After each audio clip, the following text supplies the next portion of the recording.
Hey, what is happening, everybody? Happy Thursday night. It is July 25th, 2024, and we're back here at the cafe. Sorry I missed everybody today. It's been a crazy day. It's been a crazy week in general, but we are here tonight, guys. We're going to be looking through the huge doc drop that happened in Idaho for case Brian Kohberger trial that's going to be coming along. Brian Kohberger scenario in general. So I appreciate you guys all joining me for that, guys. Please make sure to share this out to anybody that's been following the Idaho 4 case that you think would be interested in dropping in with us.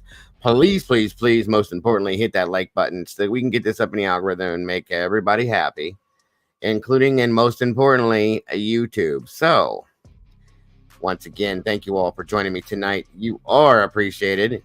Welcome back to the cafe. Let's get this show a rolling, guys. Here we go. All right.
Hello, and welcome back, everybody. Thank you for joining us tonight. Hope you're having a great day. I hope you had a great, amazing day, I should say. And I hope you're having a wonderful night tonight. I'm working on this new intro thing here. There's a little offset, so thank you to Doodle for putting that together. I appreciate ya. Trying to upgrade the channel a little bit since we're upgrading ourselves. We're over 10,000 subscribers now, community members, family members, whatever you want to call it. Just trying to bring it up to date. So I was testing that out to see how that looked and worked out. Hopefully we'll have it put together a little bit better down the road. So thank you again, Doodle. It's an amazing job there. And we are here. Make sure you guys share this out if you will. There's 34 of you guys in here right now, and we got 21 likes, guys. Please make sure you're hitting that like button. If you will, if you could, if you may, if you please, it would be appreciated. It's great to be here with you guys tonight. Excuse me. And please hit that button, that like button. More than anything, I would appreciate that to make YouTube happy to get this out and about. Got my white shirt on tonight. I'm telling you guys, these are some nice t-shirts. I like these a lot. I've had comments. I've worn these out in public too, and they're like, "That's really cool. Where'd you get that?" I said, "Well, we made it." And I got little Mr. Preston Esquire out there selling my merchandise too. You gotta love it. This dude's awesome. I love him. He's famous now. Love him to death. Love him to death. I'd love to hang out with him, to be honest with you. Just saying. Welcome to the True Crime Cafe, you guys. All of my blue crew, thank you for joining me tonight. I appreciate you guys. I could not, would not, nor should not do this without you ever. Thank you to my producers that are in the house. I appreciate that as well. You guys make me who I am. I appreciate you so very much. Come on in, everybody. Grab a seat, get comfortable. Grab a couch, a chair, a stool, a toilet bowl, whatever makes you comfortable. There's a stump over there too. And take a seat, if you will, guys, and join me tonight as we go over the University of Idaho murders. Brian Kohberger document drop. So I know there's a lot of Idaho followers in here from the past. There were. It is the late show tonight, so sorry guys, I was busy.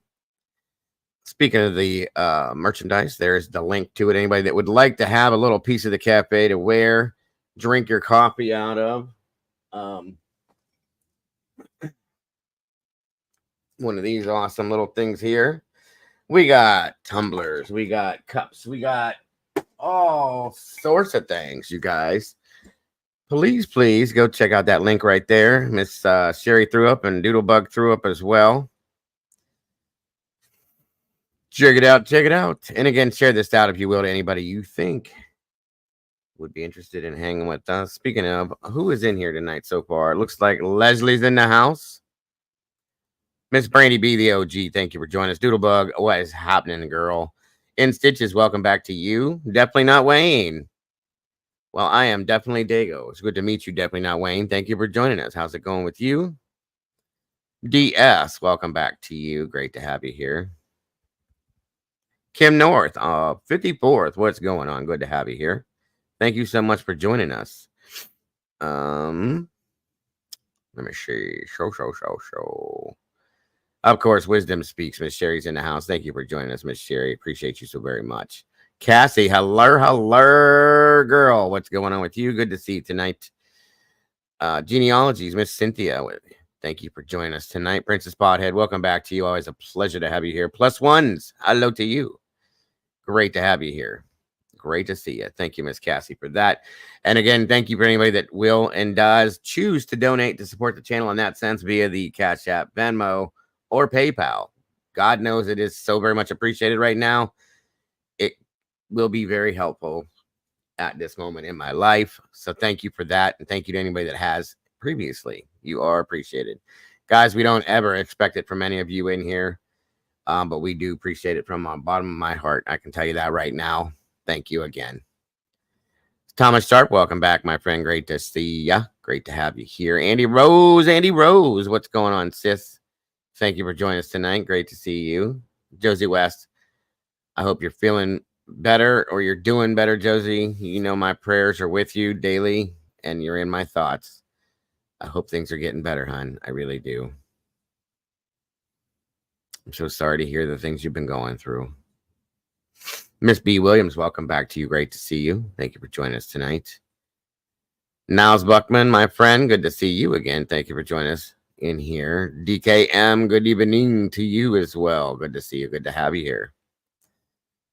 Let's see here. Party of Five's in the house. Welcome back, Party of Five. Good golly, Miss Molly's in the house. Good to see you, Molly. Thank you for being here. Like I said, I got to thank my producers as well that are joining me in here, along with my blue crew. Can't go wrong, guys. I got the best and most supportive team on my side out here on YouTube, and I am a lucky feller. That's a fact. Come on down, everybody. Please, if you will, please share this out. Get the word out there that I'm here. Hit that. If you have not yet subscribed, please do that. Subscribe, hit that like button, and hit that notification bell so that you don't miss anything we put out, if you will, please. And thank you. You are appreciated. That's a fact. Let me see if I can get a couple of these ladies in here to join me, since we are in the late side of things. One lady I'd like to have in here. I miss her dearly. I ain't seen her in a minute. I haven't spoken to her, heard her voice, anything. It's been a while. So maybe I will. Maybe I will. Maybe I won't. Who knows? Who knows? Who knows? See what out there. Let's see.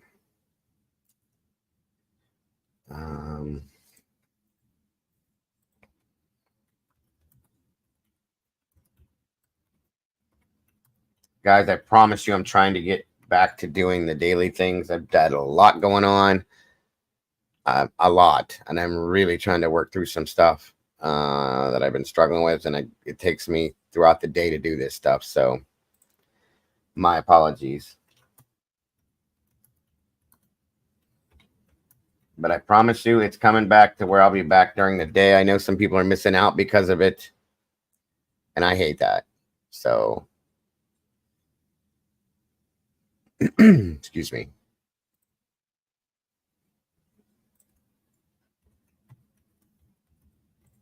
Okay.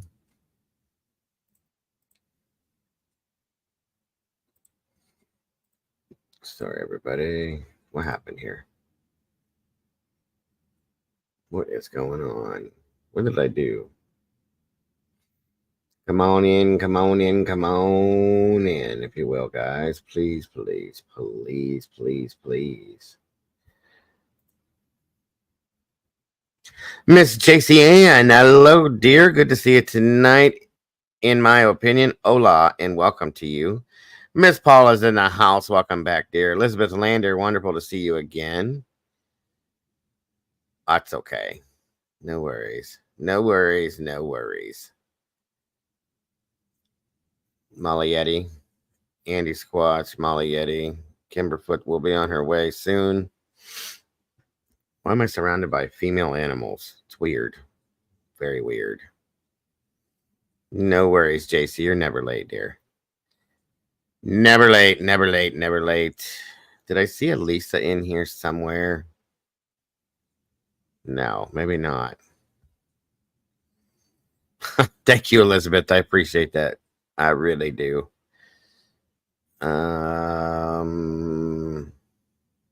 Tomorrow is Friday. And of course, on Fridays, you know, we do the paranormal Fridays. Guys, I'm going to try to pull the 2 shows off tomorrow. During the day, I'll be live doing the normal everyday stuff that we do. And then tomorrow night, we are hitting the paranormal scenario tomorrow evening.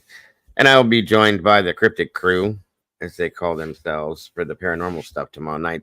So please don't miss it out on it. It's been getting interesting and more interesting and more interesting now that I got these 2 awesome, awesome ladies producing that stuff for me.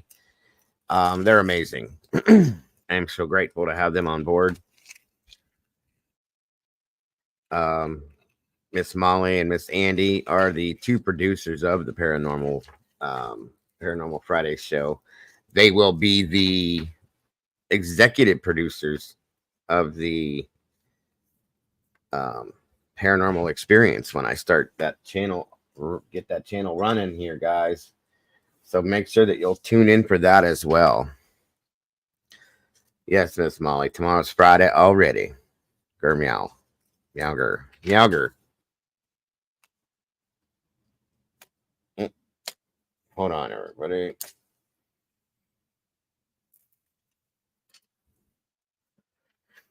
Come on down. Come on down. Again, guys, if you will, please share this out. Please, please share this out. And please hit the like button when you do share it out, so that YouTube will be happy with me. You better get on the ball, Miss Molly.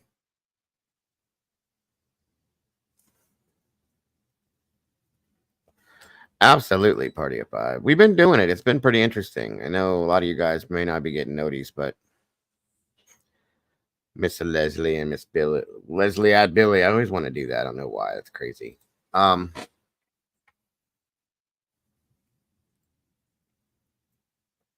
We're going to be trying something a little bit different tomorrow night. with the paranormal scenario. Okay. Let me see something here. Oh my goodness. We're gonna be opening up the phone lines tomorrow night, which will be part of the show, and taking people's their own personal accounts of scenarios, looking into some Reddit threads and some true hauntings and things like that. This should be very interesting, you guys. Very, very interesting. Just saying. So please don't miss out on this if you can.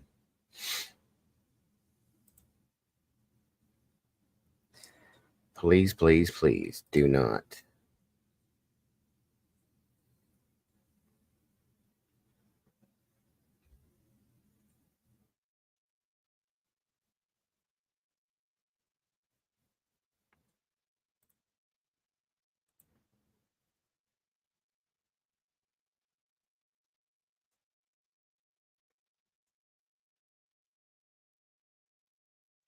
Let me see here.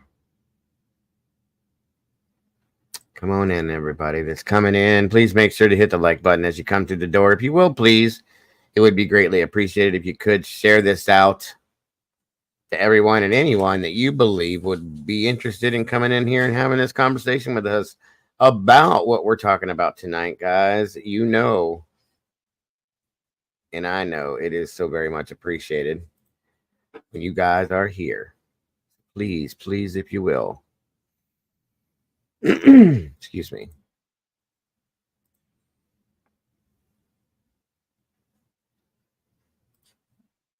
Bobby Old Dude's in the house. Hello and welcome, my friend. Good to see you. Good to have you here.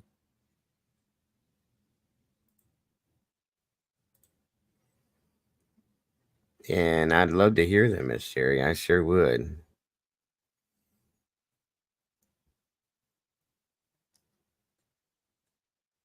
Come on in, everybody. Get Steven's Adventures. Hello, my friend. Randy B, the OG. Always here, no matter what, Miss Brandy. Hey, you know I appreciate you very much. Kate Lee, welcome to you. Come on in, guys. Please, if you will. Oh, good God. Guys, if you have the ability to not do it, don't age. I'm just saying. What are you saying for? Huh? What you do? What you do? What you do, Miss Molly? Molly Mole. Molly, Molly, Molly, Molly. Is Annie in here? I just saw. I thought I saw her. Annie Ruler. Hello and hola. There she is. Hello, dear. Good to have you here. Thank you for joining us. No worries, Kay. Thank you for joining us. You didn't have to leave that to join me, but I appreciate you very much. Molly thought she forgot to do her homework. You better get that homework done, Miss Molly. You won't get your little star stickers. Uh-oh. Uh-oh, wait a minute. Did I see what I seed? I did seed. I did seed it. I did seed it.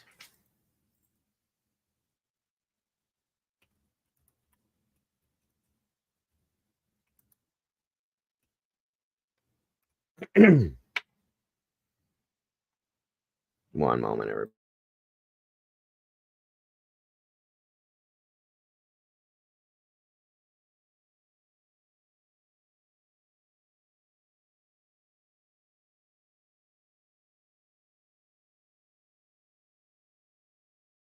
Give me a second, folks. Just trying to set something up real quick.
Come on in, guys. I'm just trying to set something up. Just come on in. Don't mind me. Bear with me. Should be ready here in just a moment.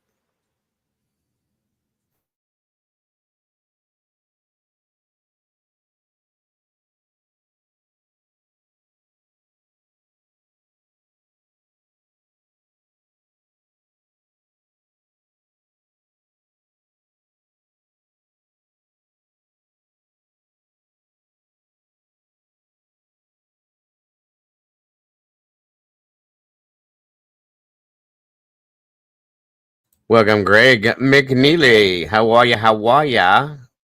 Great to have you here. Mr. Bobby, my brother, please know how much I appreciate you being here. Um, every single time I'm in here, I see you in here. So I want to say happy birthday to you from me and the rest of the community, my friend. Welcome, James Tate. So, sir, I hope you have had the greatest day this year. And I hope you have an amazing year until your birthday next year. No, we appreciate you so much.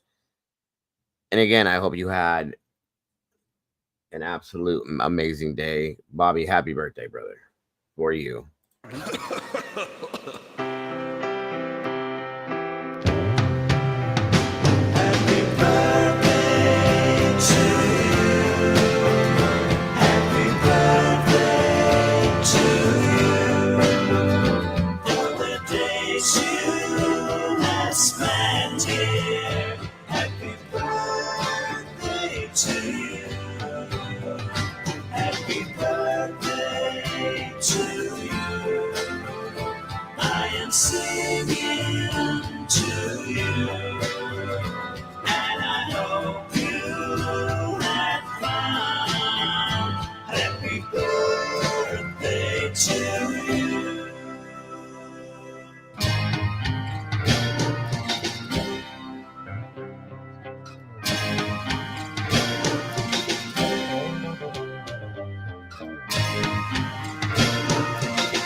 Once again, my brother Bobby, happy birthday, my friend. I appreciate you so very much. I threw a little cake in there. The guys don't really get into the cake thing. I try to do that for the ladies more than anything. But I hope you know you are a part of this community and this family, Bobby. We appreciate you, and I hope that you had the best day possible, brother. And I hope you have an amazing year up until your next birthday, and that we can celebrate that in here with you as well. So thank you again for being part of this community and this family. Much love to you, my friend. And know that we appreciate you, sir. I appreciate you spending some time in here with us today on the day of your creation, my friend. I appreciate you very much. And I love that video. I picked that one special for you, Bobby. You just, based on the things you say in here, it just seemed to fit you, in my opinion. If I was wrong, my apologies, but it just fits you based on what I see from you in here. So that was specifically for you, sir. Mr. Aaron B., what is going on? And guys, please make sure you wish Bobby a happy birthday today. I see Doodles in here passing out cake as she does. And we love you too, sir. We do. We appreciate you being here and supporting the channel and just being part of the community. We absolutely do. 1,001%, sir. Thank you for that. That I see some other people popped in here. Jaded is in the house. Thank you for joining us. Hummingbird Moth, thank you for joining us. Appreciate you. Miss Lynn, hello. Thank you for being here. Pigtails. I love that name. Pigtails and premenopausal. That's awesome. Happy birthday, she says. Maker's Box says happy birthday. Welcome, Maker's Box. Thank you. And thank you to everybody that's joining us tonight. You guys are amazing. I appreciate you all so very much. And again, guys, thank you for wishing Bobby a happy birthday. Miss Kells, 420, welcome back, dear. Good to see you. I appreciate you very much. It's great to have you here. I love coming in here and hanging with my family. When I do, you guys make my days go by. I'm telling you that much. Believe that. All right, all right. So, as you guys know, we are going to be going over, reviewing, and talking about the new doc, which was, my understanding, is a huge document drop. It is from Idaho. So I don't know if I'll be joined up here tonight or not.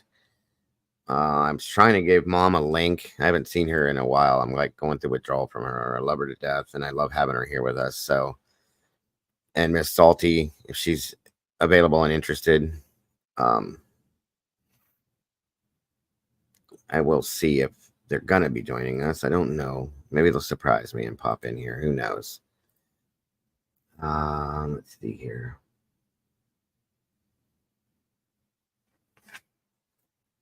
Give me a minute. Uno momento.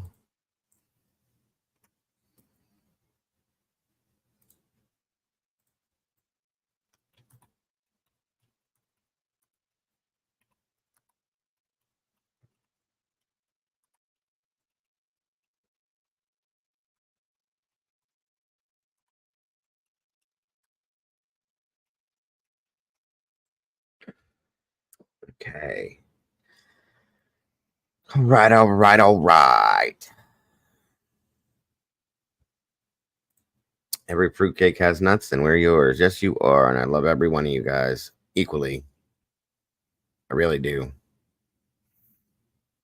Yeah, it is. I'm not doing all of that, JC. There's too much. I'm going to hit the important stuff. There's just so much. I could read this to you guys, and I'd probably put myself to sleep. So we're going to go through the important stuff. There's some stuff in there, though. So Mom is always so quiet. Yeah, she really is. She's so relaxing to me. She calms me when I get all radical. Just knowing that she's here, it's very calming to me. So yes, my meatballs are in the house. I appreciate you guys for jumping in the sauce with me tonight so we can spill a little bit of this sauce. We got 63 people and 51 people with 55 people with 63 likes. How that works, I don't know, but I don't care. It's a good thing. And I thank you all so very much. And again, more than anything, guys, I want you to understand how important you all mean, how important you all are to me, and how much it means to me that you support this channel the way that you do, just from coming in here to sit with me and talk to me and listen to what I have to say. That means the world to me, guys. It really does. And I hope you guys all know that. I'm not sure, Andy. I did send a message to her and Mom and Kimber. Kimber said she'd be here in a bit, and that's fine. I don't know. I don't know. I really do like that one too, Jaded. I think it's an awesome birthday video. And again, like I said, it was pretty fitting as far as I considered with Bobby. So knock on wood. No, uh-oh. Speak of the angel. Hello? You weren't using that word and me in the same sentence, were you? Mm-hmm. Okay. I knew you'd respond that way. That's why I said it. I didn't want to say speak of the devil because I was just talking about you, but yes. Good or bad, happy or sad, we love you to death, and you know that. So that's hey everyone. Is Mama Bear in here? Did I just see? Yes, she is. Oh my Is god. she really? What are you doing awake, Mama Bear? I'm glad you're in here, but yeah. Stability. Somebody just asked for Andy just said, where's Salty? She loves a good doc drop. Yes, she does. And she's very helpful sometimes too with certain phrasing and like that. But yes, I'm glad you are here. I appreciate you joining me tonight very much so. I hope you had a great day today. And yeah, I've had a busy day, just things, but then I was like, it's like I need to get home and get everything done so I can just true crime with my friends and unwind.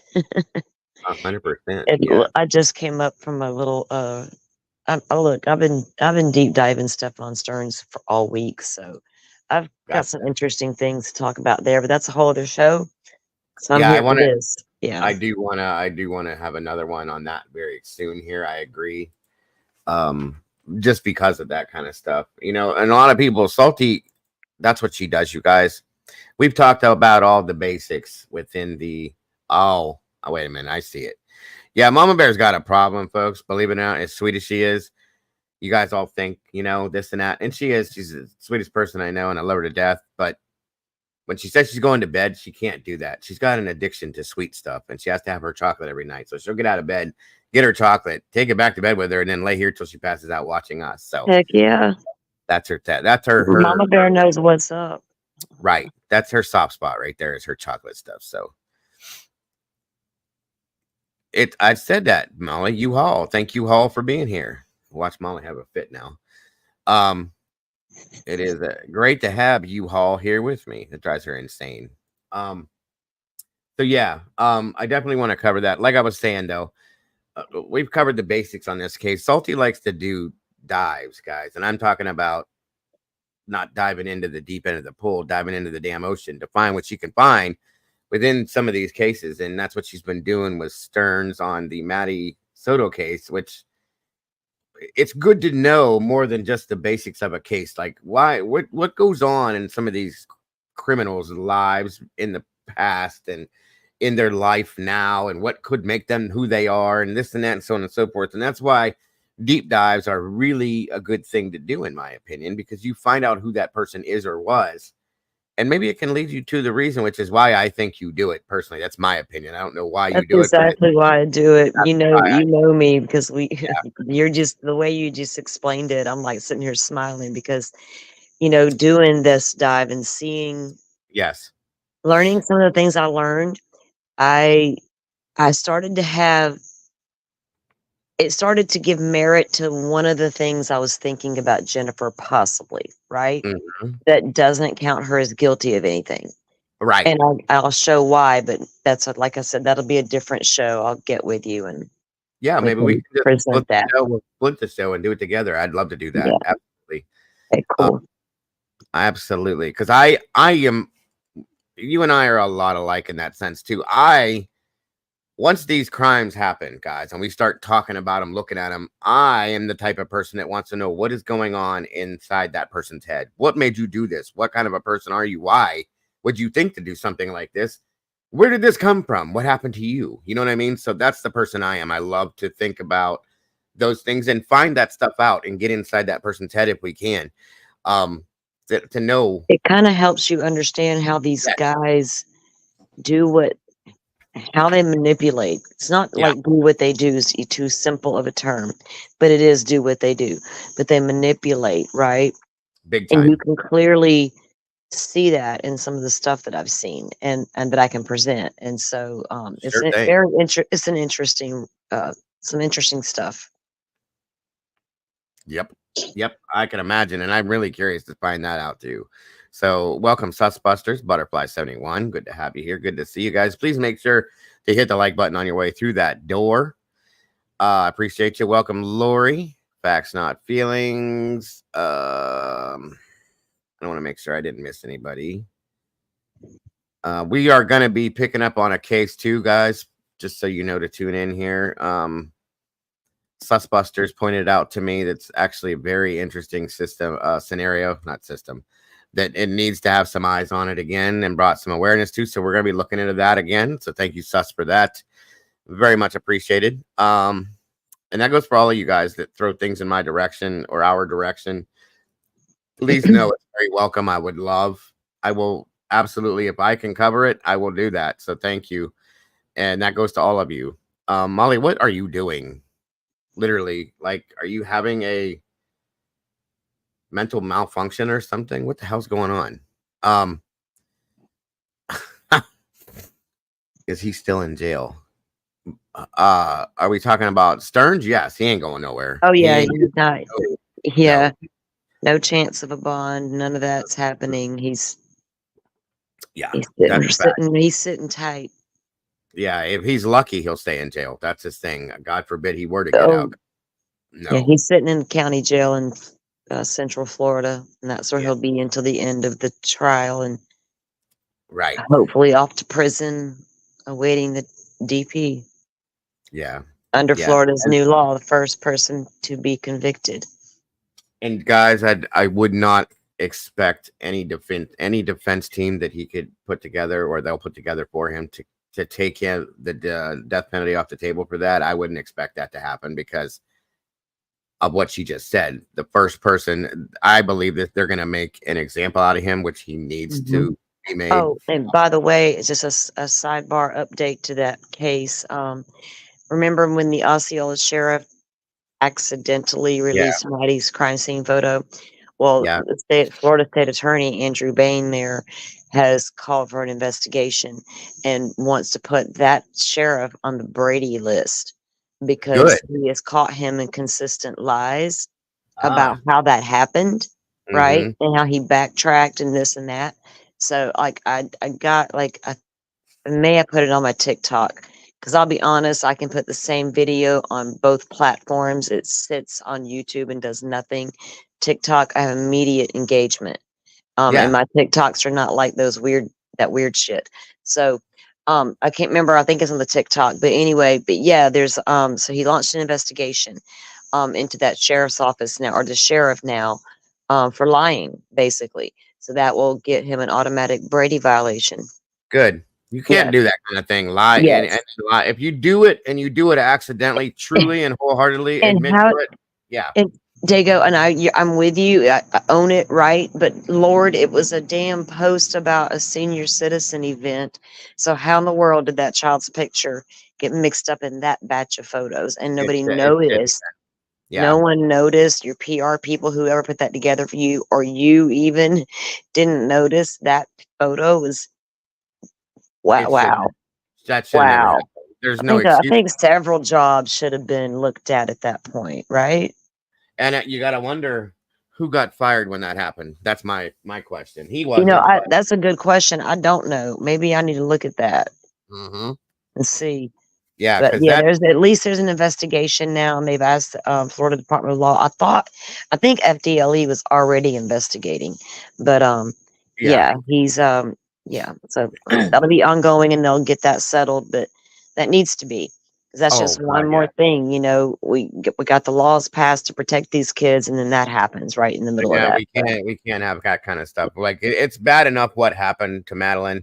It's bad enough that we have Right. other people that have gone around and done the things they've done. Something like that. Like she's got. You re-victimize the victims for no Yeah, reason, absolutely. unnecessary reasons. And here's the thing, guys: Or accident or no accident, you can't do that in the position you're in now. If an accident did happen, a mistake happened, it okay, fine. You're still wrong. There's going to be repercussions. Don't lie about it because that makes it 10,000 times worse to me. So take yeah, your accountability, own up to it, walk away. Whatever happens, happens. You need to deal with that. That's your fault. You did it. You allowed for it to happen. Whatever it was, there's no excuse for it. I'm sorry. So yeah. Well, uh, justice for Maddie. They'll get that yes, solved, and because right yes, now, as it stood, he could got all like a $500 fine, right? Because that's what he did was illegal sharing the child's yeah. photo to start with. So there's that, but it was like $500 fine. That's ridiculous. Because if Mhm. I mean, even Mitch Westerman just got a big slap on the wrist for For what that he leak didn't in notify. Delphi. Yeah. Yeah. So that, it's That's like leaks joke. aren't, if you call that a leak, that's not a leak. That was,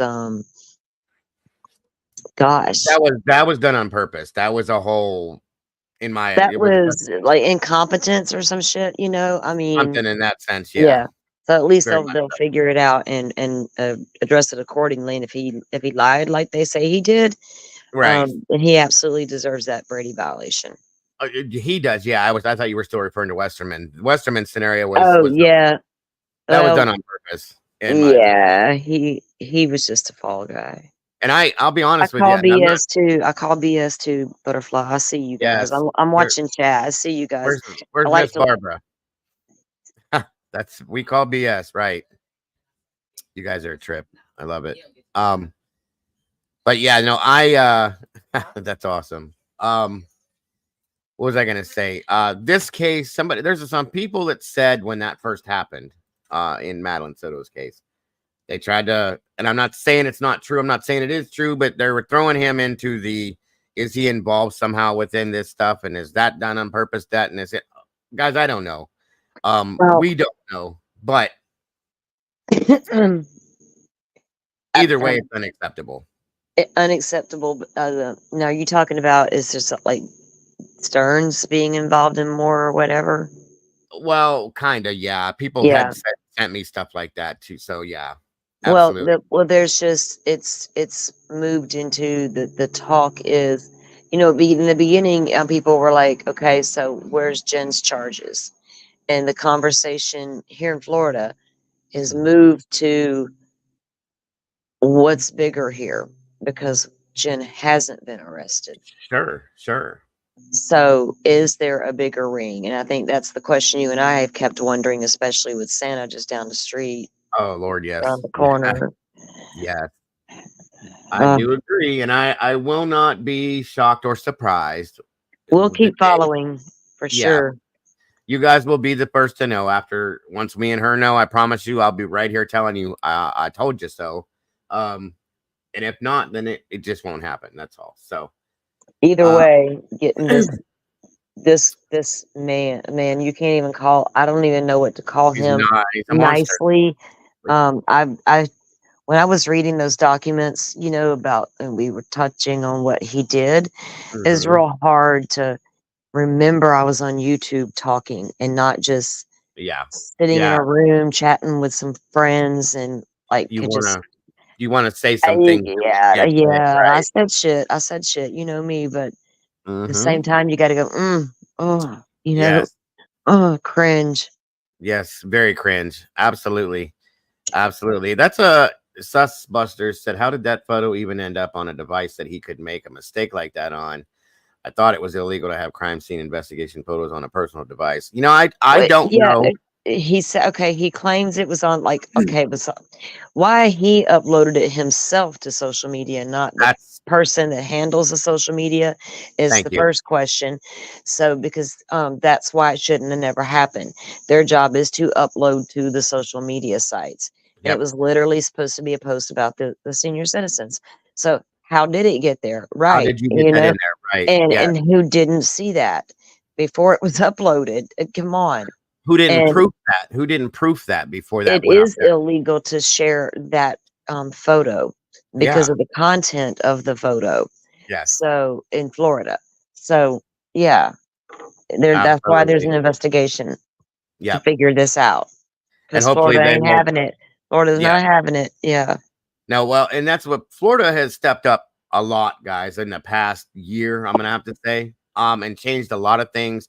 They're not taking shit no more. They're changing some stuff that needed to change for a long time, and they're doing what they're supposed to be doing. And I'm proud of that. To say, yeah, I wish every state would follow suit and do the things that they're doing. So, Well, it is what it I'm not a political person, is. and Florida's had a lot of good governors on both sides and stuff like Hmm. that. My governor's not bad. He's not the best. I'm in the middle with this guy, but he's done some good things. Sure. And these laws are one of those. These sets of laws to Absolutely. put this guy to the death penalty, um, and to protect Maddie with the autopsy stuff. With mom pushing for that and getting that done, Yeah. and all of that. And, now going after the sheriff for this mistake, you know what I mean? So it's Yep. about time that these Yeah. kids are protected and these victims get protected just as much as the assailant or the charged or whatever, the Yes, ma'am. defendant. The Yes. defendant's rights, well, we need to also advocate for our victims' rights as well, because they both are equally as important, especially these Absolutely. kids. Protect You know, our children. That's it. yeah, Yes. yeah. So maybe other states will follow suit. That's all we can Mi- hope for. Miss Sherry just said South Carolina's got the same laws going now. Brian, Good, good, welcome. good. I Right, love to guys, hear good to see that. you. Yes, I would love to hear Ohio get involved in Hmm. Pennsylvania, and If you hear talk on the news in your area of these types of things, go sign the whatever. Go vote for yeah, that. Go anything, do it. anything, You know, whatever make it takes, make it happen, guys. Period. go Um, make your voice matter for the shit you care about. And if this is one of those things, then hey, go do that. Agreed, agreed. And Brian, we were just talking a few minutes about the Madeline Soto case. We're not doing that tonight. We were just Yeah, discussing, we're just touching on it for a minute. We're good to go. just so you know what we were talking about. It's good to see you, Yeah. buddy. I hope you're doing well. I hope you're feeling better. I hope things are going good. It's been a minute, and it's great to see you. Thank you for joining us tonight. Now, tonight, guys, we're looking into these documents. I'm not going over everything. There's too much, but I'm going to hit on some important points, so on and so forth, and just to give you guys a little bit of an update about what's happening. And things are progressing, in my opinion, from what I did look at. I didn't get to go through it all, but little bits and pieces I'm going to try to point out to you. So, Terry Martin, hello. And everybody that has joined us, hello. Thank you for joining us tonight. As well as the people that are standing in the hallway watching, welcome and thank you. And guys, please make sure to hit that like button when you come through the door, or even if you're just standing there watching, not in the chat. I appreciate that so very much too, but make sure you're hitting that button if you can. I appreciate that. Miss Beast is talking about deep dives. I went back to reread comments and take notes from the Idaho forums on Web Sleuths. There are 94 threads, and each thread has average of 55 to 60 pages, 5,000. I'll bet there is. I'll bet there is. That's crazy. I'm not surprised though. It's very, very deep. There's a lot to it. So, speaking of which, Salty, I got to have a conversation with you later on. Remind me to do that about some stuff. I just reminded myself of it, and I will probably tomorrow. But if you're available, Okay. Donald D. Nice, welcome, my friend. Good to see you again. Debbie Clark, welcome back to you. So I'm going to start off with I go back from the last one we talked to the next one up, and then we'll just move through them as we can. I knew what you meant, B. No problems. So again, back to Idaho, guys. We've been here for a couple years now, and I told you guys when I kind of stepped. Don't say that. I'm just saying. I told you guys I'd bring you anything they brought me. So here I am. Year and a half, right? About, yeah, almost two, I think. Yeah, we're Yeah, getting there. yeah. It will be 2 years this year. And we'll probably be here for longer than that, just so you guys know. But That's mm-hmm. well, hopefully with the way they did this scheduling order, a few hearings back, and they set aside the times to get these hearings scheduled. They set aside with the Thursdays or whatever it was, and Yeah. all this stuff, so that would give them all time to get their motions done and this and that. And we sat there and we waited, and I waited and I waited. Finally, this, and because the change of venue hearing is coming up at Yeah. the end of August, the 29th, I believe. I'm outside. I don't have my notes with me. August 29th. Yes, I believe you're Okay, right. so we will have a hearing that day for the change of venue, Right. and this is a 319-page memorandum in Mhm. support of why they want that change of venue, which I think it's I going to thought, happen. well, it should, but that's a lot for a change of venue. I thought that I got Yeah. to read. I only read through some of it. I did sit in a couple of, I sat into one person's stream who was reading from it, but I didn't stay long because I didn't want Right. to get any really preconceived notions. But yeah, I believe they should, because it's not abnormal, right, No, not to at all. do that. Vallow and Daybell were both transferred from Yes. their counties in Idaho Yep. over to Ada County and Boise. So I always figured, I kept saying they're going to go for Boise. That was the only logical place to go. Sure. Sure. And so they've asked to go to Boise with the case.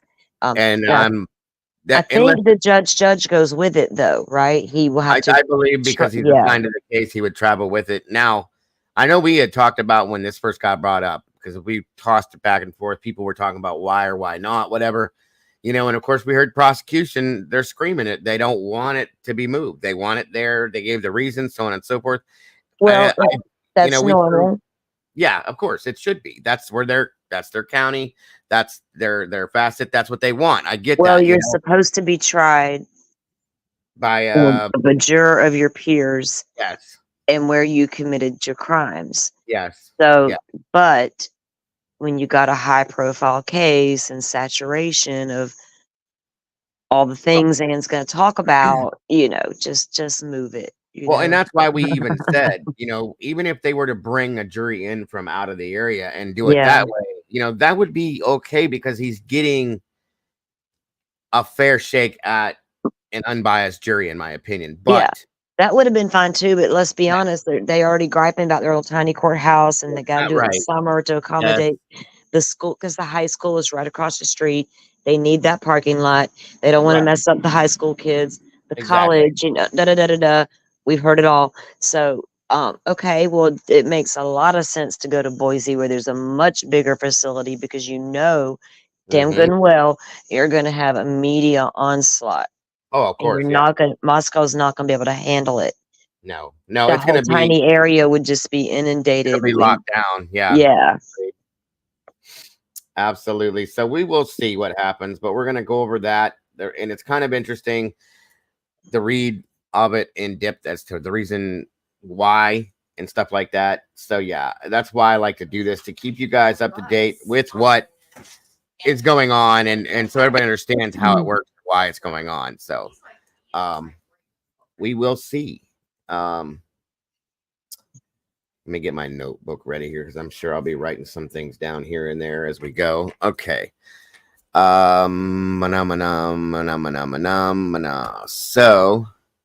thank you, Miss Brandy, for that. So the first document we're looking at here, isn't it harder now too because of social? There's a lot of things that have happened because of social media with this case, truly. That's why I only deal with documents and facts and things that are put out to the public, and I do not mess with any of the other shit that happens with it because I'm not gonna be part of that. It's just not gonna happen here. So CZ, welcome. And yes, we did meet because of that case. I agree. Quite a few of you I met with because of that. And Mm-hmm. very great. I met a lot of people, because of this case. Yeah, absolutely. You were here with us before that case, I believe, but I think weren't you in here for Kylie Rodney? Me? Yeah. No. No, was Mm-mm. it Idaho? I know. I found you in Idaho at the beginning Okay. of Idaho 4. Okay. Gotcha. Yep. Gotcha. I don't know. I know it's been a long time, so I didn't know which one it was, but yes, I knew it had been. It's been a couple years now. So, Dude, I didn't come to YouTube until Idaho 4. okay. Because I was in the Twitter world, right? In the Mm-hmm. Twitter spaces, and we were doing Idaho 4, and somebody said to me, well, Sleuthy, something about YouTube. So I Yeah. go to YouTube and I followed her to you, and I was like, okay. And then, wow, it's been a wild ride, Idaho 4 into where I am now. It seems like it's been so much longer than it's Oh been my because of God. all the stuff, but it's only really literally been a year and a half or so. So Yes. crazy. Welcome, Richard. Good to see you, brother. Can you imagine those parents, though? I mean, my God. I And can't. even Kohberger, I mean, Jesus Christ, do it or did it or not did it? You're sitting in jail. I mean, His geez parents, whiz. yes, yeah, his parents and Yeah. I mean, the families that have been everybody verified. involved, Yeah, it's, God ugh. knows what we've gone through with this. Imagine what the real families and the victims and the Right. suspects have been through. It's insane to me. So yeah, I agree with you on that Yeah. for sure, for This sure. damn case stressed out the entire true crime world. That agreed, very much so agreed. Seem weird. I seen some shit earlier to let me know it's still stressing people out. I was like, man, I can't believe what I'm hearing, but okay. Do you know that there are still people that are going back reviewing the grub Yeah. truck videos and Yeah. pulling it apart? And I'm like, what are you looking at? Oh, I could tell What you are you what they looking think they're at? I know what they think they're looking at, but I just don't want to go into it right Yeah, now. I get it. I get it. I've heard it. I've seen it. I just sit there and shake my head and go, Oh goodness, I bless their can't. hearts. I can't. I just can't. I'm I sorry. okay. would probably I'd probably go into a seizure if I had to watch a damn Grub Truck video. I'll tell you right now, I can't handle it Man, anymore. It's yeah, crazy. 20 months now. Niles said, "Yeah, it's been a long time, buddy. It really has."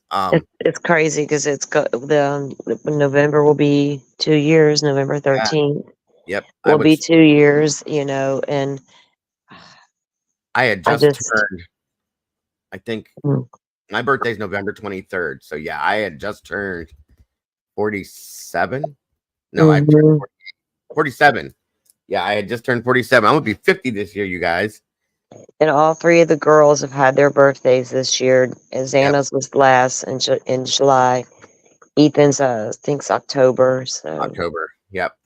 We usually throw that up on our TikTok and something in here with that, usually just to mhm. remind people, because that's one thing that we cannot allow to fall into the cracks, you guys, and cannot be forgotten is the victims in this case. That's I what this is all about. predict that this trial is supposed to start June 2nd. If this trial starts on time, I Yeah. predict that June 8th will be if there's court that day, there'll be a pivotal day in court. Mm-hmm. I don't know why. No, It's Kaylee's birthday. So oh, yeah. we'll Yeah. see. That should be very interesting. Very interesting. Yes, I was a youngin', Brian. I sure was. That's how I got started. Whatever OD, I think. Thank you for the super chat. God bless. I appreciate that very much. June 8th was Kaylee's birthday, JC. Maddie's birthday Yes. is May oh, they're on my TikTok. All three of the girls have a May TikTok on Day. my thing. I know it's in May. I can't remember the day. 23rd? Is it I the think you're 23rd? I think so, yes. Maybe I'm not positive. I can't remember. And I'm ashamed to even say that. And Well, Santa is July 5th July with 5th, yeah. Santa. Yeah. July 5th is in and Ethan's is in October. I can't remember the exact day. I have it all written I down. have to look. Yeah, because I did their birthdays last year and I did them again this year. So Right.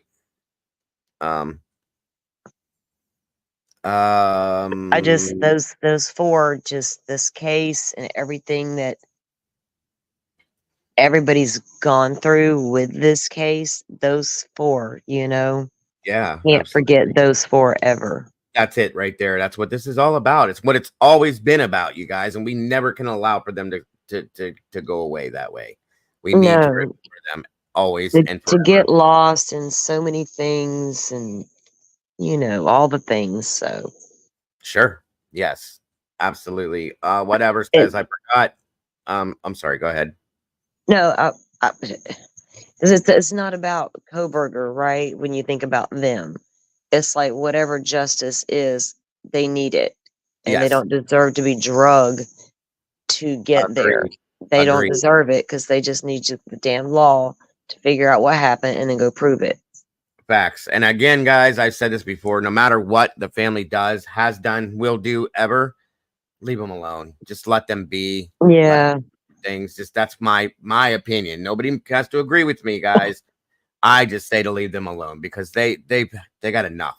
Okay, so that's why I don't go at that. Talk about them. Another reason why I stepped back from this because it's just they're taking on too much. So Well, and with that said, Dago, with the families, you know how I've talked to you about that, how I felt about them, and how I don't go after families because I understand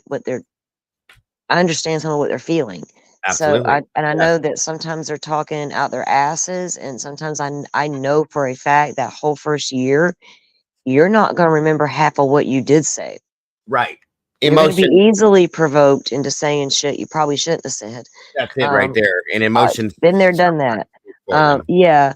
So, but with that said, I want to just say something real quick. I accidentally found on YouTube earlier that Seth Rogers went live, and I didn't know it was happening. I clicked it because it says Yeah. Sebastian at SeaWorld. Well, I don't care what he has to say, honestly, or what he brought Tony up there. I believe I don't care what Tony had to say, but what he Hmm. did show that I did watch was a video of Sebastian playing at SeaWorld.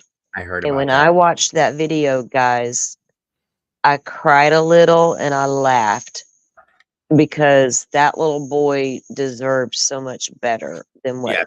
he got. And Yes, ma'am. that right there is something I needed from the beginning. I think mainstream media needed from the beginning. Social media needed from the beginning, right? Yep. To get us in touch with who that little kid and You maybe get us some older. Do we got some older stuff we can look at, and get out there and humanize this little boy?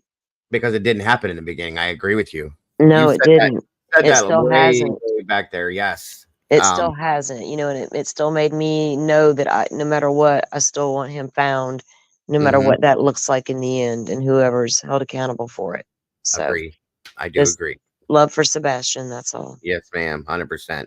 That's just like going with the family. I know people don't, got their feelings about Seth, but I see him as I call him Steve 2.0. So I I agree with just you. ignore him, Let him do what he does and hope to God that he doesn't, hurt himself or hurt the case. That's all. Yeah, I'll let I, TBI handle his ass in that that's it respect. right there. Bingo. Yeah. Yes, ma'am. All right. Where was I at? Sorry. Kaylee, I saw a rumble about that and I didn't pay any attention to it because yeah, I don't know what all that's about. What are we talking about here? So Joe Petito Gabby's Oh, dad was yeah, supposed to yeah. be on the live with And he Seth, canceled and it. yeah, apparently I don't know. I didn't pay attention because I didn't care. Honestly, Right. I kept moving on. I just wanted to see I that little video of Sebastian, and once I did, and I was out of there. I have my thoughts about that I'm just gonna keep to myself for right now. Yeah, Because I know who Joe is. I followed Joe's stuff when I followed Gabby's case, and Joe is and he's and friends now, with Tony. I know all yeah, that. So yeah. But Joe has also got a lot of common sense from what I've seen, so I'll just leave it at that. That's all. yeah. Um.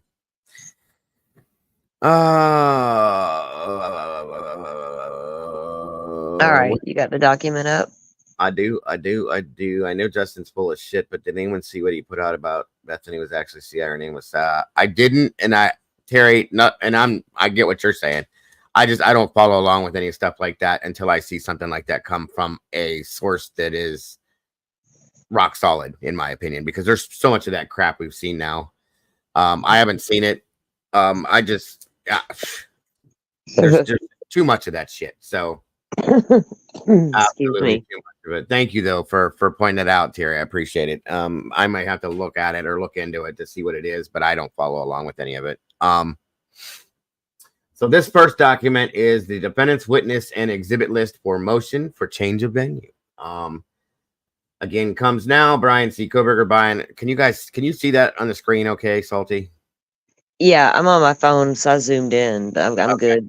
I tried to blow it up for you guys. Some of these documents don't show up, but if I blow it up too big, then it disappears to the side. So that's about as big as I can get it. Thank you, Terry. I will check that out. Comes now, Brian C. Kohberger, Brian through his attorneys of record. I could probably read these things in my sleep, you guys. I'm telling you. Will call the following witnesses and intends on offering the following as evidence at the motion for change of venue hearing on August 29th, 2024. Write that down, you guys. Although not necessarily in the same order as listed. We have Brian Edelman, Dr. Brian Edelman, which is, if you guys remember when prosecution at the one hearing they had a while back flipped out because they were doing that survey, and Bill was saying that it was a bunch of misinformation and lies that were being put out, so on and so forth. That was the Dr. Edelman that was doing that survey that they were covering. That's who that is. So you guys know. James Murphy or James Todd Murphy. I'm not sure who that is. Amani L. Aliyah, PhD. Don't know. Dr. Veronica DeHer. She may be called as a rebuttal witness. I don't know who those last three are. I'm sorry. I'm gonna have to look into those as well. I've been deep diving other stuff, so I haven't took time to look at these guys yet. And that's what I'm doing. That's But why I'm yeah, so I might be a little slow tonight. Bear with me, folks. I need to take some notes on this because I'm not in this daily now. just when we need to be. So I'm trying to write these names down for me to look into stuff with. And the judge will take all this into consideration when he makes his decision on the change of venue. And I truly think, and I could be wrong, this is just an opinion I have, I think the judge is going to be fair on this. I have that feeling. Oh, the judge, fair judge? Yes. I feel that he's going to be fair with this. Truly. Judge fair, I think about everything, Judge. He reminds me of a local judge here. And I always said this about this judge. I'm like, that dude literally loves the law, and he will sit there and think and take it all into consideration. It's like, you know what I mean? It was like this, it was a different feel with this particular judge. Yeah. And I see that in Judge. I've Right. always saw it, you know, that he's like methodical and he thinks about it. I know people have this, like, they get annoyed with him, but if you watch him, the man is thinking about the law, and he needs them to bring him the law. Otherwise, Agreed. and that's what Ann's preparing to do. Well, that's what he especially with told her a new private practice. Mm-hmm. I think it's going to get a little interesting there. But Agreed. yeah, Agreed. Ann's a good attorney, so you're going to see that with these filings. Agreed. Agreed. I don't know if you guys knew that, but that Anne not only was put into a higher position, well, a different position through the state, but she has also commenced to start a private practice as well. What's going to happen with that, I think, is going to be kind of interesting. We'll see. Welcome, no shenanigans. From this point forward, we'll see what happens. It could work in her favor. It could have been the reason why she did it. You know that she's working for the state for Brian, okay, and paid through the state as a public defender. Once you go into private practice, it changes things. So is she going to go pro bono? Is she going to do something different with it? I don't know. We don't know. We will find out at some point, I'm sure. And as far as I know, she has that new position with the state, which is right. Office they created that actually goes into effect, I believe, in October. So it was October, she's still a state public defender for high profile cases, right? Yeah. It was established for that reason. That obviously she deserves to be that bracket because this is a high profile case. Yes. And therefore the state would pay her and pay for the trial versus the county there on the county level, which they're going broke. So don't think they're not. Yeah. And so, but the private practice move is interesting because if she does take it on pro bono, like he would have to be released from his, public defender thing. She'd have to take the case on pro bono because he has no money. But then she's poised to be able to bring on high profile attorneys from outside the state of Idaho, nationwide death penalty type attorneys. Because it's a high profile case and she knows it. And if Anne plays her cards right, she knows this is the biggest case of the century. Delphi should be, but it's not. It is what it is. It's Idaho 4. It's Brian Kohberger. Of course. And it makes you got to wonder, is that why she did the whole private practice thing? Because she knew she could do that. And she can. She'll have a hell of a lot more resources, Dago, if she does go private and brings in a high profile attorney team. Because Jose Baez did this. When he took on Casey Anthony, he also was able to bring in a very high profile team. Casey Anthony still works for one of those high profile attorneys to this day. I mean, same meaning like team wise, guys, what we saw with OJ Simpson, that panel of attorneys he had, the dream team. Yeah, that's what she has the ability to do at this point. She can establish her very own dream team. And I wouldn't doubt that she's going to do it at this point, to be honest with you, because it's a death penalty case. It is the highest profile case out there right now. Boom. Okay. So that makes perfect sense to me. So welcome, Annette. Good to see you tonight. So moving forward, the exhibit disclosures. Exhibit A is Moscow PD press releases. Motion for filing under seal pending. Live press releases and interviews to be hand delivered July 22nd of 24. Exhibit B is declaration from Dr. Edelman and CV. Motion for filing under seal pending. PDF of the PowerPoint. Survey analysis and list of local media stories to be hand delivered July 22nd of 2024. Exhibit C is a true scope infographics and CV of Todd Murphy. Motion for filing under seal pending the list of media stories with links to the actual story to be hand delivered on the 22nd. As Notice the pattern there of, if you scroll back up a little bit, and so live press releases and interviews. Yeah. Within this document, every single press release Moscow PD put out is in here. In exhibit. Okay, and interviews. So all of that, and then you got your survey analyst stuff. That's one thing, but right, the list of media stories and the links. Notice where she's going with that, with those two things: the press releases, the interviews, the media links. Yeah, because that's the saturation of the jury pool. Sure, media stories with links to the actual story to be handled. Yeah, I got you. PowerPoint, PDF to be handled. Okay. Well, there it is. That makes sense. Yeah, that makes perfect sense then.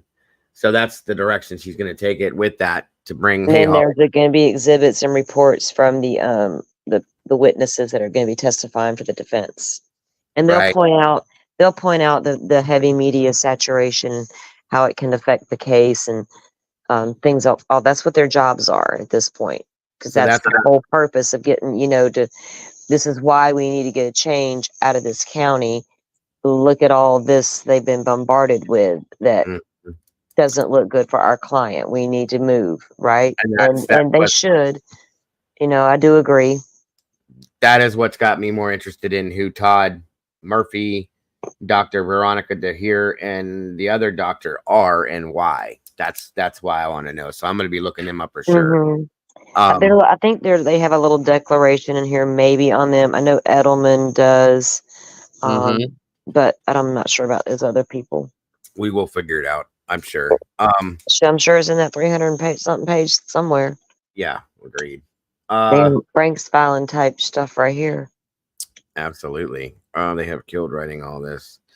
Let's see. And then, of course, motion for filing under seal pending PowerPoint PDF to be hand delivered again on the 22nd. So, defendant's witness and exhibit list for motion for change venue. And all that stuff is going to be put out to show the reasoning why they want the venue changed, guys, is what that's all about. Yeah, those are just your evidence lists that they're going to be turning over to be shown in court in August when we go to court. Yeah, and like Salty said, if you see the direction she's going with this, live press releases and interviews, list of media stories with links to actual stories. So she's going to be presenting all of those things to show basically the propaganda that was put out against Brian, in my opinion, to show why they need a change of venue, to show where the bias could come from. That's why that's going to be done like that. Oh, definitely. They're going to show how biased against him leveled, with his media coverage. Agreed. But, so here's the thing. When a crime happens, it's going to get covered. We cover it. Yeah, of course. So if our coverage was... YouTube was very different with Idaho 4 coverage, right? Yeah, big time. Very different. If I came out and covered anything that showed that Kohberger might have been the guy or talked about, maybe, it was not accepted. And that's cool. But on mainstream media, it was different, right? Big time. So it's just, to me, it's a weird... and she kind of she does go into social media stuff deeper into the filings, I believe. Because she's touched on that before, but it's just they're going to show how the media but mainstream media matters more because more people are watching that. You think they don't? Okay, so you got your demographics, you got your younger. Look at all those young people in Moscow. Are they watching the local news as much as the older people? No. No, probably I not. don't, and I'm nearly 60. I get it from Right. my phone. Even my Yep. local news, I get on my phone. I don't watch TV. I watch my very. I watch just my very local stuff, and everything else I don't watch at all anymore because I don't Yeah, trust. but there You has know. to be a pretty much a well established older pool as well, because you got the entire university, but they're all employees of the damn university. So you just need to move it, right? Mm-hmm. Just move it, you know. Right. Get you a Right. good strong jury pool. Absolutely. Absolutely. And that's what the biggest thing here, guys, is to make sure that the jury's not tainted, it's not biased jury. And Yeah. we said almost 2 years ago, good luck finding a jury that's not going to be biased against this guy because there's not going to be it's not going to be very easy to put a jury together that it isn't, guys. That's what I'm saying. So, And with this case, I mean, almost immediately when the arrest was made and a name hit, everybody was scrambling to get something. yep. And the things that were found weren't favorable, and they were even downright debunked or tried to be debunked by a lot of people.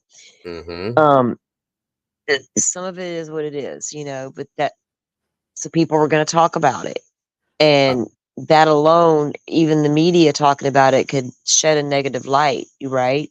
Agreed. It to me, I took it all with grains of salt because I understand this past this guy could have Of course. clearly, but that Yes. doesn't make him a cold-blooded quadruple homicidal maniac. Exactly. Could, it very well could. I'm not gonna lie, what I've seen could, Of course. but I don't know.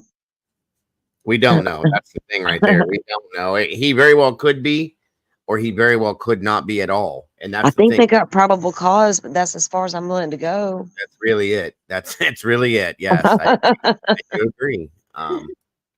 Okay, show me now. We will see. Show Yeah, us the please money.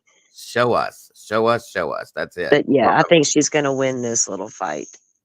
I have to agree. Isn't this just a change of venue because the town of Moscow wants to separate from the case? I don't think so, Demon. Now, That's Moscow doesn't want this. They want to keep it there. they want it there because they want that income. They want that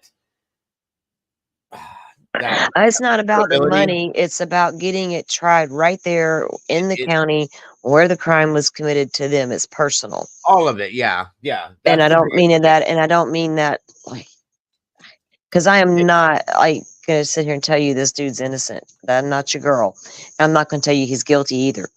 I don't know. They, But I'm they keeping want all that other stuff out of it. It's to me, it's not about the money to them. It's about the principle. We got this guy. They're determined they got this guy, right? So I think it's that for them, honestly. yeah, But well, I think they it's know this inevitable. So they're not gonna I don't think they're gonna fight it too damn hard, honestly.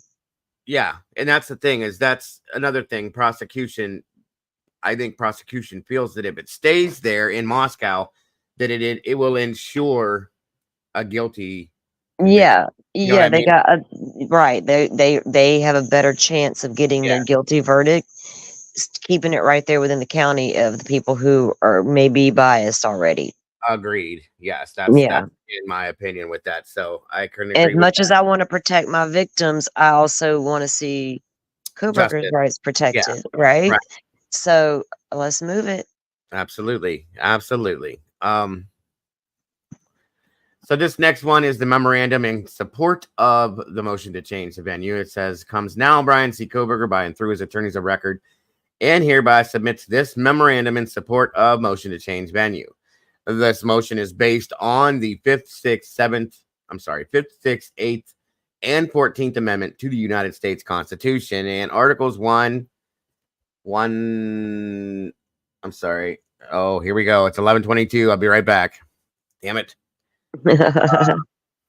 I knew Oh it. shit! Oh lordy!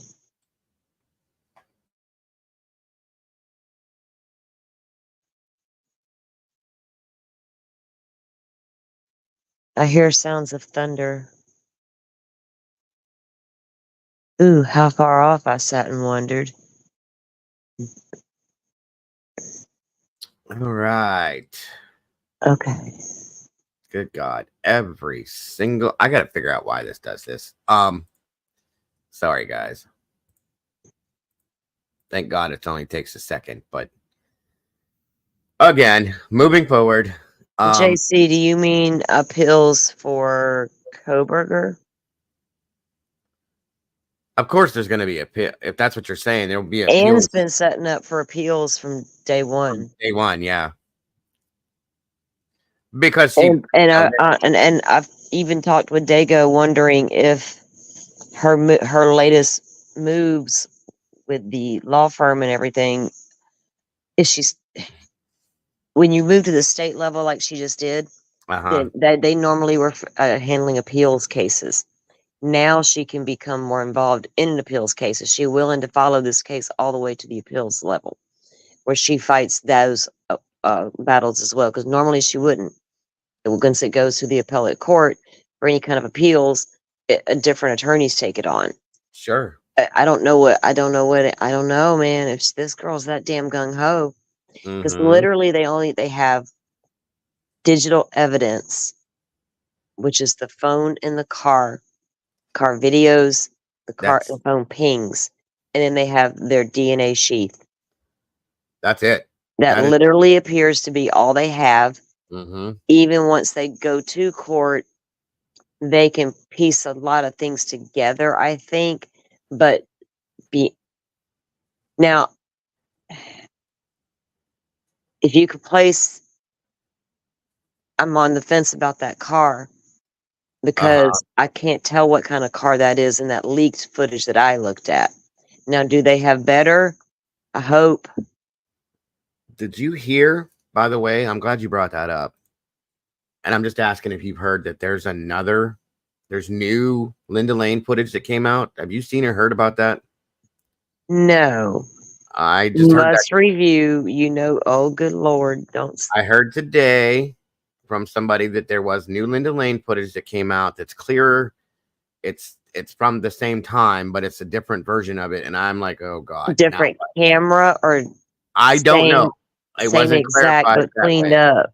I don't know. It's just new footage, and I'm gonna have to go look for it. I'm gonna tell you right now that I have a hard time telling myself that car I see on Linda Lane isn't an Elantra. I get it. I can tell. I know it's a light colored sedan. Yeah. And I don't know who is in it or exact make or model. No, couldn't tell you. Right. It's hard to tell. And I'm wondering what if that footage shows that was done on purpose. I want to know. I'll tell you. Well, we'll have to get it in review. I'm going to review if I see it. But if I'll be honest, if that sheath wasn't in that house with DNA on it, I got real big questions about why you think that dude went in there and did that. Then that's me. Same thing. You can drive around. I mean, I get it. I'm not saying you can't. Kind of weird to be in that little neighborhood driving around if that's your car, but I see you. But I don't know, man. This is gonna be an interesting trial. So yeah. Okay. Demon says it's yes. It's the same dumpster, different person in a new video from what I've seen, but I don't know. Okay, thank you, Demon. We'll have to find it. Okay, that kind of makes sense, because I want to think that I did see something about the video that pertained to that dumpster area. I know what you're talking about. You know which one he's talking about, Dago? Of course, yeah. I remember. Sunroof car. Yeah. Yep. And that's what I figured out a year ago what car that was. Okay, let me ask you this, Demon. Are we supposed to be looking in the distance at Taylor Ave or something passing? Was that the whole point of that video? Because I didn't see anything that I did not see before. Is that the dumpster footage Bubbly showed? I don't know who has it. Oh, hell. Never mind. I don't know who has it, but I'm not gonna say anything rude right now, but if that's the case, we know how that works. So okay. I'll have to find it and review. That's it right there. I digress. We review it ourselves and go from there. That's the best thing to do. Paula, thank you for that so much. Gifted a membership. I don't know who received it. Paula, you're amazing. You're always down for that. I love you. Yes. God bless. I appreciate you so much. whoever did receive it, I can't see because of the documents right now. Congrats. Welcome to the sauce. And we appreciate you being part of this community. And Miss Paula, once again, thank you so very much for that. You are appreciated. Yes, very much. But yeah, we'll have to figure that out, guys. And once I do, I will look at it. We'll talk about it. And that's about as far as I'll go, unless there's something huge in there that, we haven't seen. So, back to this, though. It is the 5th, 6th, 8th, and 14th Amendment of the United States, Articles 1, 1, 6, 7, 13, and 18 of the Idaho Constitution, Idaho Criminal Rule 21, and Idaho Code 1918-01, and supporting case law. The memorandum is supported by exhibits referenced herein and attached. Witnesses will be called at the hearing for this. Mr. Kohberger is protected under the constitutions of the United States and the state of Idaho. Excuse me. His protection to a fair and impartial jury is infringed without a change of venue. A fair and impartial jury cannot be found in Latah County because of the extensive publicity that is ongoing and inflammatory, like I stated. Okay, thank you, Molly. Mimi did, what are we talking about, JC? Mimi did, hold on a minute here. Oh, me, okay, I got you. Understandable, Miss JC. Now, again, it says inflammatory nature of the publicity has included inaccurate information, inadmissible information.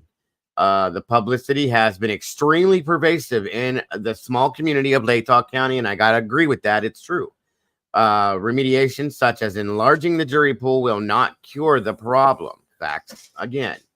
The issues that exist are Brian Kohberger cannot receive a fair trial in Latah County as protected by his rights under both the United States and Idaho constitutions because of the pervasive, inflammatory, often inaccurate, and highly prejudicial publicity and the small size of the jury venue. Change of venue is necessary under Idaho. Jesus, I've done that for years. Idaho Criminal Rule 21 and Idaho Code 1918-01. And guys, I'm going to tell you, part of that is right here in YouTube land. Okay, a lot of the propaganda, the bullshit, the lies, the inaccurate or highly prejudiced. Yes, I mean, it's strange because YouTube wasn't so much prejudicial. I think there were shows out there that talked about him in the PCA shed, right? I'll put it that way. But there were many, many, many, many who did not. But that's only the YouTube world. Right. That's and TikTok. I'm going to include that because that's all social media there. Oh yeah. And Twitter, whatnot, all that. Because Twitter went hard on the Brian Kohberger case. Don't think it didn't. It was alive and well for a very long time, and it still has a lot of cranks out there. They don't let up. They are, it's rough. Agreed. But I agree with you. I agree, Bobby.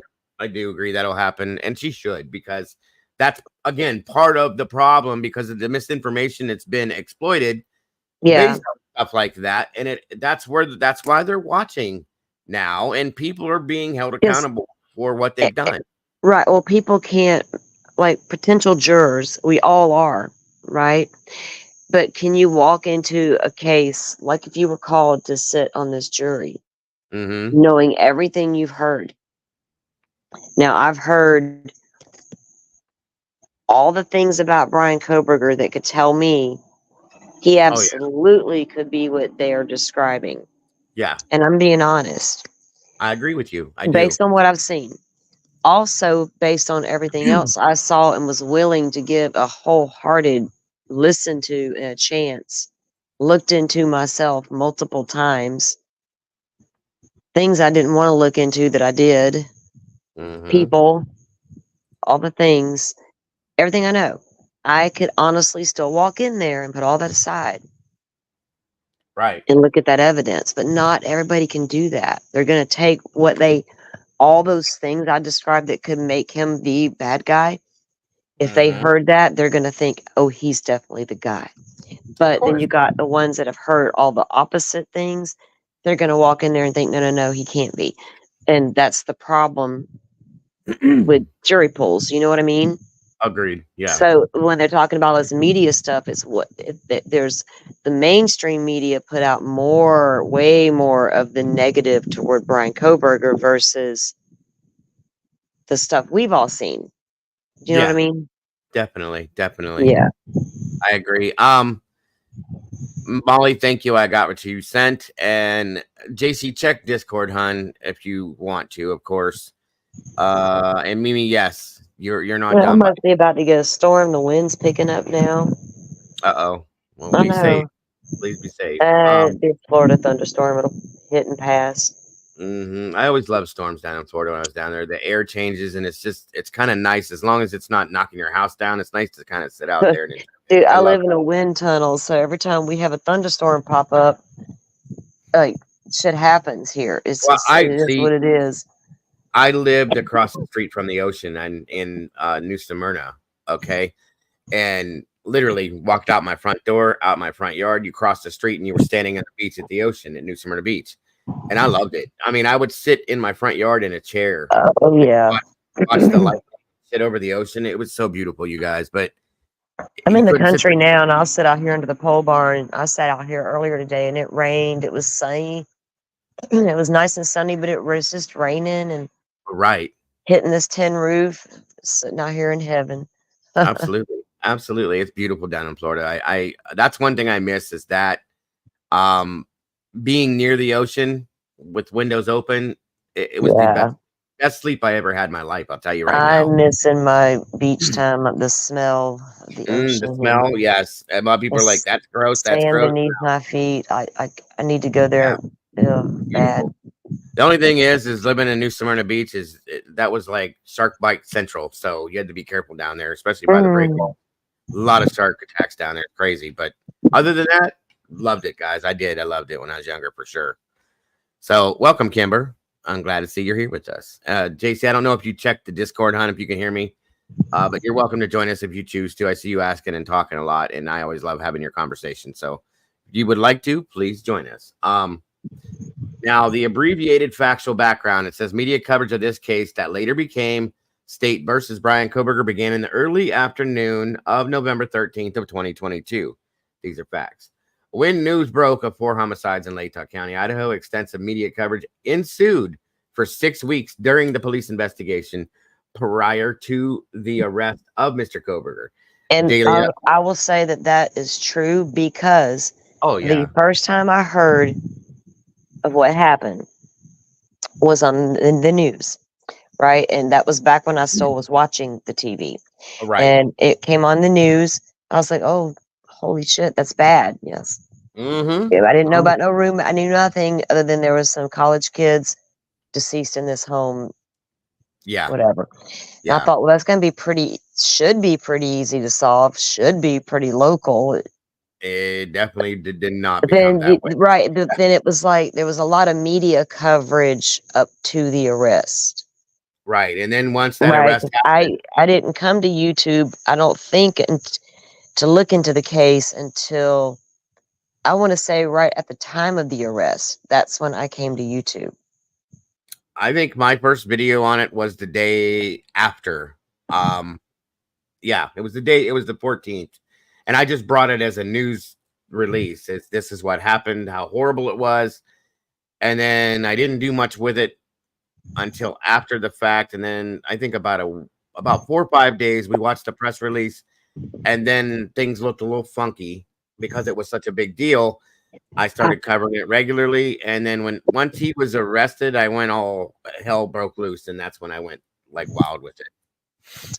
To me, it was like it felt like it was going to be different, and media was covering it, and I know it was sensationalized because it was these 4 young college kids, right? Of course, yes. In It this was college town, and they're brutally attacked in their home, and it was like, what the holy shit, you know? It was a big deal. And then we saw the funkiness that went on between that and the arrest, if you want to call it that, the press conference. I don't know, just the funkiness. Then you add everything that's went on since then. I mean, gee whiz, we were like, what the hell's happening here? Yeah, I agree. Terry, I was I was still a teenager when I lived down there. I was staying with my aunt and uncle. I stayed there. I lived there for a couple. I would go down for the summers. Okay. And then I had made a choice that I was going to stay there. And then I missed my mommy. Truly, truly. Not lying. I missed my mother and I couldn't do it. So that's why I'm here. So that's what happened. But anyway, let's see. Dago, Kimber Salty. If you were on film looking suspicious yet we're not, wouldn't you come out and say, hey, that's me by the dumpster, but here is my explanation? I can agree. I do, but I don't know the substance at that point to say that wholeheartedly. You know what I mean? I probably would, knowing me, but knowing that, okay, whoever that person is, law enforcement already knows who that person is. Agree. Yeah. And they've talked to them, and I'm assuming they've cleared them of any wrongdoings or whatever. Mm-hmm. And they probably know that video's out there because they're well aware that Linda Lane was out there. Let's go ahead. They know everything that's out there. They know everything, even what's going on in the YouTube world. Yep. Grandpa and Grandma may not know what's going on in YouTube, but they law enforcement does, and Ann Taylor does. So, yeah, I don't know if that person would speak out because it is what it is. That the people, a lot of those kids, they don't want all this attention. Right. They know what's being said. They actually do know what's being said about them on YouTube. Mm-hmm. They honestly do. They do know. They're aware of all the tunnels. They're aware of all the theories and the drugs and the. Yeah, of course. So that's part of why they're not talking. And it's probably hard for a lot of them not to say something. Sure. I can agree with you on that. Paula says, I'd be screaming my innocence from the rooftops, having my family scream my innocence all over the media too. I can agree. I do agree. Yeah, if you were being directly accused and you weren't, but if you got some freaks on the YouTube pointing the finger at you, I mean, what do you do? But that is also a lot of people said that, why is Brian not doing this, doing that, so on and so forth. He had an attorney that said, in my opinion, probably, be quiet. We will deal with this way. Oh, he's not being quiet. He's talking to her behind the scenes, but they're doing their best strategy. But what some of us don't understand is when she brought forth the alibi and said that they can prove it, and she is adamant about her client being not guilty. Ann Taylor's yet to ask for a bond hearing of any kind. Sure. And we don't know if that's just because it's a death penalty case and she's not willing. I don't know. Well, she probably doesn't figure she'll get one anyway. So, the only way Ann can prove the alibi she brought forward is to bring forward experts that are going to dispute the prosecution's experts, and then it's going to be a matter of which one the jury believed. That is how his alibi will be determined, believable or not. Agreed. And because she's not telling us he was over here in a specific location. Yeah. She didn't say that. And she didn't provide any witnesses. She just said that they're going to prove using the state's own evidence to tell you that's wrong. Right. So you got to remember that. And then there's going to be like I said, the cell phone experts. They're going to dispute that. And then that leaves your sheath. So we'll see. Agreed. We'll see. Thank you, Sherry. Guys, thank you for hitting the like button. We are in the algorithm. God bless. You guys are amazing, and you rock the nice. That very much. That's where we need to be. So thank you again, and thank you, Miss Sherry. Appreciate that. Welcome, JC. Thank you for joining us, dear. Hi. How are you tonight? Hey, JC. Good. How's it going, JC? Let me just ask her first, JC. How's it going? It's better. Yeah. I got everything kind of figured out today. Dago, I have a incident that happened. My car got stolen. Oh God. Okay. Yeah. So I went down to the police station today and got a copy of my police report. Yeah. And went to for some reason this time they didn't just call me.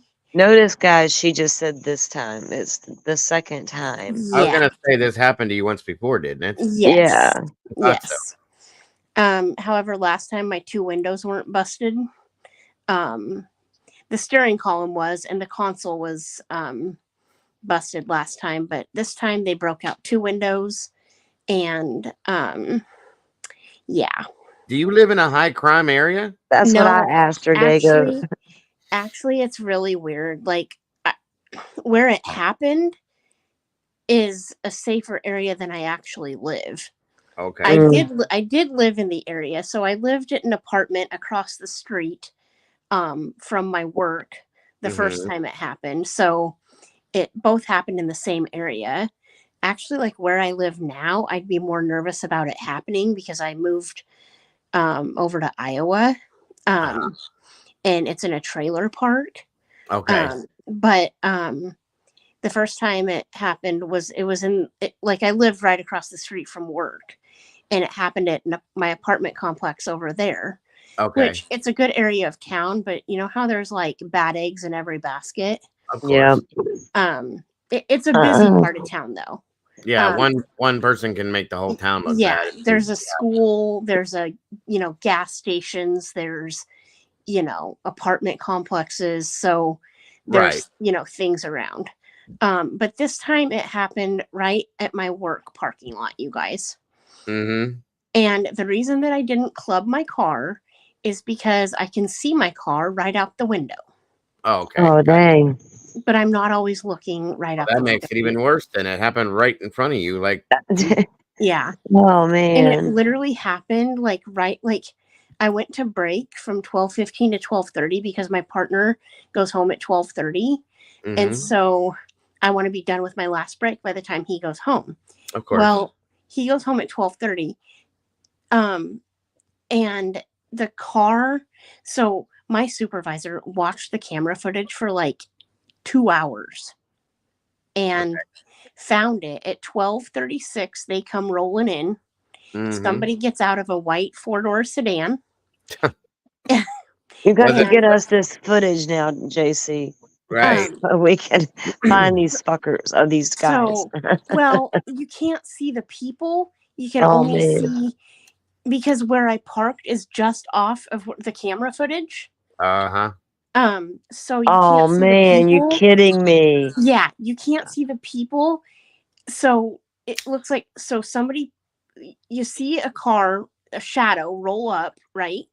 You see a shadow roll up, and then somebody gets out of the vehicle, and then 4 minutes later, my car leaves the parking lot, and the white sedan follows my car. The white sedan. Oh, please tell me it's not an Elantra. If it's an Elantra, darn it. You I'm quitting. know, it honestly looked like an Elantra. Oh my god! Shoot. I think like an Elantra. Now we really need that footage. or like a Sonata. Like I don't know. Like oh no! Don't say that. That makes it worse. I know. I don't know. It kind of did look like well, one. Bless your heart. So, did you get like a rental car in the meantime? Yes. Yes. Okay. Is your insurance covering that? Well, they're making it more difficult this time. Oh no. Because last time they just called the police and got the number and got it for me. Now this time they're making me actually go down to the department, get a copy of it, upload it to them, pay $5 to get the damn thing. Oh shoot. And so the place that I rented the car from before had no availability. So what's it called? Enterprise Rent-A-Car. Every location in Omaha, Bellevue, wherever was like didn't have any availability until tomorrow. Oh, so I went to another place, and that location, the first location didn't have one, but the second location did. So I did what I had to do. I mean, right. You got to get around. I get it. Yeah. So I'm bringing that car back tomorrow, and then going to the place that I know is approved. And getting a new one. There you go. However, It cost me $145, but Oh, shoot. I'm keeping the receipt and a $200 deposit. Jeez. Mm, So for a while today, I was a little negative in the bank account. yeah. But then my friend Venmoed me or, Cash Apped me for the cell phone bill. And that Right. put me at $9.13 now. So I'm happy. There you go. There you There go. you And then go. Well, tomorrow, hopefully I'll get the 200 yeah, back. yeah, And then I exactly. only have to put down 50 for the deposit for the rent a car, and then I can save the And receipts. see, that's such bullshit. These thieves they don't even Well, think about the okay. impact they're having on your life. I You know what I'm had, saying? I mean, I've been lucky because I found all my stuff that was in my car. Oh, Because they broke the windows, they tore the steering column, and then they drive it around for a while, and then they ditch the stuff that was in it, and then they go ditch the car. So last time it got stolen, did you find the car Yeah. and it was did you okay? find it this time already? Yes, they found it this morning. Oh my God. They're It's just still in like good shape? joyriding for a damn minute. They're not like taking it off and stripping it at least or Nope. nothing. Not Just a damn thing wrong with it this time, except for the windows were broken. And last time there was nothing wrong with it except the steering column. It was holy good Lord. It was actually found still running last time. Wow. Joyriders. Well, joyriding kids. They got to be young, right? Yeah. When you think. I'm thinking that it's like teenagers or Yeah. something. But Yeah, something's going on there. It wasn't stolen from the same place as last time, right? Basically across the street. Very near there. I bet across you the it's street. probably the same guys doing it. Within a mile away. It's got to be the same crew of people doing it. You know what I mean? I don't know. That's crazy. How far apart were these two car thieves incidents? Like a mile. I mean, like the last time, when did that occur? I forgot. How long ago? Happened December 8th. Oh, okay. Yeah, 6 months ago, 7 months ago. And then it happened. We got a ring going here, Dago.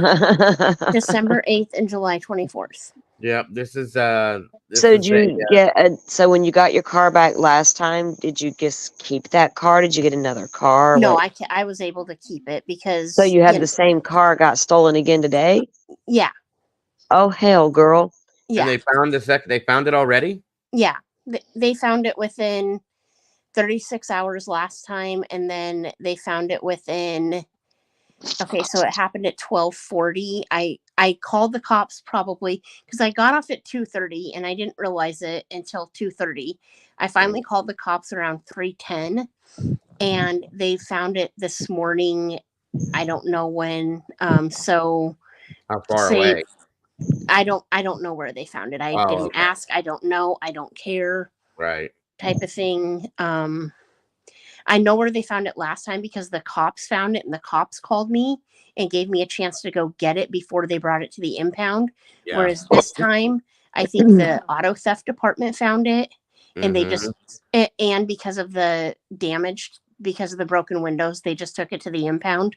Yeah. So they're trying to tell me that it's going to cost me $200 to get it out of the impound. Yeah. That's ridiculous. You're like the victim. You didn't ask them to take your car. And so that's why when I went to the impound today, I released it to insurance. Yep. Yeah. To go get it. Pay for it. Right. And then I gave them the address of the repair shop that I want. And then hopefully they will do a thing where they can either total it or not. Yep.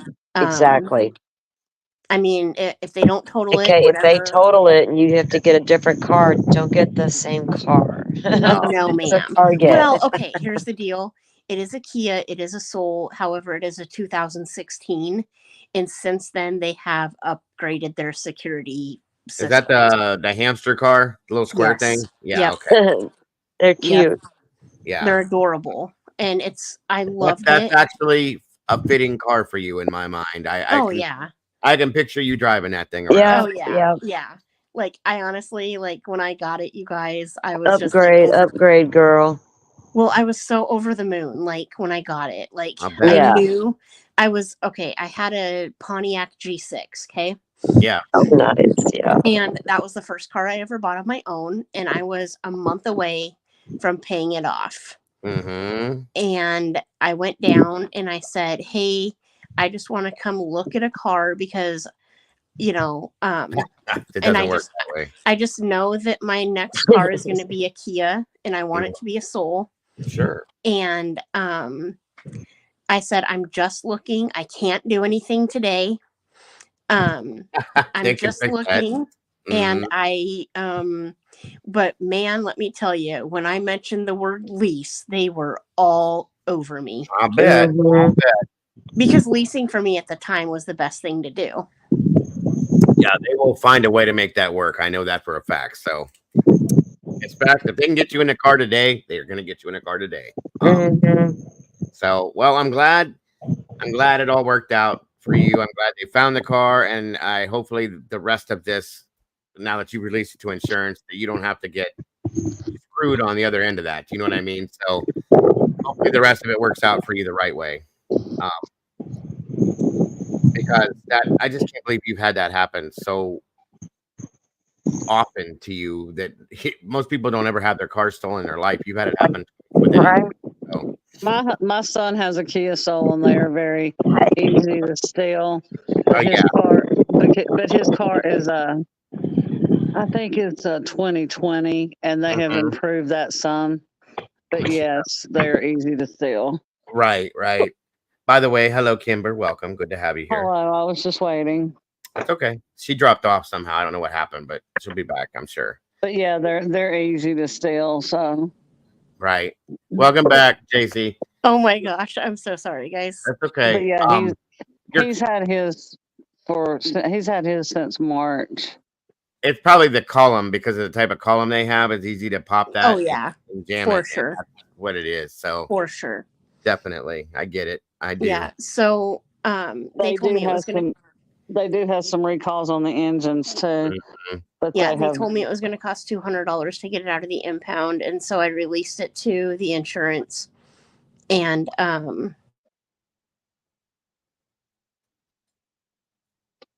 they probably won't total it for 2 broken windows, depending on which windows are broken, JC. Well, the column though, if the column's busted on this one, and they can total that's a it possibility. For that. They can definitely total it for that. So. Did they bust the column on it again, JC? Oh, she dropped off again. No. Well, all right. Well, let's move this. Let me read some more of this. Again, thank you for joining us, Kimber. I appreciate you, dear. Yeah, I'll be here for a few minutes. No problem. So where we at? Where did I go with this? Okay, so the extensive media coverage ensued for 6 weeks during the police investigation prior to the arrest of Mr. Kohberger. Daily updates were available from Moscow Police Department. Here and after, MPD often participated in the updates or press releases. Was the Latah County Prosecutor and Chief of Police James Fry. These broadcasts were played on television, news stations, as well as print and digital media. Social media covered the investigation with Moscow PD, updating its Facebook page and providing press releases and media statements regularly. See Exhibit A, MPD press releases. MPD's investigation included law enforcement partners from Idaho State Police and the FBI. Media coverage, particularly in the market covering Latah County, was replete with story after story in local newspapers and news stations. Media focus did not stop with locally targeted news stations or newspapers. It extended into magazines, books, crime TV shows, and the current medium of information and opinion sharing, the internet. Immediately and consistently, the internet was abuzz with podcasts, tweets, Facebook groups, Reddit, YouTube, and TikTok postings. Here we are. That's us, y'all. That's all about us, right? Once the police arrested Mr. Kohberger, the public was ready to and has proceeded to vilify him without regard to the constitutional guarantee of the presumption of innocence and a right to an impartial jury and fair trial. And that, I agree, is a fact, folks. We've seen it firsthand from the moment the man was arrested. The propaganda that was put out via all of those things. Welcome, Tomboy. And how it's happened. And this is why I believed from the beginning, from the moment the man was arrested, that he had no chance whatsoever of getting a fair trial unless there's a change of venue. And it's at that point, it's even going to be hard there because there's going to be so many, no matter where they go. Even I do feel he's got a better chance if they go to Boise. Well, yeah, and I mean, it is what it is. These people are going to be looked at. There's no way to stop it. And you know, like I said, I'll go back to the Vallow and Daybell. Those were big trials. Yeah. And they were moved. So it's because there is so much media saturation on both sides. Right. It's not going to go away. So, the but only way I do understand that, like I said, people, you know, they do hear these things. And honestly, everything I heard on mainstream was always, you know, the pictures of him and WSU criminology guy. You know, there was really not a lot, you know, the Reddit stuff. But really and they talked about him every time they talked about the case. You know what I mean? But you're going to talk about the defendant every time you talk about the case. So but I do get where there was like this case for some reason. Like I said, the minute it happened, we were all kind of like, what's going on there? That's crazy. Yeah. And boom, boom, boom. Yeah, definitely. And we saw, you know, Brian did this. He stole his sister's phone. He did that. He did this. He was this kind of person. He looked at me funny. He was creepy. He stared at me. He's a pervert. He's this. He's an inside. I mean, all of that stuff went on for a year, guys. And well, and the only thing out of that you just said that we know even happened was still in the phone. That was when and he was that don't make him a murderer, but a murderer. You stole your sister's that phone. did happen. But the other things Dago referred to, we don't, you know, it's all based on rumor, guys. It was all hearsay, every bit of it. So how can prosecution expect the defense to be comfortable with that situation? Blows my mind. So, well, they're just doing their normal prosecution job.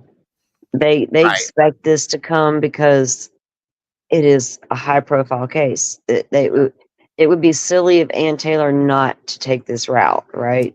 Agreed. And Bobby says the best point is yet to come in regards to Chief Fry. Cool. Okay, let's go. So the argument on this was that Brian Kohberger, one, cannot receive a fair trial in Utah County as protected by his rights under both the United States Idaho constitutions because of the pervasive, inflammatory, and often inaccurate publicity again, and the small size of jury venue. So again, I hope JC's okay. The great value of the trial by jury certainly consists in its fairness and impartiality. Those who most prize the institution prize it because it furnishes a tribunal which may be expected to be uninfluenced by an undue bias of the mind. I have always conceived and still conceive an impartial jury as required by the common law and as secured by the Constitution must be composed of men who will fairly hear the testimony which may be offered to them and bring in their verdict according to that testimony and according to the law arising on it. This is not to be expected. Certainly the law does not expect it where the jurors, before they hear the testimony, have deliberately formed and delivered an opinion that the person whom they are to try is guilty or innocent of the charges alleged against him. Very true. Very true. Paula says, I do believe that there should be a change of venue, and I do believe it is possible to get an impartial jury. Not everybody in the world watches true crime like we do, and that's very true. I agree. Yeah, and I have these friends that live right outside of Boise, and one of them, his wife she follows true crime. He does not. And she even they went over to Daybell's house, I think it was. She rode by there and got her picture.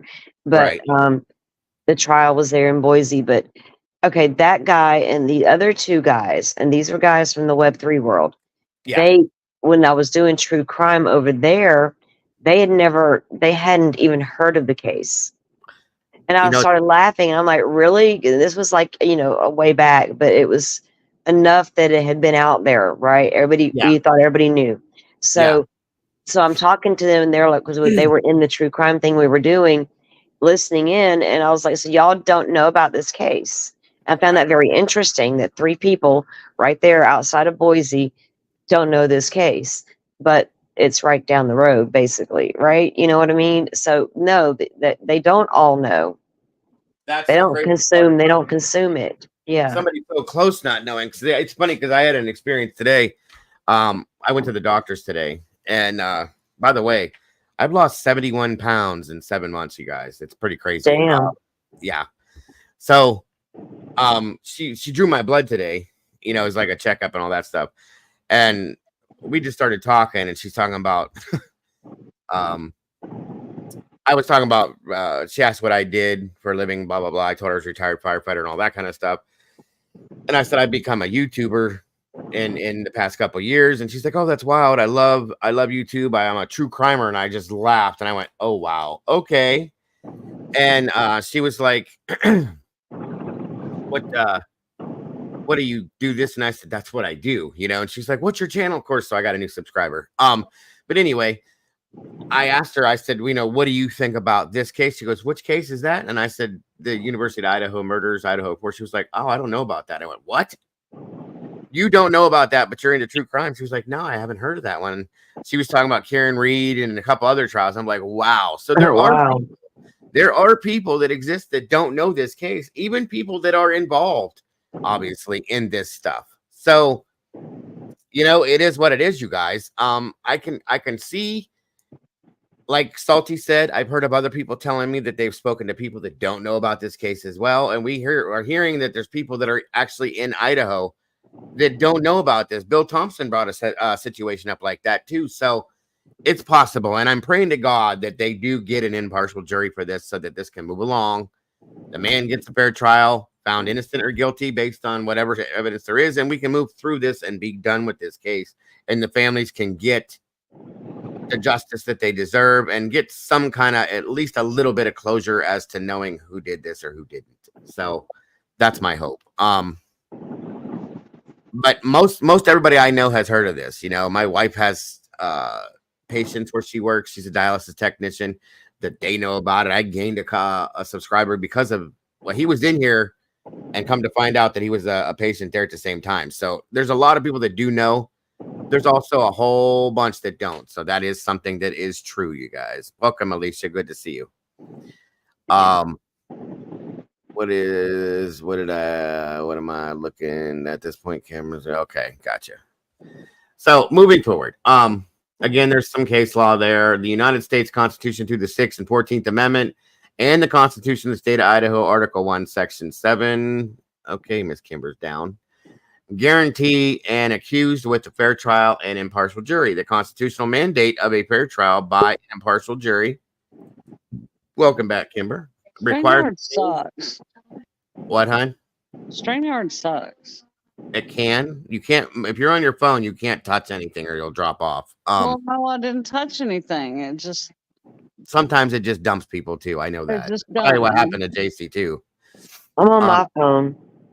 Yeah, I don't like doing it on my phone because of those things, but I'm sorry. Welcome back though. Thank you. I'm just too lazy to get up and get the laptop.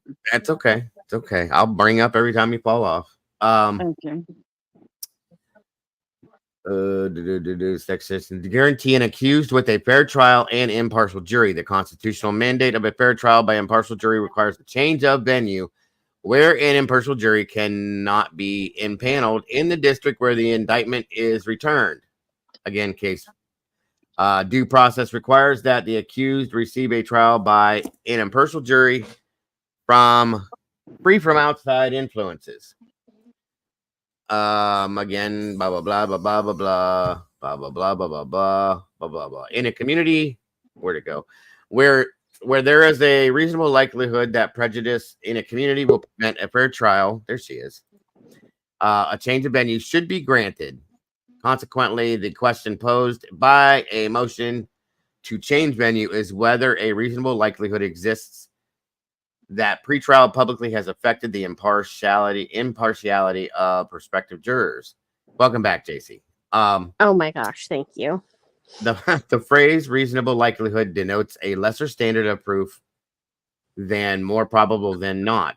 A reasonable likelihood of prejudice does not mean that the prejudice must be more probable than not. The determination of whether to grant a motion for a change of venue is addressed to the discretion of the trial court. In exercising this discretion, the trial court must keep in mind that although the mere presence of pretrial publicity is not enough by itself to warrant a change of venue, a defendant's inability to make a detailed, conclusive showing of prejudice is not a proper ground for refusing to change venue. Prejudice, excuse me, prejudice seldom can be established or disapproved with certainty. So she's citing case law all through here, and then citing quotes from the case laws. Yeah, and I'm not reading the case law, guys, because it does explain cases that they've used to get to these points, but it's not going to help at all, because I'd go on forever with it. Is that where the blah blah blah blah blah blah blahs are coming in? Yes. Okay, Sorry. Just wanted to check. I wanted to make sure that's the blah blah blahs. Blah blah blah blah blah Blah blah blah blah blah blah. Okay. I just want to make sure I have my shit together over here, because you got it all. You got it all. Good. A showing of actual prejudice shall not be required. Any doubt as to the necessity of removal to another county should be resolved in favor of a change of venue. That's Idaho there. Prejudice may properly be presumed when either inflammatory publicity without case has so saturated a community that it is almost impossible to draw an impartial jury, which is the situation here, from that community, or B, so many jurors admit to a disqualifying prejudice that the trial court may legitimately doubt the avowals of impartiality made by the remaining jurors. Publicity by itself does not require a change of venue. However, a presumption of prejudice requiring a change of venue attend only the extreme case. The test for the extreme case remains whether the trial atmosphere has been utterly corrupted by press coverage. Mr. Kohberger is not on the eve of trial, thus no actual jurors will be called in to determine prejudice. Instead, extensive surveys show actual prejudice and how State versus Kohberger is an extreme case where a venue change is required. It is not possible to impanel an impartial jury in Latah County based on the pervasive and inflammatory press coverage. So their surveys have been remember they were doing. Yes. They had to go to court over and were approved Right. to go ahead and continue. Those have all been done. Yeah. And this is the result.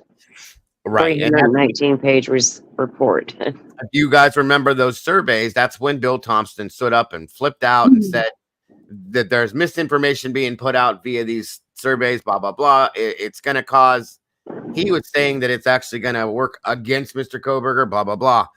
So that's where this is coming from. That's because the surveys were being conducted to gear up for the change of venue. Remember, that was the whole purpose of them. Yes. Yes. Yes. Yeah. Absolutely. I see you, Brian. You're in here, buddy. I see what you're saying. I see you in here. And I'm trying to watch and read at the same time, but I see you, sir. You're not being ignored. I promise you that. So State versus Kohberger is an extreme case that in that atmosphere, Latah County is utterly corrupted by press coverage requiring a change of venue. I agree. Brian Christopher Kohberger, once arrested, quickly became a recognized name. The investigation into the deaths of 4 college students has captured the attention of the community, the state, the country, and beyond. Yeah, that's true. The whole world knows about this at this point. I've got people that came in here from other countries that know all about this. Yeah. But there's also a lot of people that don't know about it. Oh, great. Yeah, exactly. We were just talking about that, JC, when you were gone. When you had dropped down, we were just talking about that very fact. That's more mind-boggling to me than how many people do know about it. Agreed. Yeah, That's what we were saying. I think it's because of what we know, JC, and I think the fact that there's so many of us that do know everything about it. I think we expect everyone to know what we know because of how we know it. You know what I Yeah. mean? I think it's an expectation that we just don't understand because of that reason. That's all. Well, what I've noticed is that a lot of people just don't watch the news at all, let Yeah. alone they're not. A lot of people, what I've also like my cousin, for instance, she said I'll be that right back. Keep talking. I'm sorry. since she's become a mom, she's kind of a baby about stuff, and she can't like handle kid cases, so they get like they just can't handle it. They don't want to, face reality sometimes, I guess, because they just don't want to know everything that goes on. So they just try to ignore everything. But yeah, some people just don't want to pay attention to it because of the heaviness of it. Yeah. I'm And if you guilty of think that. about it, I'm guilty of that. yeah, if you think about it, the news doesn't bring a lot of good news either. No, like even before, like when I was still on Facebook, I would scroll past the child abuse cases. For some reason, they were just like all over the place, and I was like, no, I can't read it because I'm such an empath. I had to protect. I cannot look at it. There's nothing I can do about it. Honestly, that's going to affect me in a way that I'm not. No. So That'll make your mental health go yeah. bad. So I didn't let myself look at that stuff, right? True crime all day. You give me a good crime scene, I'm good, but not that. Right. You know what I mean? That's heavy. And I don't want that heaviness. Now if it's a particular case, like we didn't know how Maddie's case was gonna turn out.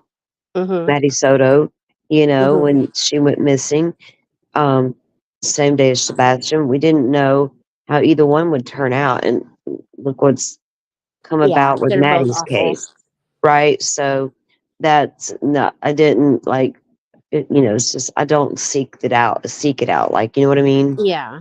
Yeah. I don't know. But this case was one of those that from the beginning, you hear about it, it was just like, whoa. Oh yeah, this from case the beginning. From the beginning was crazy. It says here that media saturation in Latah County has been continuously heavy since the deaths were reported. Public interest in the case does not wane. Stories about the case and Mr. Kohberger come in the front of published books, television, crime shows, internet platforms, social media, news stations, and newspapers across the nation. The most coverage from these sources has occurred in Latah County. Coverage runs the gamut of reporting on items contained in court filings to reporting about what unnamed sources have said. Oh, wow. As well as reporting based on other media stories. They know what we've been talking about, y'all. Oh, so, yeah. These stories are often rife with misinformation and speculation. Yeah. So, I mean, and it's true, but how much of the jury pool is coming out of YouTube? How many is coming out the mainstream media pool? And like you said, not everybody even watches the media in any capacity or follows crime, or even if they hear about it on their news briefly, do they pay attention? It's just another story and they just went on about, They just what I mean? flip through. Yeah. They listen for the weather and okay, I'm good to go in the morning, and they went on about the guy chasing the kids through the house, whatever. Yeah. Yeah. You never know. But they got a better shot to get it done in Boise. That way that they are preserving the right to the fair trial. Well, That has to be preserved because you don't want him to get off. That's not the right way to say it. You don't want people accused being able to come back later and say, well, I can use this, right? I can appeal based on the fact you didn't let me move this trial because of the publicity. That's what I was saying. That's what I was saying in chat was, if they move it to Boise, then that's a better chance of them getting it right. You know what I mean? Like Yeah. when it comes out, getting it right instead of having to do it all over again at some point if he's guilty. Well, the judge said we only want to do this once, and He did. He certainly did. You're right. Yeah, I truly believe he feels that way because this is not a joke, and this is probably the biggest case that will ever be seen, in my opinion, thus far. Yeah. I mean, just like OJ, like it's OJ into the water, in my opinion. I agree. Yeah. So yeah, Casey Anthony, my God. Yeah, we don't want to do that one twice. No. Even though I think Brian, we covered Noah Presgrove's case. We're still covering it with anything new. I'm definitely rolling on that one because that's another insane case. Welcome, Alabama Mama. Good to see you. Yeah. Dago, I just have a small, quick subject change. It's just a small, quick subject change. There was a woman that went missing in Nashville from New Jersey. Yeah. And she was down by the Cumberland River. She apparently went in the river. But they did find her, and they did find her alive. Oh, really? Yeah, she was down there with. They did find her alive. She went missing. She got separated, but they did find her. She was on the phone with her mother. They found her phone, and when they found her, she was wet, dirty. Where'd they find her at? She had apparently fell in the river, but she had apparently climbed back up. Okay, and gotcha. They did find her alive. They took her to the hospital, but she was okay. I got a video, Dago. I uploaded a video on the TikTok, but I didn't do it to YouTube. But I do have it on my TikTok. And she got separated from her friend. They were from New Jersey, and there's video. I have the shots of her, but there was video of her leaving. She's going across the street at one point. Then there's another screenshot from the video. There's 2 sightings of her on video, apparently. But she ends up at the river somehow. And why she ended up in the river is beyond me. But when they found her, the live footage I saw, she's literally standing beside the Cumberland River, up on the road though. She's wet, she's dirty, her feet are black, dirty, her pants are dirty, everything is like weird. And she's like got a kind of like a smile on her face talking to law enforcement. Was she intoxicated? I don't know. Wow. But it's on the news, Dago. You can check out WKRN, SMV, or WZTV. It didn't elaborate that she was like kidnapped and left there. Somebody was after her. Nothing. Just like she was found. She was reported missing, I guess, by the friend. Then they found it, but hours went by. Yeah, hours. There was a lot of hours that went by, but you can check out any of the local news stations. But she was found safe, and they did take her to the hospital. Yeah, she was safe, and they got her, but that's still a crazy situation. Yeah, but it did not. But they were afraid it was going to end up like another Riley Strain case. But fortunately, it did not end up like another Riley Strain case. She was found safe. Well, yes, thank goodness. And it was also the same area. And yes, it was the same area. It was the same area. On the which is a very bad. I'm sorry, JC. Was she like on the bank? Like was she struggling when they found her? No, she was up off the bank. She had apparently crawled out of the river, and she was up on the sidewalk area. So she had managed to crawl out. Okay. See, I'd be curious to hear an interview with her now to see if something previous, like Salty said, had happened to get her to that point. You know what I mean? But they did find her phone, and actually they found one shoe. They found one shoe, and then they found another shoe. So they found both of her shoes. The initial report said there was a shoe and some blood in the area recovered. Yes. So I don't know. I never heard that it was her shoe, though. I don't know. Yeah. She had shoes and a purse in her hand in one of the video footages of her crossing the street. Okay. heading down this toward the sidewalk area. You know what I mean? And then, but how or why she ends up in the river is, I don't know, dude. Like I said, she's dirty when she gets standing there talking to the cops. That is why I tell my son every time he goes to Nashville to stay away from the river, because the river is right there. Oh, we've seen so much of that. And it is easy when you go downtown Nashville to want to go to the river.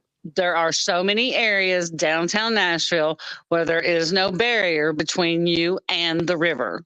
Yeah. To fall in the river. Yeah, we've seen so much with that river too. That river is like a death trap. River moves. The river's full of people. That river moves 8 feet per second. Oh god, I imagine if they ever drained that river somehow or dammed it off, they'd probably. Well, I had to ask in my video: is this just you know, is the Cumberland River taking lives? What's going on down there, or is it just overindulgence in an area with a lot of bars? It's a lot it's of both. I'm sure it's both. It is what it is. People do overindulge because there is so many bars down there. That's what they came to do. That's why they're there. That's what they came to do. And it's tourist. So just be careful when y'all are out being tourists. Even on the Gulf of Mexico takes its fair share of tourists every year. Do not just like the Cumberland probably does. Yeah, be careful, guys. Be careful in your summer and vacations and all that good stuff. When I went to Nashville, I wasn't even able to go downtown because it was raining that day. And I didn't want to go somewhere by myself that I didn't know where it was raining. Not in Nashville. I wouldn't have been able to enjoy it. Well, anywhere, it's just safer. Yeah, that's one thing that Cletus had said to me, because he's from there, and said, yeah, you don't go anywhere through Nashville by yourself. No, not at night. Downtown Nashville is it's a hellhole in the summertime. I would have been able to go during the day, but since it was raining so bad, I was like, well, even during the day, I was told don't go by yourself anywhere because you just don't know who's around. No, not downtown Nashville. And you're just a little thing, JC. I mean, that's like New Orleans. That's like Orlando. That's like everywhere. Everywhere, you know. And there are just so many tourists cram packed down there. Right. On any given day. And if you go down Broadway, all the bars are on Broadway. Kid Rock, all the bars are in that area. Kid Rock, Luke Bryan, everything. And there's 2nd Avenue, and there's all of the things are down there. And then you get to the end of Broadway, there's a Cumberland River. It's all right there in the Cumberland River. Well, it's like a mouth. It's like don't go down the damn Cumberland River when y'all go to Nashville to party and have a good time. Don't do it. You should know better.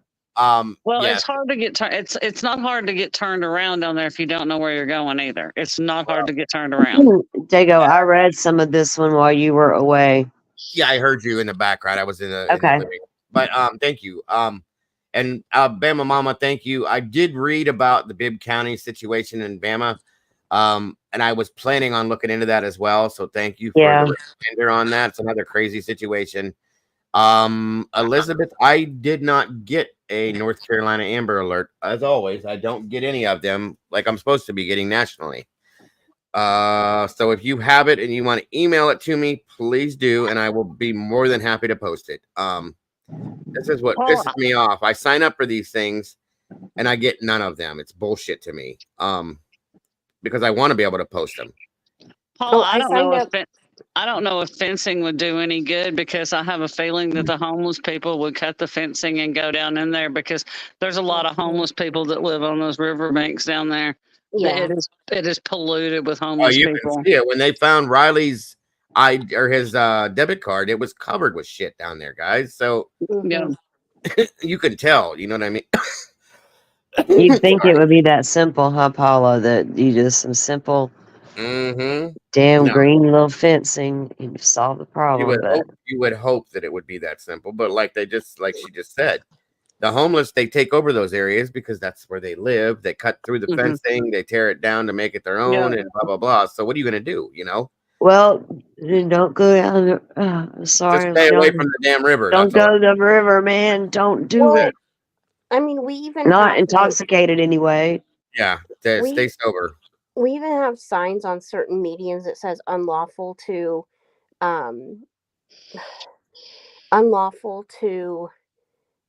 basically hang around, solicit, or unlawful to be on the median. But guess what? Homeless people are on the medians all the time. Yeah. Oh yeah. Yeah. Absolutely. I mean, just, waving their bucket and waving their sign. Look, my niece lives up in No Town, Alabama. Okay. One red light, she doesn't know anything ever. There's not even a fast food restaurant in this town. There's nothing. Of So I course. take her into town over into Florida from Alabama. And we're driving through town, and it's like, I noticed she's like looking around, you know what I mean? She's all like, whoa, looking all around. And we go to this red light, and we stop, and I realize what's on the corner. And I was like, oh crap, I know her. All of a sudden, she grabs that door and she looks at me. She's like, what is that? And what is happening? And what is on that sign? And what does it say? And I was like, oh, honey. So I explained to her what was happening. She's like, are they like all over the place here? I've never seen one before. I was like, oh, shit. Right. So, I mean, but. No, you guys, I'll never forget the first time I saw one on a corner. And I was with my grandparents, and I said, you guys, I thought this only happened in the movies. Yeah. Right. No, ma'am. But, ma'am.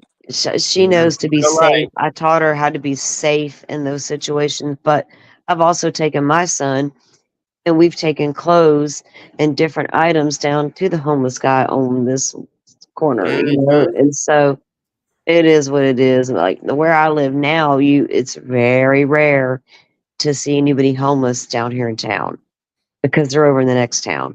It's very rare here. Right. But is there also women on the streets over in Pensacola? Yeah. Yeah. That's what I was referring to as the women on the streets. Yeah. There's women, men. Yeah. There's young people over there. The young people. Bad. I mean, I've seen it. We have tent cities here. Yeah. Underneath the viaducts or the overpass. Oh yeah, we had a big story about that here under ours. It was bad. It's 19, 20, I don't have a solution for that situation, so I try not to get into it. Right. Yeah. I get it. Real quick, Green Eyed PI, a member for a month. Congrats, happy day anniversary. Nice. I swear it was longer than that, but congrats, and I appreciate you being part of this community. We love you here. And thank you again as well for the $2 super sticker. That's amazing, and we appreciate that as well. So thank you for being here with us. I appreciate you so much. Where are we at? Welcome up 84. Welcome. Good to see you. Oop, I clicked the wrong thing. There you are. It says, where you're talking about New Jersey woman found. As I tuned in, I read an interesting comment someone left on one of the news clips. Thank you. Okay. How far down did you get on this, Salty? Where did you stop? Right to where I think it says misinformation and speculation. Okay. And the amount of media stories. Yeah. Inaccurate, speculative nature of the stories and the impact on potential jurors show that State versus Kohberger is an extreme case. We know that. The impact of this vast media coverage on a potential Latah County juror demonstrates the necessity of venue change. Media from locations outside of Latah County is easily accessible to a potential juror. However, Latah County residents have received the most media saturation within the state. TrueScope is a media collection company, and based on the okay, now I know who it is now. So James Todd, I believe, is who works for TrueScope. So that's where that's going to come from and who that is. Based on the analytics completed by the company, media coverage directly in Latah County makes up 36.13% of the coverage in the entire state. So they're going to bring this gentleman in to explain to the court why and how the change of venue is a necessity based on what the statistics they've broken down and they figured out through TrueScope. Sorry, guys. So Yeah. at that point, that's going to make a lot of sense, and that's going to be a very big, impactful type scenario. So I'm waiting to hear that for sure. Hold on a minute. What is this? They said that there are scramblers on the stadium to prevent drone attacks, messes with the GPS, and keeps telling them to cross the river. What are we talking about? What is that? So weird. Talking about New Jersey woman at the time. I read an interesting comment someone left on one of the news clips saying that there are scramblers on the stadium to prevent drone attacks. And that messes with the GPS and keeps telling them to cross the river. Really? Scramblers on the stadium. Okay. Nissan Stadium. What are we talking about? Nissan Stadium? I think they're talking about downtown. To prevent, yeah, I know, but it says on the stadium. So I'm asking, is that Nissan Stadium? Is that the one that's downtown? I don't know, but I think so. Nissan Stadium is Titan Stadium. Okay, so that's down there through Nashville. Yes, that's what I was going to say. It's probably where the Titans play. Okay. Okay, Yes, so that's where the Titans play. But it's called Nissan Stadium, right? Yes, Yes. it's called Nissan Stadium. Yeah. So that's then, to prevent drone attacks on Nissan, because that's a very big venue. Yeah, it A is. lot of country music, huge concerts go down there. So you got trying to prevent in ball games and whatnot. And it messes with the GPS signal telling them to cross the river. Like people that when they're walking, like mapping themselves back toward their hotels. Yeah. Yeah, because listen, that reminds me then. That's a good point because we watched the video of Riley on his phone. Was he following GPS at that point? It looked like it, didn't it? Sure did. That's crazy. Wow. Because if you're down there being a tourist and you don't know how to get back to your hotel and you're a little intoxicated, you got to turn around, you're going to put a key into your phone and go where it's telling you. So these people are probably trying to find a way to cross the river. They get whacked up in the situation. Well, if it's dark down there and you can't see real well, because that girl, look, Kimber, she looked like she tumbled in hard. It was a comment on the video of the New Jersey woman in the same area that Riley went. Yeah, it was same area, the street, Gay Street, right there, the connector. The video I showed, they talk about that. Is that what street Riley was on when he got in contact with the police officer? Same area. He was on Main Street, right? Yeah. Yes, okay. But you can tell when she's standing there talking to the police, I'm telling you, her feet are dirty. They're black. No shoes. Yeah. Her pants are dirty. She didn't just casually stumble in, I don't understand. It's weird. Maybe she was trying to climb down to find a way to get across the river. Well, because it's steep right there, right down. And so she rolled down the embankment into the river. Did it knock her out for a little bit? Yeah, and then she came to, and it'll be interesting to see if she was using her GPS to try to get around. And then she crawled back up the embankment, and that explains why she's so dirty and her feet are black. And those banks, goodness, those banks are kind of steep. So if you get too close to that, video. Yeah, exactly. That's what I was talking about. If you get too close to that, who knows what's going to happen? You know what I mean? If we could get if she did an interview, and we could hear her story, that might help understand what Riley, what happened to him better. That's exactly what I'm saying. And then why would that happen to them? Agreed. What sent them in that damn direction? Like he's saying, those scrambled things. That's not cool. That's going to be, if that turns out to be a situation, that could be a lawsuit, family lawsuit against the city for that kind of thing. You know what I mean? That's interesting to hear. Because if that's what a cause was to get somebody down, but then again, they're probably going to say the fact that he was intoxicated, blah, blah, blah. Yeah. So who knows? But when, I mean, so what you are, but if they're creating a dangerous situation, right. That's what I'm saying. They're adults. They're partaking what they came there to do. So And what? and at times when, like Lori's saying here, when Riley went down, that river was elevated 6 to 8 feet that night, and it Yeah. was because of all the Oh, rain. yeah. So that Mhm. makes it even harder and more dangerous for people that are getting close to those areas. So that's a good point. But That's a there are very not good point. guardrails. There are not guardrails on every stretch of that Cumberland River. Yeah. And the place where they were saying that Riley went over, it Mhm. would have been very easy for Riley to have accidentally stumbled and Right. fell down that embankment, because that embankment is Well, very, very steep. Oh yeah, I think that he fell accidentally in there, then just they like she probably did apparently.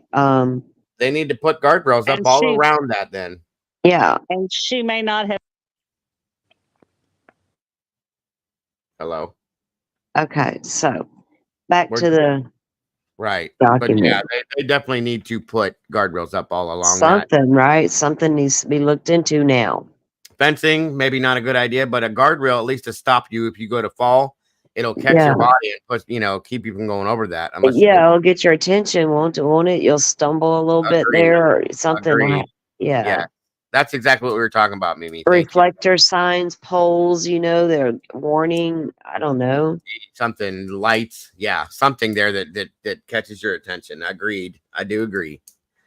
Okay, so Latah County is easily accessible to I read that already. See exhibit, true scope, blah, blah, blah, blah, blah. Okay, hold on. The statistic in here. Okay, got to that.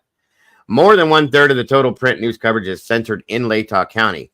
More than 1/3 of the traceable media is one county is astounding. However, considering that Latah County comprises only 2.75% of the entire population of Idaho, the oversaturation and resulting prejudice is magnified. The prolific media coverage in Latah County is not a mere passing story. The content is not benign. Rather, oh my God, I did it again.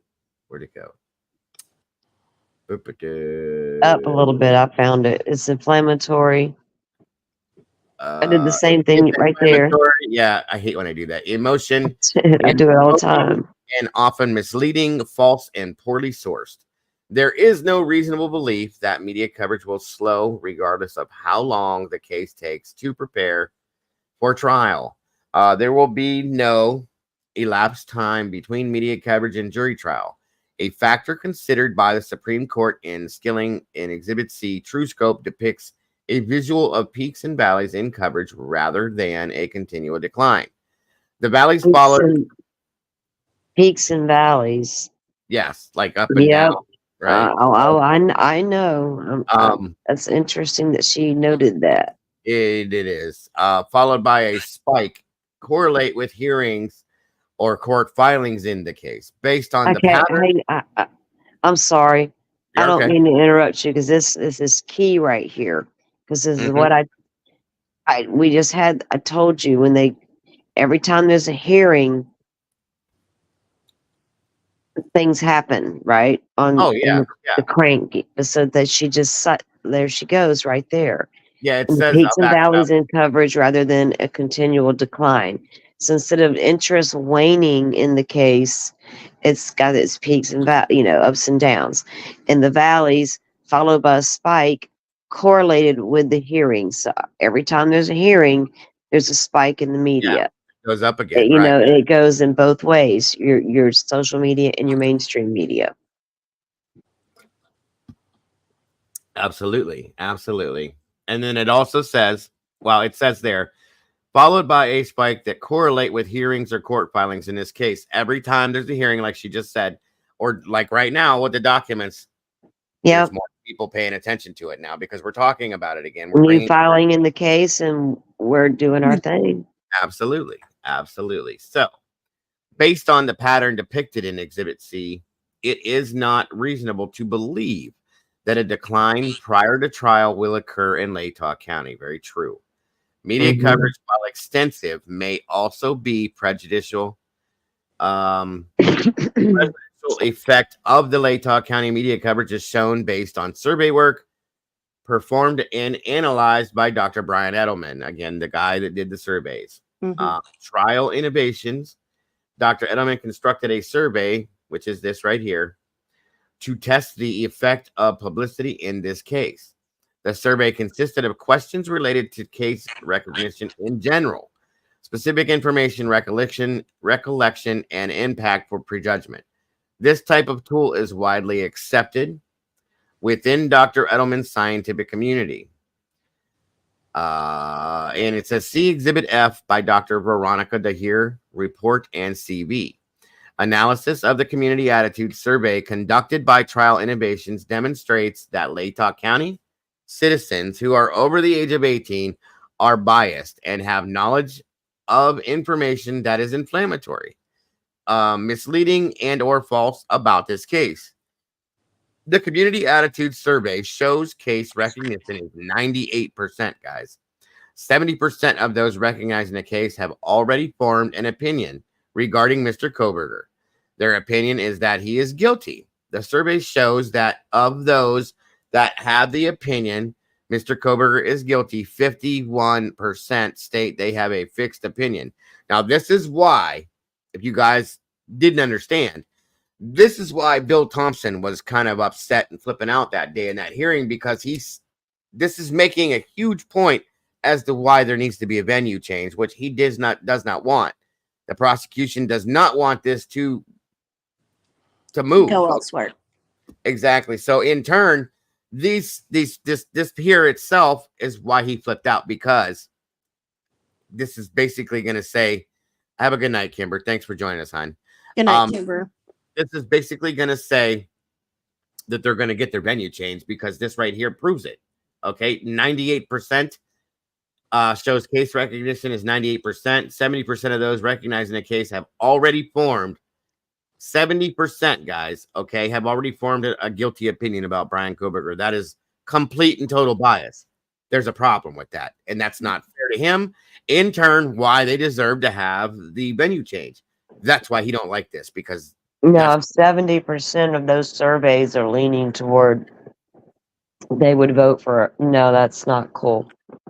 Right, and you can't have, even if it a 50-50, it's difficult at that point, but it's way over the half point, guys. So, you know, did we have a feeling that this was going to happen from the get-go, though? I did. Oh, yeah. Yeah. Absolutely. Yes, absolutely. I wondered. You know, I wondered immediately once we started seeing, you know, I think I did a show one time with Sarge, and Sarge came out, you know how he is, and said that there's nothing but guilty propaganda being put out about this. And I had to agree. And he said, you watch that there's going to be a venue change that pops. And this was a year ago because of the situation. I think but Anne strategized, though, when she was, you know, how she was like pushing things off. She strategized big time, and she saved change of venue for one of the last things. Well, that's because she had to get through all that other stuff first. But yeah, agreed. Well, actually, she filed it. She talked about it a long time ago. When she originally filed this, it was even talked about in court. This normally came up later in the process. Right. Anne's like, no, we're doing it now. But it's not uncommon in a high profile. And I was watching in Idaho, knowing that Chad and Lori got their trials moved. I assumed this one would always get moved as well. I think it will. I remember at one of the hearings, like Judge was like something about, do you plan on a change of venue?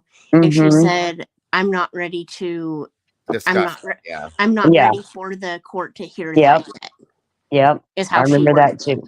Yes, that was a while back. They've had, and then like they were supposed to have already had this hearing.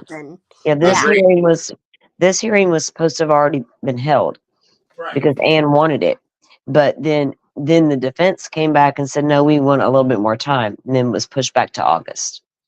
So now here we are. And then wasn't it also supposed to be like October? No, that's something different in October, not change of venue. Oh yeah, no, not, but like, I mean the trial itself, like Originally, I think it was. Yeah. It Supposed was. to It be was in supposed to be August, just, and then October, and then it was delayed forever, and then now it's Mm. agreed. Yeah. June Agreed. 2nd is it's now supposed to start because she can only push it back really so far, right? Yeah. And he gave her plenty of time to get through all that data she told us that she had Mm-hmm. and to get all her motions prepared and ready because she obviously has a plan. Agreed. She's kind of talked about that, laid out kind of what the things she's going to be going after. She's gathering all her witnesses, her experts, that's her witnesses. Mm-hmm. There's no witness to any alternate scenario. If she had a witness to that, there'd be way more to it than, Right. you know what I'm saying? There'd be more to that.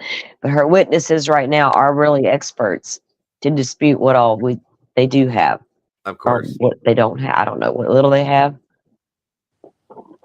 Yeah, I But agree. at Well, least it's all scheduled now. And now that then they set aside the certain days of the month for these hearings that they're going to be going through.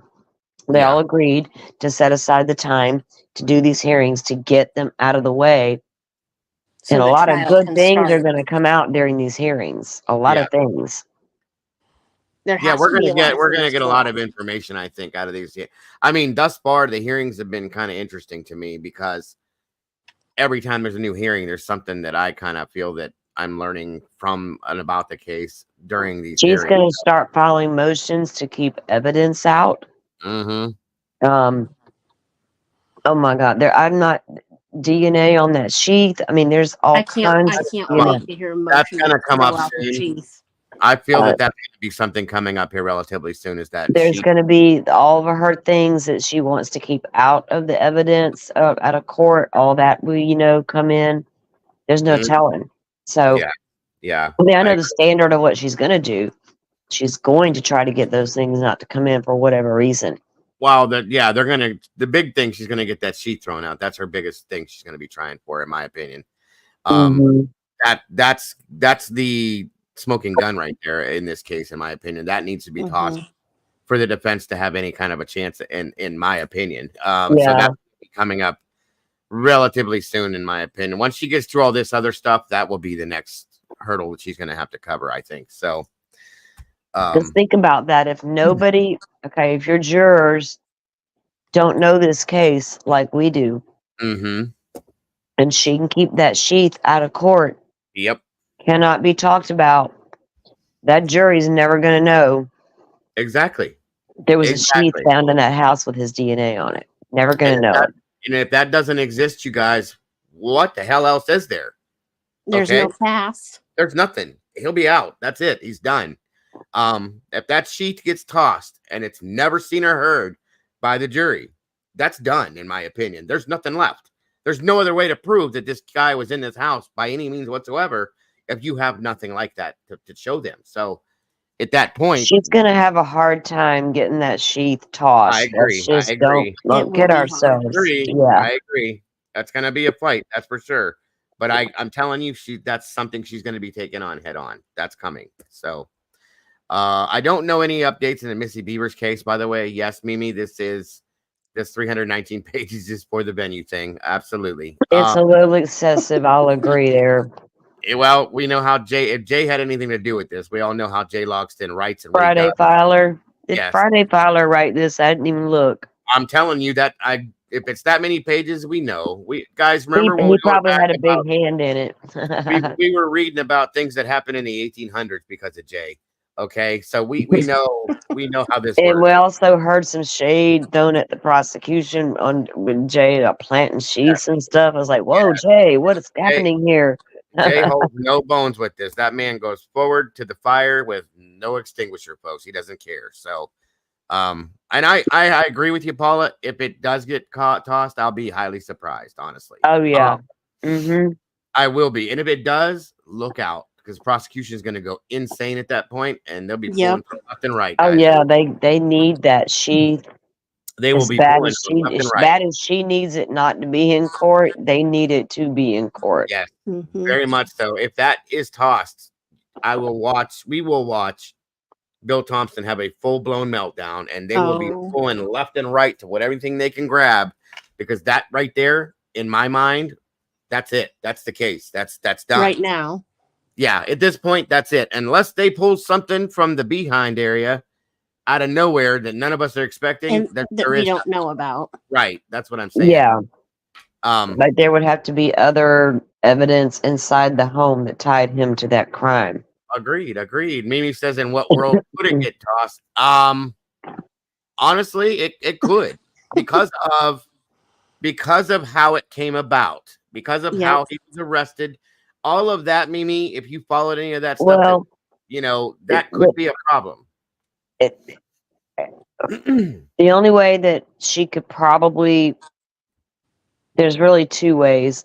One, she doesn't want to go there. It wasn't planted. Right. The other one is chain of custody. That's it right there. Once they have found that sheath, who found it, who collected it, where did it go, who analyzed it, And or we're going to just go and get that DNA. We're going to attack the DNA on that sheath. And that's there's two I things. think that's the thing right there. I don't think it's so much the sheath, the physical piece, the sheath itself. No, it's the chain of custody and the DNA itself. Yes, it's that DNA, and apparently there wasn't very much there. So how much could you get from that to form a proper analysis? That's where the fight's Okay. gonna come. So that's where she's going to have to hit that DNA. Yes, absolutely. And if you haven't followed this from the where we started with this, you guys, I had I don't know how many shows about the DNA on that sheath and questioned how it came about, where it came from, how they found it, why it was the way it was, the type of DNA it was. We've done all of that. Okay. Word, haven't we? Oh my God, we haven't. We beat the dead horse. Yes, a dead horse for sure. Yeah. Only because we tried to understand it ourselves. Yeah. Okay? I know that's what this is all about, is trying to understand how. And trying to understand transfer DNA, touch DNA, and how viably could it have transferred in there, but no. And from every angle. Demos of how it happens, walking through a grocery store, touching something that was, guys, we did probably 6 months to almost a year's worth of nothing but that, okay, to the point where I was talking about it in my sleep. And it's still not, in my opinion at least, it's still not something that everybody can take comfortably and go, okay, I get it, but not really. You know what I'm saying? I mean, that's kind of where we're at with that still, because it's never been something that has been, in my opinion, a solid base in this case. So that's how, Mimi, that could possibly get tossed. And then the other one too is the chain of custody, the way this went down. That's been questioned within the PCA by all of us as well. Well, and then the IGG, what came first, the chicken or the egg? The car lead him to Brian, or did Brian lead him to the car? Yeah. And, again, and nothing against anybody that came into the case late. That's not your fault. You didn't know. You don't know what we went through in the beginning of this. The whole, it is a nightmare. It's beyond a nightmare. It's been a nightmare. Okay. But it's that's where the most of the people that believe that Brian is innocent is all based on those things right there, Mimi, just so you know. Not because they just said he's innocent, it's because of those things. People like me and I believe Salty that are kind of sitting in the middle of this going, show it to me. I'm definitely in the middle. And JC, then show it to me. Show me how you got to this point. Show me why we're sitting here talking about Brian Kohberger and it's not somebody else. That's where we all get that from. That's why we feel the way we do, because they have not, the prosecution came out. Yeah, the prosecution came and said, here's the guy. He did this. We know he did. Then the defense comes out and says, okay, how? She literally said, I read through the PCA 300 times and still can't find how you got to my client. Well, I've read the PCA and I can see how they got to her client. So here's the thing. I do believe in innocent until proven guilty. That's it right there. So I take a look at Richard Allen's PCA in Delphi and Kohberger's in Idaho. Mm-hmm. I see probable cause over here in Idaho, big time, A lot more than what they have in Delphi. Yes. because I've torn that PCA apart. I've done all the times, car sightings, phone sightings, all match up. I can show you. Mm-hmm. According to them, probable cause. Over in Delphi, I'm like, I read the PCA and I'm like, I read it again and I'm like, huh, okay. It makes more So sense. Yeah. even though that, they show me they got probable cause, doesn't mean I think that guy did it. Because now you got to back that probable cause up. Agreed. Yes. You have to. And beyond that sheath, I don't know I know you got some car footage in the area for now, and I don't know, like JC said, we don't know what else they do have, Mm-hmm. if they have anything. Well, and that's been the question, though. That's been the $1 million question. argument. Yeah. Because they haven't showed us anything, and they don't have to. We get that, but Well, they're not going in with the gag and all, but yeah. right. But in a case like this, I think we've all believed that being what the defense has presented, or they haven't had to present. We've just seen what it is, or lack thereof, what the prosecution has showed us. A lot of us believe that they don't have anything else. Otherwise, we would have seen something. Actually, they've told us what they have. Besides that, I mean, you know what I They mean? don't have but right. They don't have much more than that. Right. That's But what they're determined. That's literally it. If whoever went in that house that night, if they hadn't left that sheath, we'd have nothing. Right. they wouldn't be sitting in jail right now. That's it right there. Mm-mm, If there was no absolutely not. sheath, there'd be no Kohberger, there'd be no jail, there'd be no none of this at this point, I think. At least not I with mean, him. unless you want me to believe WSU officers trolling around over there in the parking lot comes across a random Elantra. Oh my gosh, we're looking for these cars. Oh Here's wow, this one. guy's got bushy eyebrows. Mm-hmm. Does he know that witness stated there was bushy eyebrows, or did he note that when he turned that tip in that he just spotted this car because they're all looking for it and they queried the database? Is that what they did?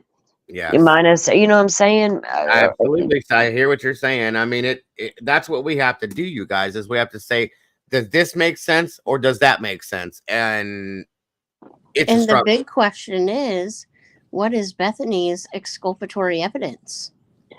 I don't think there is any. I don't anymore either, because nothing. That word. If you and where was Bethany, and where was Dylan? And apparently, allegedly, Dylan was in her damn bedroom and Bethany was downstairs in hers, and they were messaging each other. Allegedly, yes. And downloads from their phones. So we need their with the timeline. That's another thing that's going to be very interesting is their cell phone records from that night. And that's Bethany's only thing that she had to offer was her cell phone record. She literally, I don't think, had anything else to offer other than what Dylan was. Yeah. Oh, yeah. Do we know that? Well, Moscow did. Okay. Here's what we do know. Of course, Moscow police did interview Bethany. You're not going to not interview the other roommate. You're just not. You're going to do that. You're stupid if you don't. I'm just going to call that. So then the defense tried to subpoena her to come back, and all that happened. And then her attorney arranged to have the defense go out there and interview Bethany, and they did. Allegedly, that's what we know. Allegedly, and they've never made any more beefs about it. And then here comes the grand jury. But Ann already went up against the grand jury indictment, and it failed. She moved on. So if Bethany legit had anything there, Ann would be telling us it's there. They already went and talked to Bethany. Nothing there. She had potential exculpatory evidence. That word is tossed Potential. all over in Delphi. You should hear how many times we have to hear that word over in Delphi. Yeah. Yeah. And here, the big teardown with this case, you guys, for those of you that were newer, Literally the big teardown. When the wall fell down, okay, with this case where everybody went, wait a minute, is when Ann came out during the hearing and said, in her own words, which was probably, she did what she was doing. Have a good night, Tomboy. She did her job and said that there was absolutely no DNA from that crime scene found on anything that belongs to Brian Kohberger, in his car, in his home, his office, his parents' home, nothing. Everybody stopped, stepped back, and went, what the actual hell? Because we all expected there to be that, okay? Well, that's according to the defense, too, now. That's what I'm saying, but that's when this fell in, and everybody started falling apart over that kind of stuff. Again, that came from the defense, like was just stated. The prosecution didn't counter that. They didn't say anything. They haven't done anything as of yet with that. But now, they don't. But that's the thing. They're not. They can't, though. They don't have to. Well, right. They're waiting for trial, right? Ann is doing. This is some of the stuff that Ann's doing is a defense tactic, and you have to call it what it is. Agreed. And if you go over and look at some of the other cases, you can see it, and you have to take it for what it is. So it's not always. I don't know. I don't know the right word. In this case, I think it's way easier for a defense to prove reasonable doubt than it's going to be for the state to prove 100% he did it. Yeah. That would be the way what should happen. And you guys, the worst part about the whole thing is literally, like you said, the biggest teardown of it all is that they tore down the house. Oh, yes, definitely. That's a big one too. But truly, I don't think at this point that even has any, because here's the thing, JC, think about this. Once they processed the crime scene, okay, we saw this happen for weeks. They tore that house apart, okay? They removed all the furniture. They took out sections of the wall, sections of the floor, pieces of this, pieces of that. That house was not the same house after that at that point anyway. No. And Salty has made this statement as well. We've talked about this. So the house truly, after they did their little models and this and that, they got all of it for what it was, enough to be able to process that situation in that sense that they need to. And let me point this out. They used the Pharaoh scans. Yeah. And they went back in and rescanned with the other Pharaoh technologies. They just used that same technology in Madeline Soto's case. Agreed. Yes, they did. So at remember the crime scene, this is moving into the future, and I completely understood why everybody wanted that house to stay. Mm-hmm. We got so used to seeing jurors go to the scene. But literally, when I took a deep dive, me and a friend of mine, into what's the capabilities are and what they're using in court, we were floored. I was like, "Whoa, holy shit!" They're bringing the whole room into the courtroom, recreating bedrooms and doing all these things, and it's crazy. Kim Marin, she's been a member here for 2 years. Okay, she went into that house via virtual reality set that she has, a VR thing. And was standing inside that house. You can do all that kind of stuff now, as if you're in that house, standing in there. She was like, it's crazy. She was standing next to me in my room with that stuff on, okay? So I've watched a video about a judge talking about that technology and how great it was. Right, yeah. Right. So you can do that kind of stuff every day now, guys. And it changes things a lot. It makes things more convenient. Yes, it's not the same as the real deal, real life situation. But honestly, like I said, that house was no longer the house that those murders happened in. Okay. It was completely different. So I don't think it would have made, think about it. You remove all the furniture, the sound in that house is completely different now. Because you don't have those barriers anymore. That changes the sound in itself. The walls were removed, pieces of the floor and the wall, this, that, and everything else. It was all changed anyway. So, and honestly, what would it have shown? That it was easy to probably sneak through that house? And that's the biggest thing that I saw people being upset about was they wanted to think that the jury should have been able to stand in Dylan's room. Well, go And watch Mr. C's video. Get it right now. Pull it up, and you're gonna get the best option you got to see what yeah, Dylan could have seen. absolutely, that's the thing right there. And that's all people were complaining about was, well, they should be able to hear what Dylan heard and this and that and everything else, but they wouldn't have because I said, What are they gonna do? Put was Dylan in the different. room and have her? I mean, people scream out, and the house was the furniture was gone, so the sound is different. You're not going to hear the But thing the same you're way. not gonna be able to recreate No, because you don't know what was said or done. the level of what the volume of the sound she claimed she was hearing. Agreed. Because So according therefore, to her, she just casually heard shit. which we both, I think we all know that it was a little different than that for whatever Yeah, reason. right. Okay, and that's what one of the issues was. So But according to have a her, question. according to that PCA, she casually heard shit. So I'm not understanding what, we yeah, can't force it out. it doesn't make it, in my opinion, it doesn't make a difference at this point anymore. Truly, welcome, Groot. They have all they need, in my opinion. Anne was very comfortable with that house being torn down. She had no issues with it. She never said one word about it. Yeah, because she had a court order to keep that house in place, and I pointed this out when everybody started getting all upset back well, not this year, but the year before, February, when her court order expired on the house. Yeah. She did not refile to keep that house.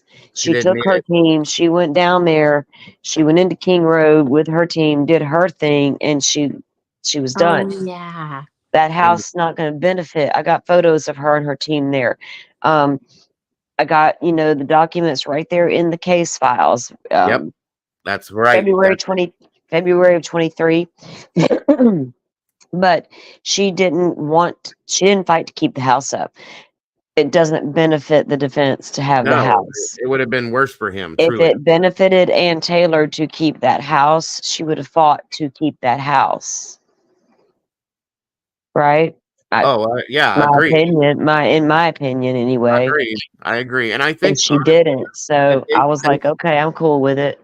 I think the defense saw it as a hindrance, truly, and it would have made it harder on them, and they were happy it was taken down. So If there was anything about that house being up that would have helped them. And I think that's exactly how it went for them. That's why nobody contested it. The prosecution didn't want it. The defense didn't want it. Right. Yeah. Okay, so agreed. But it was a big deal in the case with a lot of people, the families, people out here. That was part of the Idaho for hype, unfortunately. Yeah. You got upset parents who don't understand.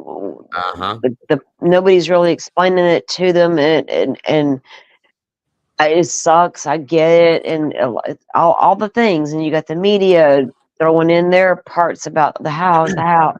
We all did it. Everybody on social media, Main Street, our social media was doing it.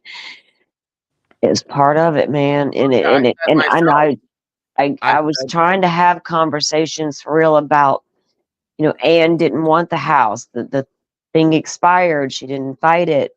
It's not going to benefit her, but nobody was listening to that. Yeah. It took me, I understood why people were upset about it. Like I said, I remember saying this too. I get it. I understand it, but there's no point in railing over it because it's done. Yeah. It's over, I felt for the families that were upset about it. At that point, I stated that too. But again, they don't need it.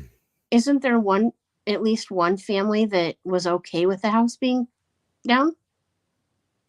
I don't think the Chapins are really. I don't think they spoke on it. Truly. Yeah, I think they did say it didn't matter or something like that. To them, they're not. They're just not. Name them, but I don't mind because I don't have a problem with the Chapins. They have every right to handle things the way they see fit. They have 2 other children to raise. I understand. And you need to be a healthy, whole, happy parent to do that. When you lose a child and you have other children, priorities have to be made. They needed to go on And with their lives, and that was um, something that they didn't want to have to deal with anymore. yeah, they're Yeah. going to handle stuff their way, and the other families will handle stuff their way. It is what it Yeah. is. People are very different, and I accept that. But I get it. I've yeah, always taken their stance with respect and understood it because they're a very close knit family, Oh, yeah. and they wanted to going to the hearings, going to the trial. They stated in the very beginning, "We're done. We're out of it. We don't want nothing to do with it," because again, like Salty said, they have 2 other children that need to live healthy lives. Going on and being part of this is not healthy to them. They detached from everything. They've dealt with the fact that their son is no longer with them in some ways. I'm sure they're still, struggling over it. But staying connected to the hearings, the trial, the case itself is going to make it harder and harder to move forward within their lives. And that's what they've done. you can bet these people know about every hearing. Absolutely. Yes. They're probably watching via Zoom. Oh, Just yeah. because they maybe they're not. Just because she said she's not going to be at that trial doesn't mean she's not going to be watching via Zoom. Possibly, yeah. She don't need to be there in that courtroom. Maybe she knows she'll be so full of rage she can't sit there the whole damn time. So I'm not, you know what I mean? There's a lot of aspects to it. Yes. Agreed. Yeah. And I've always supported that. I've never challenged that, because that's their right, not ours. We don't have a right to say anything about that. We didn't lose that child. They did. So again, that is absolutely and only their right. So that's why I've always respected and supported that and the story. Yeah. And we don't know what privately their struggles are. Those kids, they were triplets. They were triplets, Right. So a piece of them is gone. So it's a journey. Losing, a sibling. Losing a child, that's one relationship, but a sibling losing a sibling, that's so it's a whole thing. And then having it be a triplet on that. I have a set of twins, guys, and I'm telling you, twins, triplets, quads, quintuple, whatever they are, they have a relationship and a connection that we don't understand unless you have one. Yeah. That is unbreakable, is something that to lose that third part of you is not something that just heals overnight, over a month, over a year, over a life. I'm going to tell y'all right now. It doesn't. It don't happen in a year. Ever. It doesn't happen in 2, 3, 4, 5, 6, 7, 8, 9, 10. It's a journey. Yeah. It's an ongoing journey that never, ever, ever, ever will leave you. But it's a journey. And when you finally get there, you get there. But it takes years to recover from that. And if ever. Yes. And her path to me, in my experiences, is a healthy choice. I agree with that too. Yes. Yeah, for her and her family is a healthy choice. Now, do I worry? Maybe there's some things she hasn't dealt with. Yes, but she appears to be a very strong lady, so I'll leave it at that. Yeah. That's their business. That is their business, right? Yeah. And their ability to deal with 2 a.m.'s a dark hour, and Stacy Chapin, I totally understand it because it's a very dark hour. Trust me. That's when that mother is alone with her thoughts. Her other babies are finally sound asleep, whatever their age may be. Yeah, agreed. And she can break down. Yes, very much so. Paula asks if Dylan went under.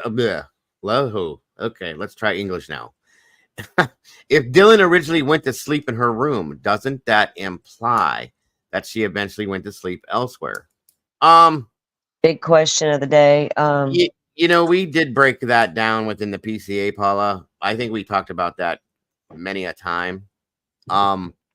It is a good question, and we're not gonna know until that time comes, truly. But I have questioned that myself. I've questioned that about both of them, truly, because we've heard different stories. So It just makes you wonder. The only thing that could be is, did she originally went to sleep upstairs? Did she end up downstairs at some point? Because of the situation. Was she downstairs meaning was she was downstairs when we got here, but originally she went to sleep upstairs? Or did she end up downstairs after the fact, during the texting and all that? Right. We don't know. Right. And Tammy, you're right. Verbiage is something, guys, that is important within this case. It always has been to me with any case, truly. Words mean things, she says. Verbiage is very important. Yes, I agree. It can be misconstrued. It can be read the wrong way. It can be taken in different terms from what it actually means. And when people read this PCA, there were a lot of terms in that PCA people didn't understand because they'd never heard before. Right. But I have read a lot of, even like people like suspect vehicle 1, well, standard stuff. If you read other PCAs, you're going to see the same language. Standardized language. Based on my training and my this and that, all that standard PCA writing lingo, a lot of times. Clad in black.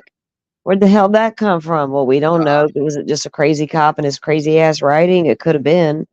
I don't know. He shouldn't have done that. Her words mattered, right? Yes. Don't make up words for her. She's grown. In a case like this, and it any case. But yes, but I'm saying, well, within any case, yes, but within a case like this, everything is going to be picked apart piece by piece. And that is what has happened. So, one word within a paragraph can change the entire meaning in somebody's mind about something. And guys, I've seen it happen. Okay. Yeah. I have personally read a paragraph. Frozen shock phase. I mean, what the hell? We spent 3 weeks talking about how she couldn't have said that. We drive ourselves nuts because some weirdo cop decided to write some weirdo stuff down. Thank you. That's it right there. That meant nothing. Damn. Did they put words in Dylan's mouth? Yeah. Well, that is a question. Because Dylan probably... Or did they change her words? Or did they just put them in her mouth like you said? That's not right. Well, you got to think about it. This is a 20-some-year-old girl that just went through a traumatic experience, quote unquote, that maybe didn't speak very well when they were having an interview, that couldn't speak very well. So they just said, well, what was it like? You can lead an interrogation, guys. I've watched it happen. And say, so when this happened, did you react this way? Did you do this? Oh, yeah. Okay. That's it. It happens, you guys. Yeah. But that's just normal stuff. Okay. But a lot of people will break that down into a whole different scenario. And we've watched it happen. So there's a lot that goes on within this kind of stuff. And sometimes in some cases, it takes more to break people down than others. Some people never do break. Some people finally just admit it. Yep, I did it. You know what I mean? Yeah. But some people are like, no. Yeah, to the bitter end, right? Yep. But my other question, I guess, is what is you guys' take on the timeline? Isn't that like a whole nother can of worms? The timeline has always been an issue because it's, for me. First off, it was changed. They changed it in the beginning, yes. And I have struggled with the timeline and the things that took place within the timeline. The fact that there's certain things that were said to have been being done. And when Brian's back in his car, supposedly driving away at the same time. So I've always had issues with timeline with, there's minutes and things that. What part of the timeline, you mean the time it took to get in there and commit the crime and leave? Yeah, all of that stuff is what I've always questioned. Is it accurate? Is all I'm saying. Which is hard to verify that accuracy on a timeline within a situation like this, because the only people that know about this, 4 of them are deceased. The other person is the one that did it. They're not going to tell you about it. So we don't know for fact that it's exactly minute to minute the right timeline. That's the problem. Yeah, it's not, the timeline's not exact, but They were, if I they're just accurate, they used, see, because I was, here's where I was at. When you first start reading the PCA and you start looking at it, and you know that this car is entering the neighborhood 350 something in the area, the neighborhood there, not King Road, but the area. So it comes into the area right through there. There's a big circle there from Lawenta to Taylor, like a big giant circle it goes into.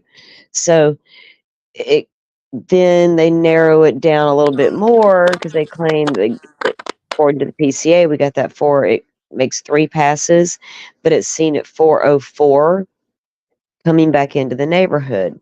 So it couldn't have been doing anything inside that house at 404 if it's driving at 404 outside the house. Then if that Linda Lane footage is correct, and they're using that also to guide their timeline, because they have to be,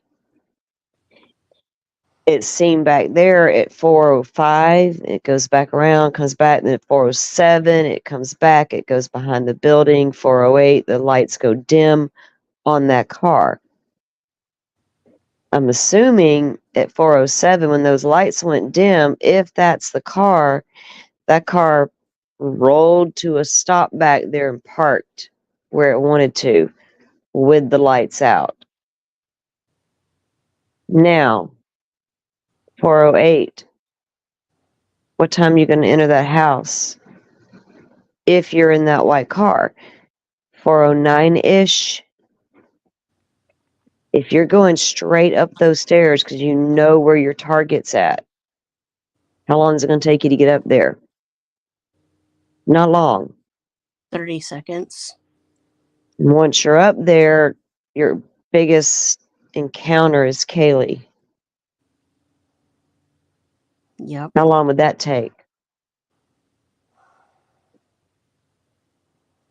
Those are the points right there. Those are the good points. And then you go down those stairs and you encounter 2 more by accident. How long did that take?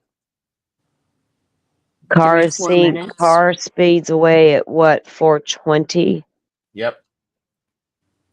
So what time would you had to get out of that house and get in that car to get out that front by 420 and possibly 418. leave those tire marks? 418, thank you. That's what I was looking for. And then at the same time, you're hearing that there's somebody that's on TikTok at 412. 412. Yeah. And how did that happen if that person is supposedly deceased? What all of these little things? Because I told you when Firefly, and Dan and I, and then we brought Sarge in later. We did our experiment, right? And we were upstairs, standing there, letting that clock tick. When we weren't even thinking about anything else but that. And we came down those stairs, and I said, we got all the way to the bottom, right in front of Dylan's door. And I said, well, what time is it? Right. 412. TikTok. She could have been doing that TikTok right before she came out of that bedroom. Very true. Very true. All Within went the same down. minute. Yes. Could have. This is all theorizing, guys. I don't know none of that, how that happened. No. I'm just saying, if I allow myself to honestly think about that and time it out, could that happen? I'm not going to go sit for hours and scream, this can't happen. No, let me go actually try to see if it can. Right.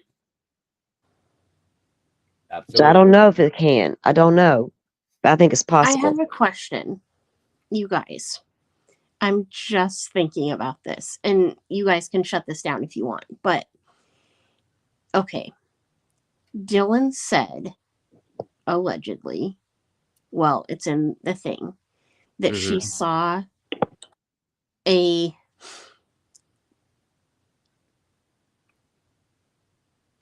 person clad in black, 5'10" or taller, with bushy eyebrows. Is it possible? Okay, she saw someone. My only thing is it possible that she didn't see someone else. Meaning what? Like in what fashion? What do you mean? If they mistakenly think that he's the bushy eyebrow guy, but he's not. No, like, is it possible that there was someone else that she did not see? Oh, 100%. A second person, yeah. Yeah, I've always It's said always there's always that possibility. But here's the thing: I've tried to put a second person in on this for a long time. But what are the odds that there would be no DNA? that. Oh, Well, I mean, well, okay, that's on the sheath though. there was there's hang- other DNA. Remember? They couldn't There- process the other DNA. Yeah. So Oh, there that's were right. there were DNA. 3 unknowns in the vicinity of the crime, but Right. I think they need to That's why I struggled with that a little bit. work on that. The thing is, though, there's a Right. way to get it. Anything Look, can be explained away. I mean, you know what I mean? well, I like think Salty's if right, Salty's right, and Mimi's right. Okay, the more people there are, okay, the less likelihood of leaving 0 DNA. That's the problem.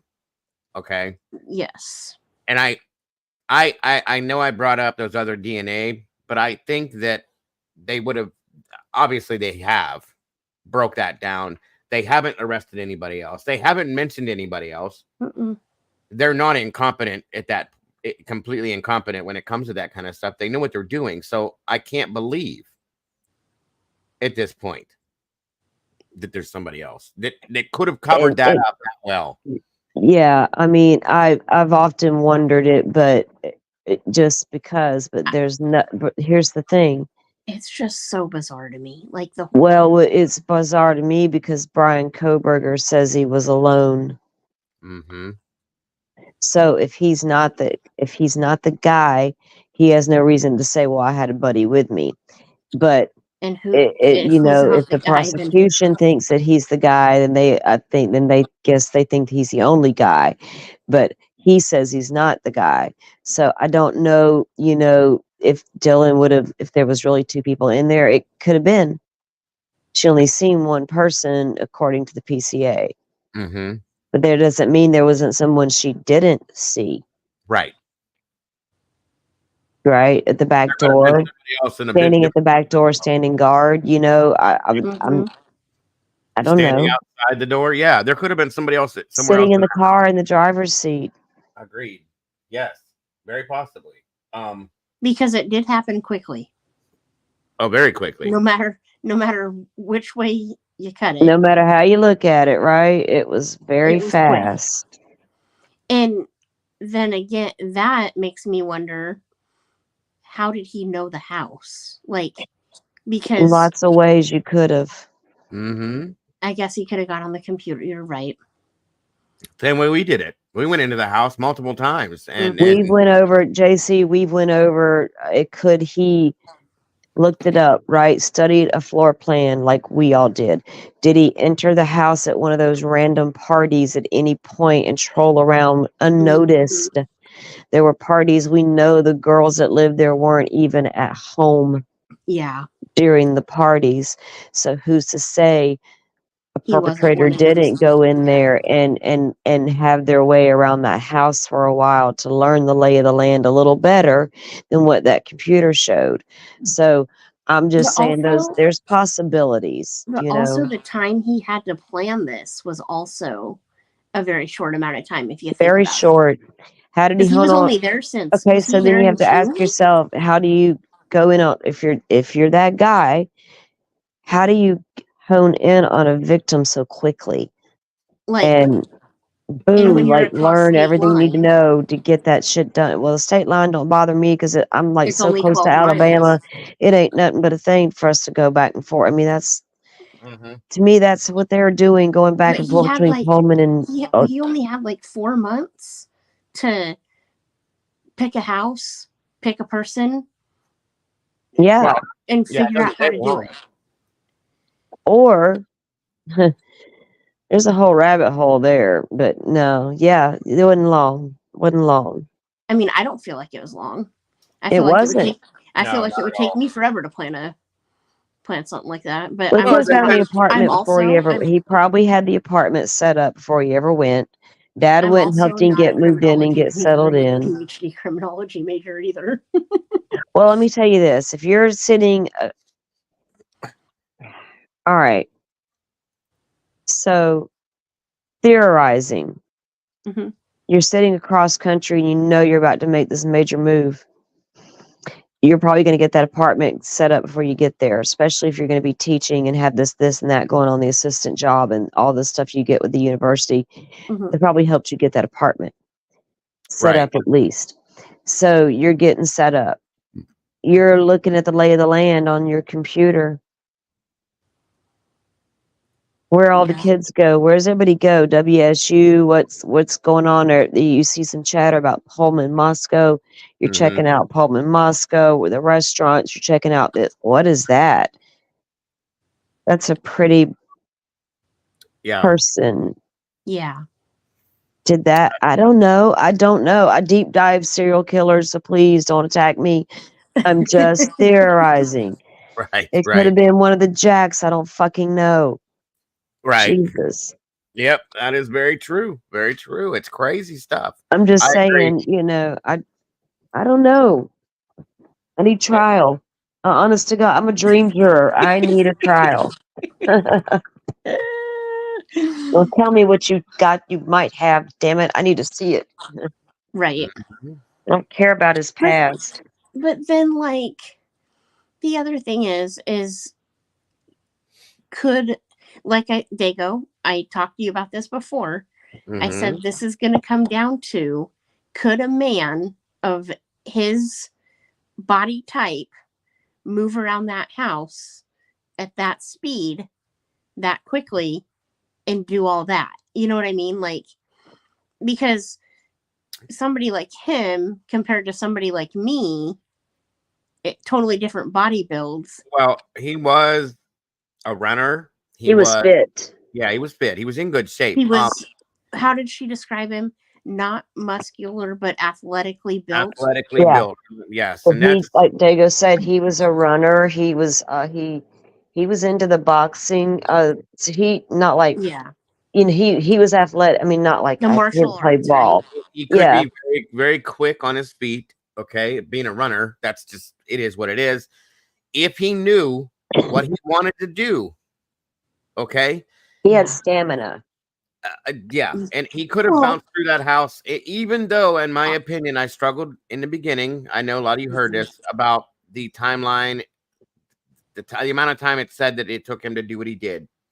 I just was like, wait a minute. I talked to people about it. What pick up? They were like, no way, blah blah blah blah blah. But then I talked to other people that said, yeah, absolutely, he could do that. Okay, yeah. because If you're you're just there going for a at point. somebody. You're there for like going to the grocery store. You know that you want a loaf of bread. A lot of people can walk to the grocery store. They'll grab 15 other things. I, for instance, know what I want. I hate going to the stores. I ran in. I know this is a bad thing to compare this to, but you run into the store, you grab your loaf of bread, you buy it, and you're gone. Because I don't like dealing with the people. If he went in with a point in mind, even though he may have had a little opposition at some point, boom, boom, boom, out you go. And people have demoed it and tried it and in their way, and it still works out that there's And still some time left over. So it is very possible. Yeah. And Now, it doesn't take very long to do what he did. of course not with a knife, Not okay, with something like what he had. or any form of that. Now, yes, it was argued, why didn't he use a gun? Blah blah blah blah. I don't care about any of that, guys. It happened. It's done. It's over. Those points. It would have been quicker. I agree. It also would have made noise. It would Yep. have done all these things, okay? And it would have drawn more attention to the situation. So he wanted to do what he wanted to do. He went in, boom, boom, boom, boom, boom, boom. And I think there was opposition, at least 3 points of opposition for him during this. That was where I had my struggle with the time, okay? But if you have a bladed weapon in your hand, people back away from that. They defend from that, okay? So there's not a lot of fighting going on. If you think about it, I had to tell myself this. You can't do a whole lot of fighting when there's a knife flinging at you. What are you going to do? You're avoiding that blade because you don't want to get cut up. We do know that Xana had allegedly cuts all over her hands. Okay. Defensive wounds. That says something within itself. We don't know if Ethan had defensive wounds. We don't know if Kaylee had a whole lot of defensive wounds either. We don't know that, but I would imagine that they would both fight to protect themselves and or each other. Yeah, we've heard that Kaylee and Xana's wounds are different. Very, yeah. I let that like Hidego's right. How much fighting are you gonna do? Agree. Yeah. I had to work myself into that situation. Guys, you guys know I've been in this case head first for a long time. Piece after piece after piece. I've had to go back on my own thoughts on things, look at different things, rehash different things, think about some commonsensical stuff, logical stuff. Yes, it's very possible Brian Kohberger went in and did this in the amount of time that he did it by himself. It's also, and I broke down the PCA and saw all the probable cause, and then I went down every rabbit hole. Yeah, Idaho it had to offer right along with everybody else. Yeah, so agreed. It's none of that even. It doesn't even matter. No, it doesn't truly. It's you fight within yourself about these things for no reason. So yeah. And I always thought, like, if I was witnessing something like that happening to somebody else right next to me, that I'd be screaming. But I want to say that, but when it actually happens, what am I actually going to do? Exactly. Well, and if you look at it from a standpoint, if these girls had just, been drinking and they really just went to sleep, and if they were. If Maddie was quick and Kaylee was startled enough to wake up, I don't know how much screaming other than what Dylan heard noises, right? Right. I don't know what level. I think she put up a good fight, but I don't know how much screaming was involved with that, other than a scuffling and sounds. Do you know what I mean? Yeah. Versus screaming. Xana and Ethan, I don't understand. You hearing I don't either, because idle voices talking. No, I don't. I have a hard struggle with that. I've never understood. I'm here to help you or any of that. That makes no sense to me. I get that from a. I get it's that. Okay, that's I'm going to help you. Okay, so if okay, I'm here to help you. It's okay. I'm here. I'm going to help you, or I'm here to help you, or I'm going to help, whatever it was. Right. From that could possibly have happened, that statement, but it would have been by a sadistic killer, right? But if you're close enough, if that was not yelled and you literally heard a normal tone of voice say that, how far from that bedroom door was that voice when it said it? Was it right there in that living room where we see those crime scene photo technicians doing all their work at? Right. That could have been said in a manipulatory form. Okay. It definitely was. Definitely was. That wasn't or that Ethan crawling towards Xana saying that at the last minute. Okay, maybe, but I don't think so. No. I don't think so either. No, I think that was used. I think that was a setup. That, in my opinion, that term, if it was clearly said that way, that it was stated it was used to manipulate himself, whoever he was, into a more trustable situation. That's what that was used for. Yep. To be able to get closer to it's okay. I'm going to help you by ending it now because you're suffering. Don't misconstrue it. Yeah. I would say. I agree. Yeah. Like my mama just said, I think it was to make her be quiet. There you go. And again, understand something. If we'll say that what Dylan saw, someone clad in black, when you see somebody that is covered in complete black, usually two thoughts are going to come across your mind. One, a burglar. Two, a police officer. Okay, I'm just go with me for a minute. If somebody approaches you, is in your midst, and were to say something like that to you, you could believe that that's a police officer. Okay, in the heat of the moment, not knowing what the hell's going on, you could believe that's a police officer, and they could be trying to make themselves look like a police officer to cover what they're doing. Yep. In turn, it's okay, I'm here to help you, is an in for somebody that's trying to get what they want in that situation. If Things that are makes happening so fast, I don't think it. And she's locked in her room, not knowing what the hell's going on. Yeah, things are happening so fast at that moment. There's no time to waste on anything. Yeah, I don't think girl saw nothing but somebody in black with some. I'm assuming. If you look at Mr. Steve's test, he put it to the test with the neon light and all. If that's all you got on is that neon light, and you have a figure clad in black holding a big ass knife coming toward you, what will you see?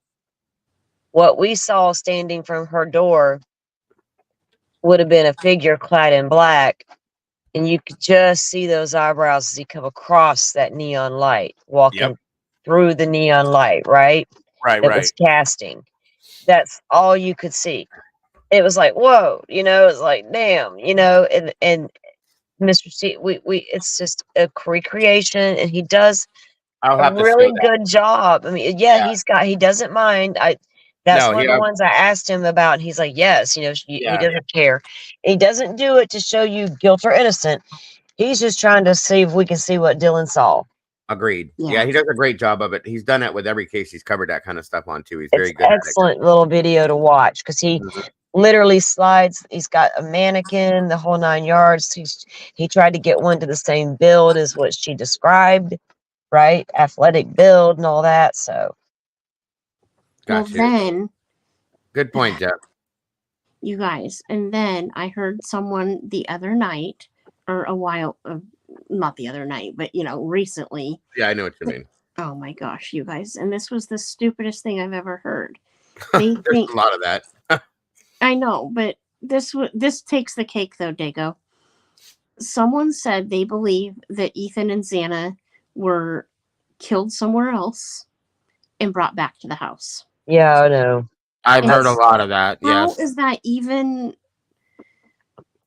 And it's possible in the Idaho 4 world, unfortunately.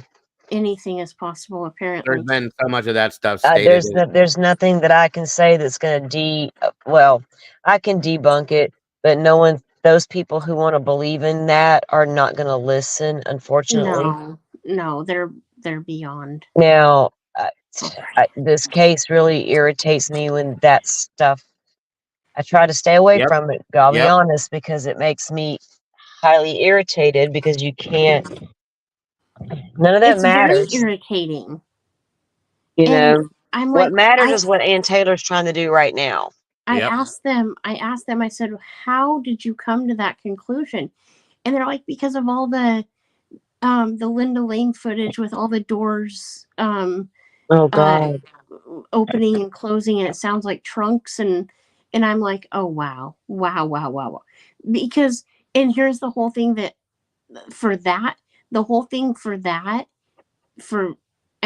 I can debunk this is, if that happened, am I not wrong that there would be a lot more red stuff? Yeah, I mean, there's a lot of things. Look, if you're carrying something, there's going to be red stuff all over outside. You know what I mean?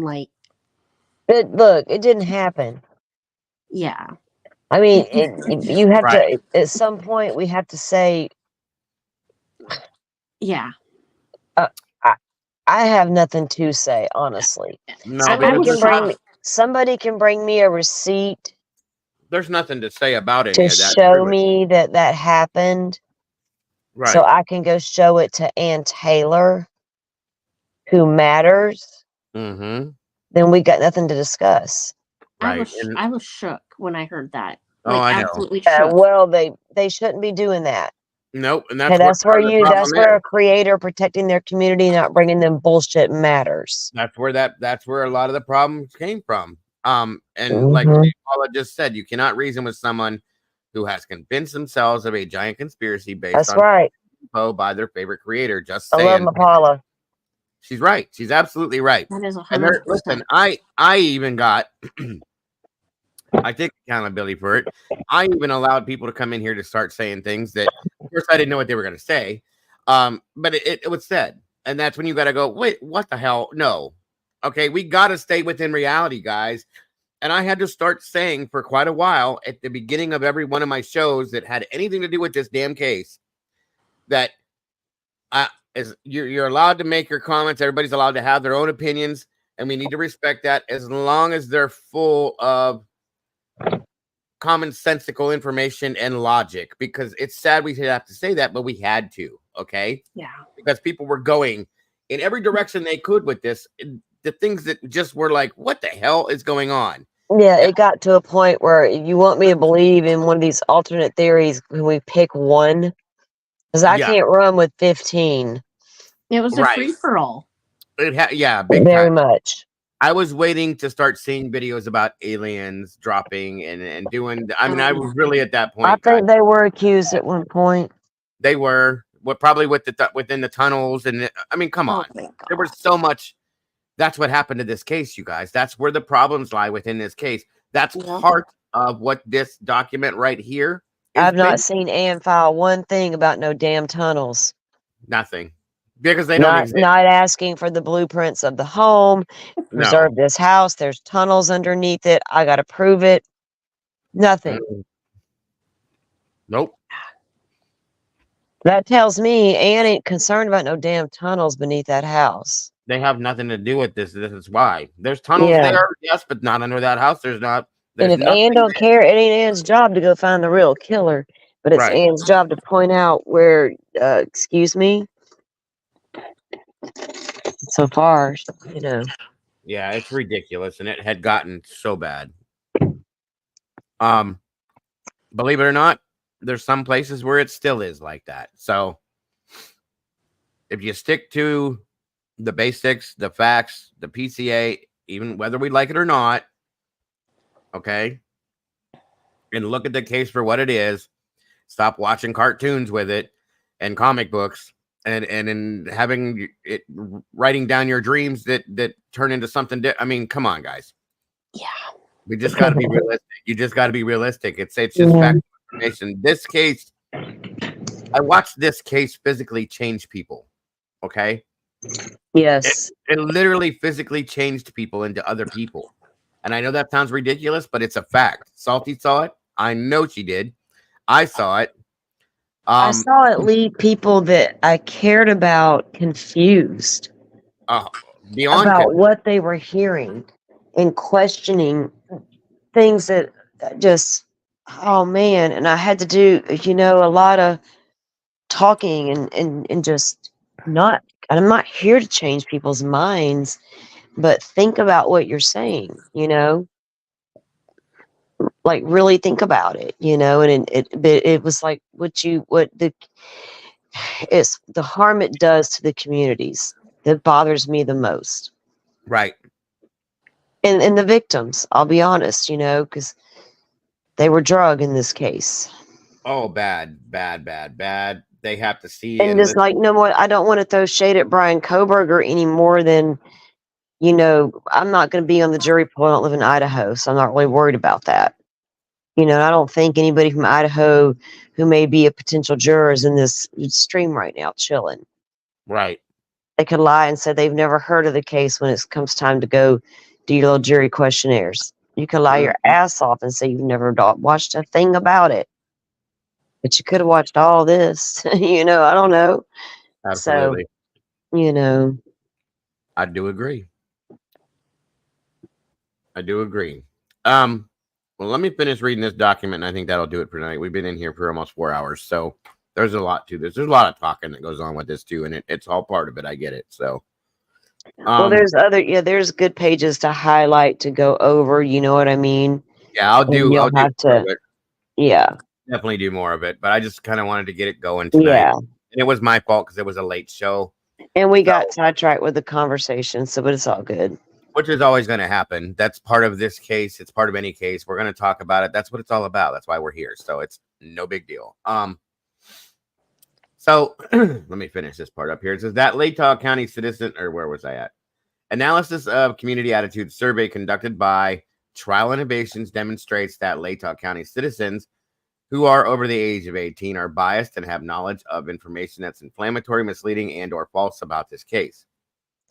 The community attitude survey shows case I already read that. Sorry. Let me move down here. It is sufficient for the accused to show there was a reasonable likelihood prejudicial news coverage prevented a fair trial in violation of the Sixth Amendment to the United States Constitution. Haddon at 377. In order to distinguish the media impact on Latah County residents, comparison surveys were conducted in 3 other counties in Idaho. The comparative surveys, while showing high case recognition rates and similar prejudgment of guilt rates, have important differences of lower recognition of media items. Excuse me, I'm sorry. The inaccurate media items have a high link in potential prejudgment opinions of guilt. Additionally, comparative county surveys show a lower number of people following the case and have fewer personal connections. It is noteworthy that outside of Latah County, the incidence of fear associated with the case is significantly reduced.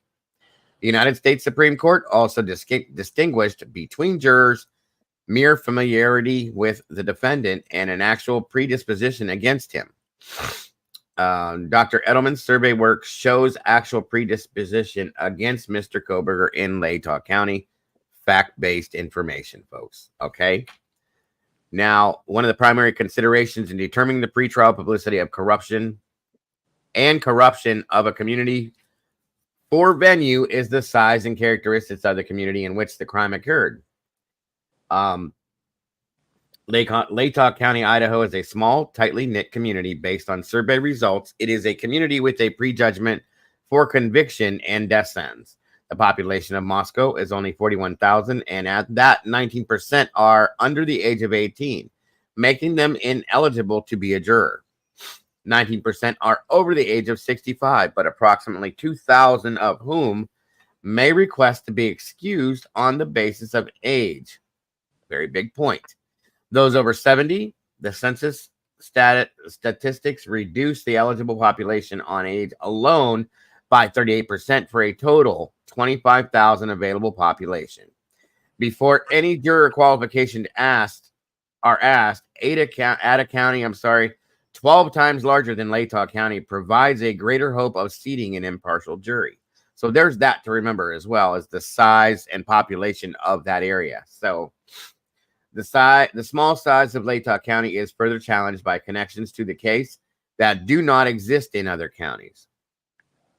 Some of the major employers in the community are people connected to law enforcement and the University of Idaho. The university is the single largest employer in the community with at least 4,517 employees.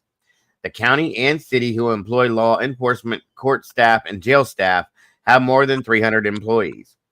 The controlling precedent of the United States Supreme Court hold that upon the showing of abundant evidence in the record demonstrating media saturation in a small county with facts about the case. So in a nutshell, folks, in layman's terms, all this is stating is you got to take into account within the entire population of the community. If there's 4,000 people in this community, you have to take out the kids. You have to take out the elderly people that are over a certain age. You have to take out certain people that cannot be already. So, and that eliminates such a viable amount of people. That is a big deal within this, okay? Mm-hmm. They're using other counties that have larger communities to make that a point to show. And that's a good point. Everybody's like, well, there's 4,000 people. They can pull a jury out of that. It's not that easy. There's No. All the little points have to be brought into a perspective as well. So, at that point, How many, okay, question. How many people do they have to have? Jurors, for yeah. a jury, 12. 12. But don't they have to have some alternates too? Usually, Yeah. usually it's 16 total, 12 jurors, and then you have your alternates. 4 alternates. Okay. Yeah, And yeah. then- That I'm assuming that's the way Idaho runs theirs as well. Yeah, so out of those 16 people, I'm pretty sure that's what Daybell and Vallow had. Gallo had was 16. Yeah. Okay. No, it's not going to be that easy to find 16 people and 4,000 for Yeah. a jury. No, it's really not. What you got to do though is, like I just said, if out of that 4,000 people, you have to immediately eliminate the people under the age of 18. Mhm. You have to immediately eliminate the people that are 70 plus that just can't do it for health reasons, mental disability, whatever you want to call. So let's take that number and cut it in half. We'll just say to 2,000 people, okay? And then when they go through their questionnaires, their voir dire, they're going to go through some people before they seat a jury, the jury. All their questionnaires, they ask the jury before and both sides have to agree on the juror. Yes. Yeah. And then, there's still going to be people that cannot be involved in this as well, that are government officials, that work for the city, that work for the police, that work for there's a lot of that, guys. So let's cut the number down again to 1,800. Like they said, a lot of the employees of the Did they say university, 300? University. So I jury say poll cut from it down that. to like cut it down to like 1,200. Okay, Yeah. so take that 1,200 and look at that and go, how many of these 1,200 people are students and faculty of the university that right off the gate believe Brian did this, period. They just want it to be done. Yeah. Brian did this. They have the guy. They believe in their county and their city. That's going to be almost near impossible. So they're going to cut those people out left and right, like Salty said. So say 600. Yeah. Okay. And then you got to break those people out of those 600 people. That questionnaire, there's going to be so many of those people that are going to go, that are biased, in my opinion. That's what this whole statistic thing is all about. And it makes perfect sense to me. Okay. So again, if you were to just take this and move this to Boise, Idaho, which is a lot larger, okay, and has a lot more people, and there's probably going to be, first off, we don't have the university there. Second off, we don't have people that work for the city, the local government, so on and so forth there. All of that is going to give you way more people to choose from. It's a bigger pool of people. There's a lot more possibilities there of people that don't know the case, because there's a lot of people that don't live on YouTube like we do. There's a lot of people that don't watch the news anymore. So there's all of that possibility right there, and it makes so much more sense to give this guy the fair trial, whether he did it or not, that he deserves based on the Constitution of the United States of America. Okay. And that's what it's all about, you guys. And I think they'll be able to do it. But not in Latah County. I'm sorry. I just do not feel that Latah County can do it. Can one of the mods please drop Salty's link in chat, please? I would really appreciate that. So that's what this is all about. That's what all these pages are about, is showing reasons and proof as to why the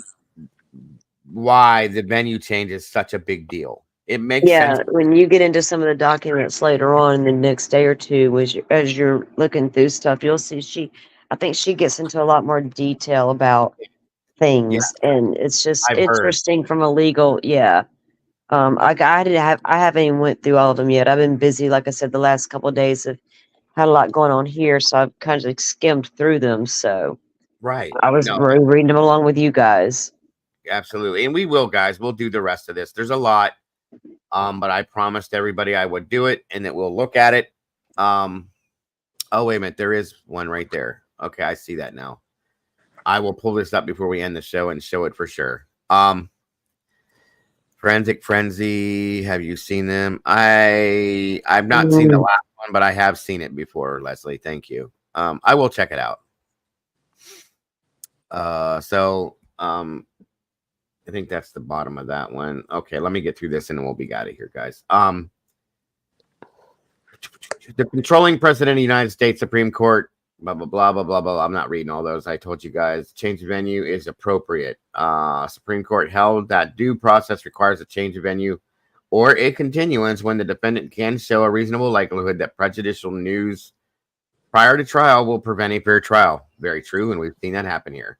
More specifically, because a criminal defendant has the right to an impartial jury, a court must grant a motion to change venue if prejudicial Pretrial publicity makes it impossible to seat an impartial jury.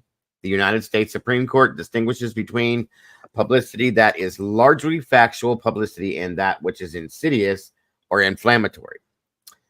Of importance, where did I just drop that at?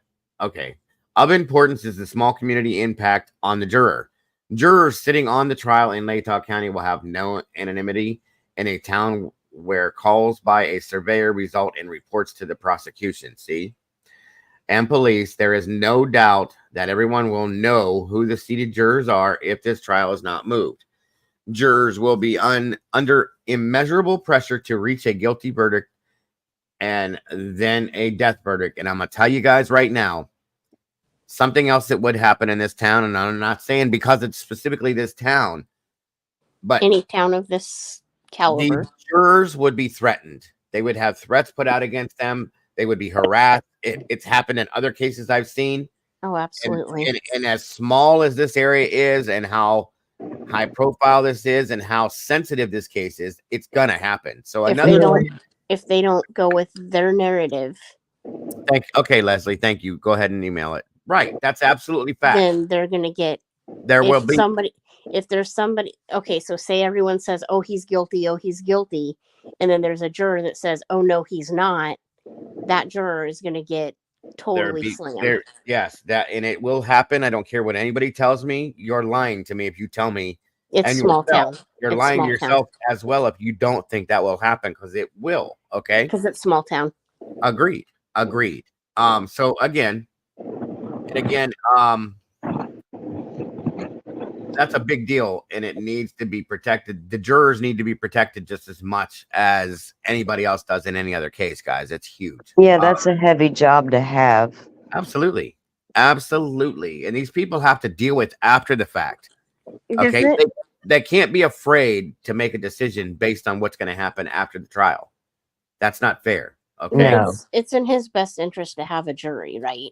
Agreed. Yeah. Oh yeah, definitely. 100% agreed. That is Yeah. your absolute right. We need to be, that's the whole point of the trials. But I I'm think saying people- I'm saying a jury rather than a bench. Yeah, he's getting a Oh, trial. I mean, he's getting a jury trial, not a bench trial. A bench trial would not be his best bet in this I didn't situation. think No. so. I didn't. Not at That's all. never even been a consideration. Those are rarely even used, anymore, because this type of case, you are supposed to be able to present that evidence in court before a jury of your peers and let Right. them decide if this is viable information, if it is relevant or not. Do they believe it or not? Yeah. Yeah. Exactly. And So- also, doesn't the judge like even like before everything starts, doesn't the judge give out like a table of contents and like a guideline? Jury instructions are given. Yeah, they give jury instructions. Yeah, out. jury instructions are given before the trial. All the things He talks to there's them a all. lot of in Florida, Casey Anthony, Mhm. that judge stressed to that jury the importance of their job Right. and here's the thing, beyond reasonable doubt. What does the word reasonable mean to you? It means something different to everybody in some senses, right? Beyond a reasonable doubt. Yes. That word within itself has a huge impact on that conversation by itself. Reasonable. Does that mean, reasonable as in reasonable to you? Reasonable to Tony sitting next to me? Reasonable Right. to the world?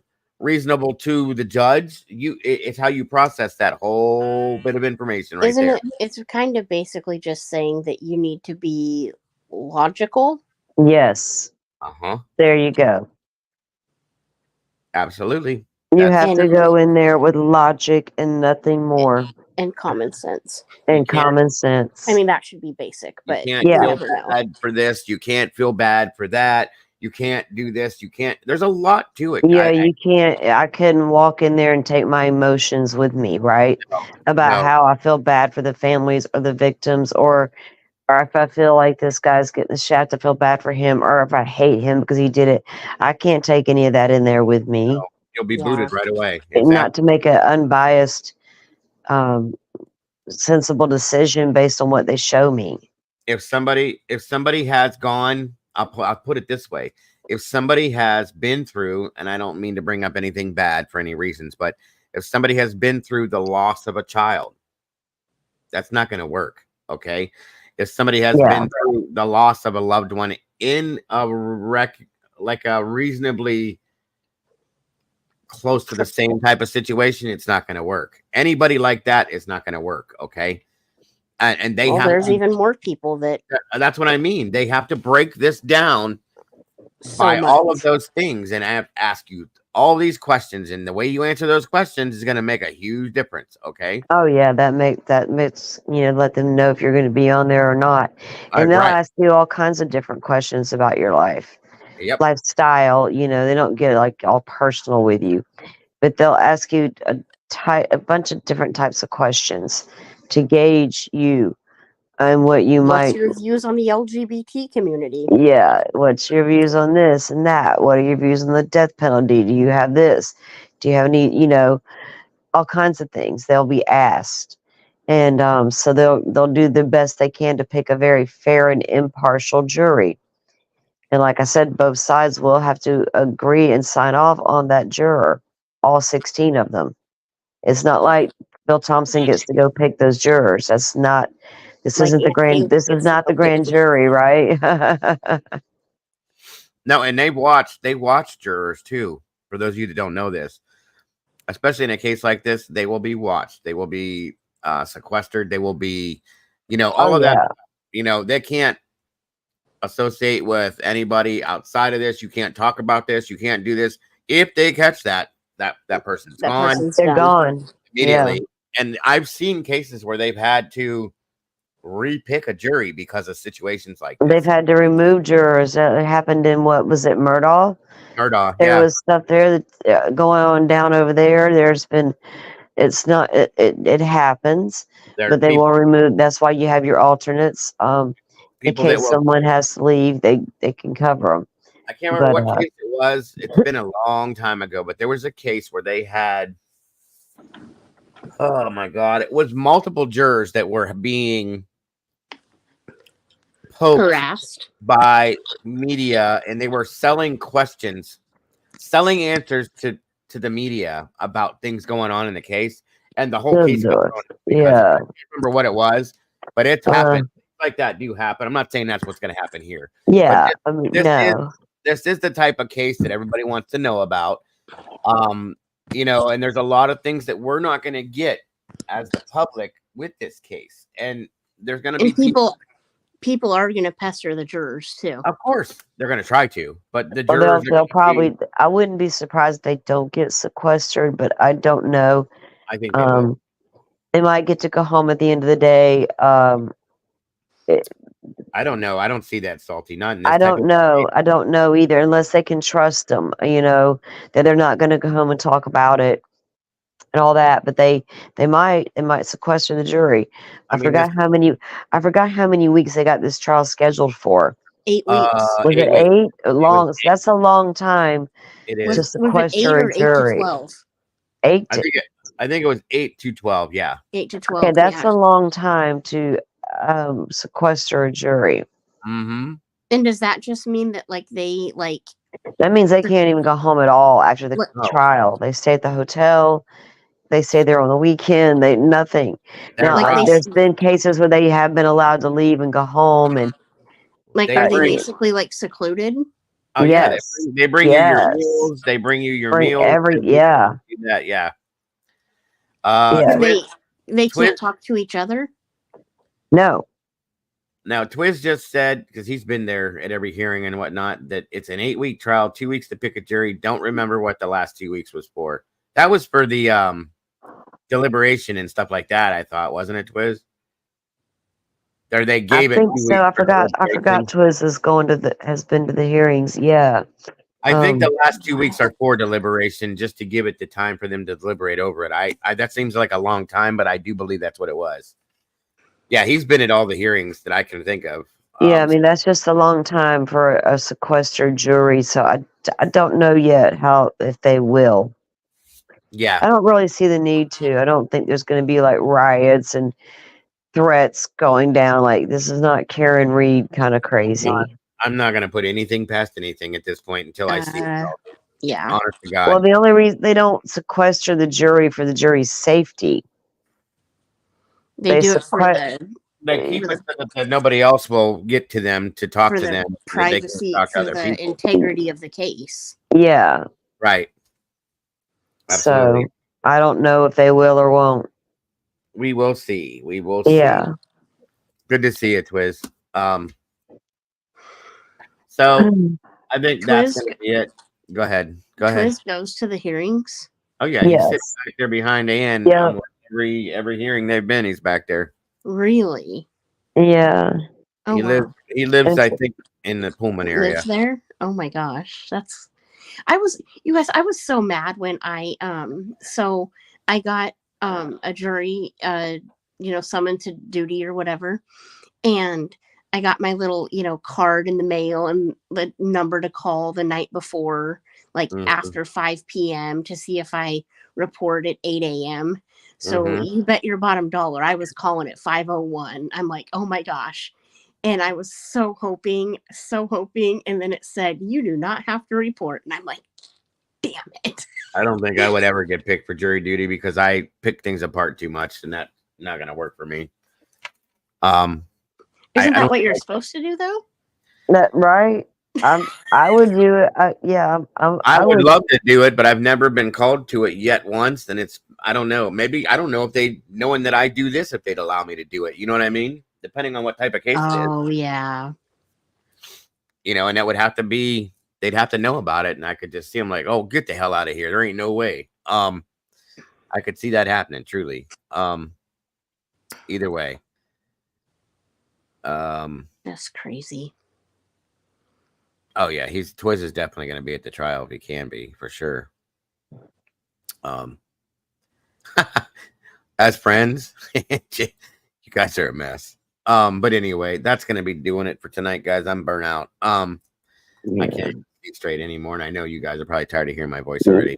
I need to get some sleep myself.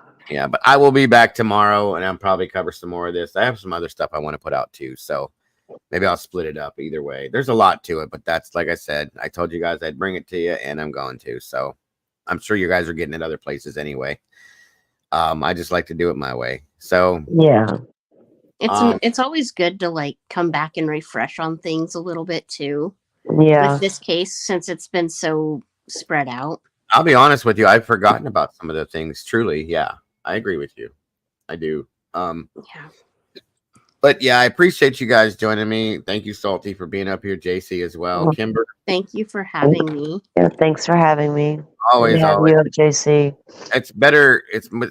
I go nuts when I'm up here by myself sometimes with nobody to back and forth with to hear another voice coming. You know what I mean? So I appreciate it. I do know what you mean. I like having someone I can talk to. Right. Yeah. Right. But I like looking at chat and reading them. Cross your fingers, guys, that I can get in here early tomorrow afternoon, like I had been doing before. I pray to God, because I don't mind doing these late shows for just generalized conversations. Take care, Twitch. But to do stuff like this, it's just too much, and I couldn't let it go because I promised for it. So 319 pages for a change of venue. That's crazy. I know, it's insane, right? That tells me that like, they want it. They want their point to get across. I'm telling you, Jay's behind that. He has to be. Yeah. He has to be. That makes no other sense to me. I'm just saying that's how he is. Well, like I said, a lot of those, when you go flipping through it, like I'm telling you, part of those pages, every single press release Moscow did is in there. Mm-hmm. Yep. That counts for some of your pages. Yeah. Yeah. So there's different things in there that account for some of the pages. So because wasn't it like when the PCA came out, it was like, was it 26 pages? It was long. I or can't something remember. like that. It was very, very highly overwritten. Yes. Yeah, but it was like a very bizarre, like, I think Twiz. They said 70% of people already have him as guilty in Latah County. Is that what it was? Is that what you're talking about? Which is a very, very unfair number. large amount. Yeah.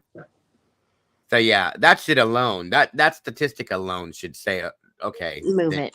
move it on. You know what I mean? That was read, Paul. I read that. I think it was 70% of the And people. what's the population of Moscow? Is it 42,000? Yeah, it's not real big. How big is how many of that is that including the college? Oh yeah, that's everybody. That's everybody. Okay. I think so it's yeah. 42,000 people, right? Okay. But yeah, 70% of the people within Latah County are saying that he's guilty. That's a big problem. There's no way in hell that that's a fair trial. So Is there other towns in Latah County rather than Moscow?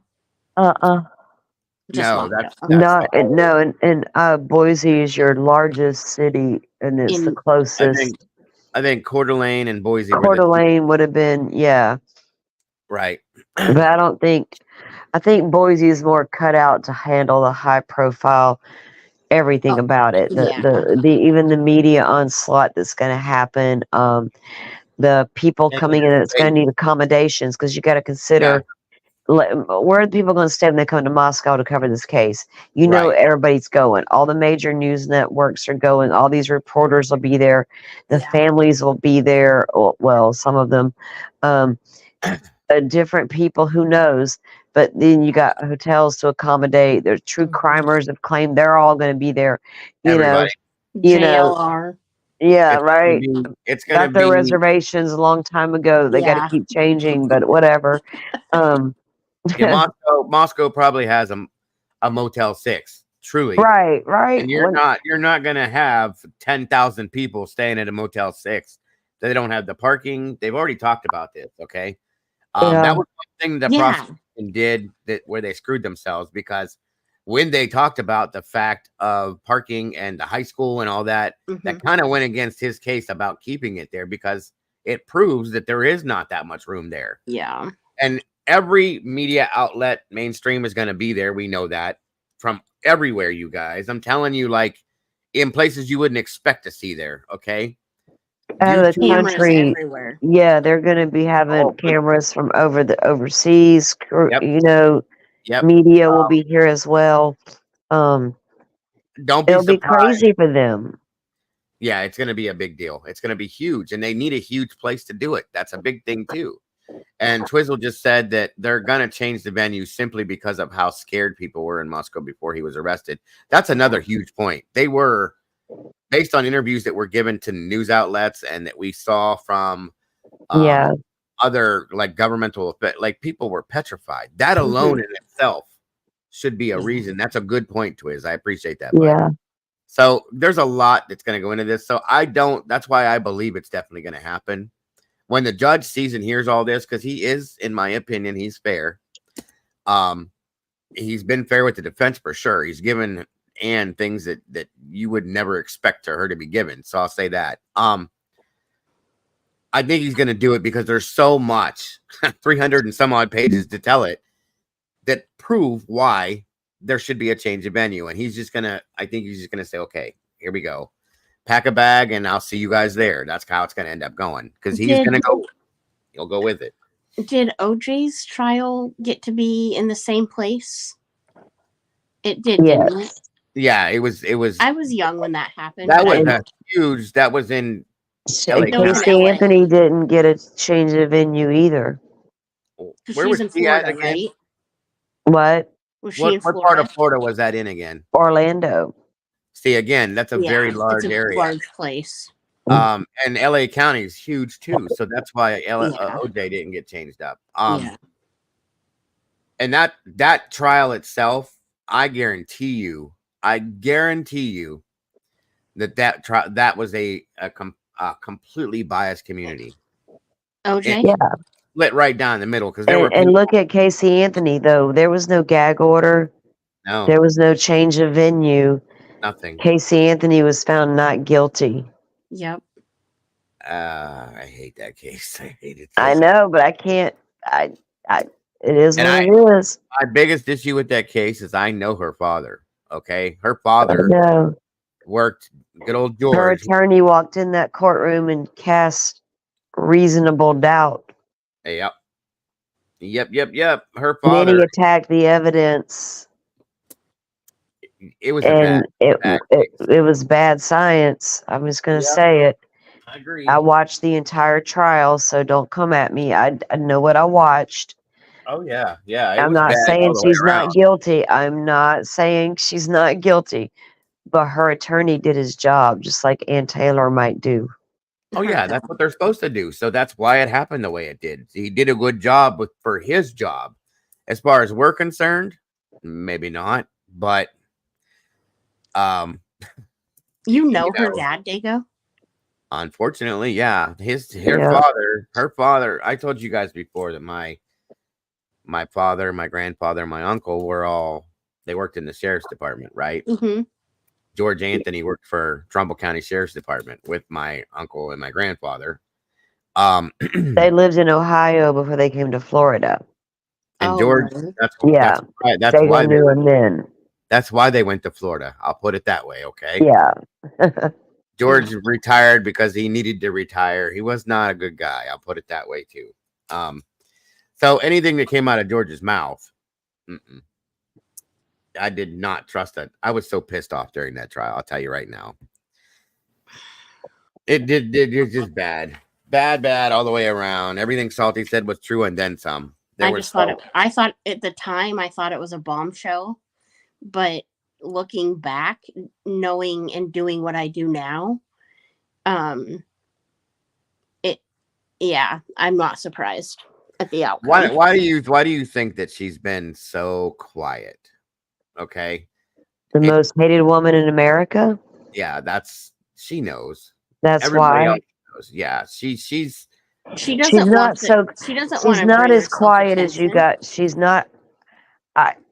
publicly. I'm sorry, publicly is what I meant to say. And she started to come out. I know where she's at.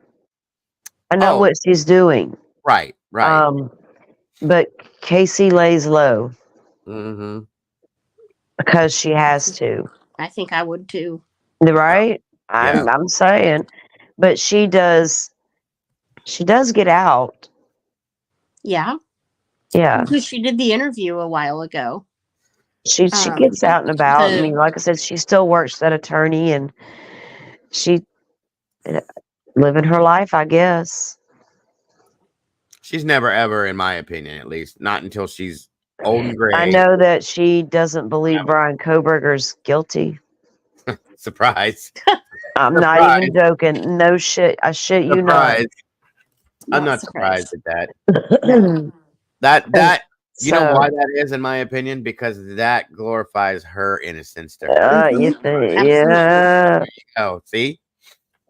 That's how that works, guys. That's how she tells herself every day that she was a good girl. Anyway. Do you think that George knows more than he's letting on? 150%. Yes. I do.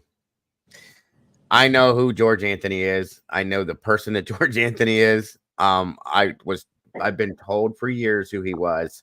The whole county knows who he is. The whole county and this whole state, pretty much.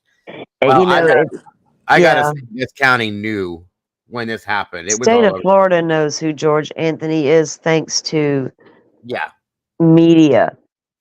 Big so time. While Ann's sitting here going on about media coverage of Brian Kohberger, let me tell you, the media onslaught for Casey Anthony was horrendous. Yeah. It was bad.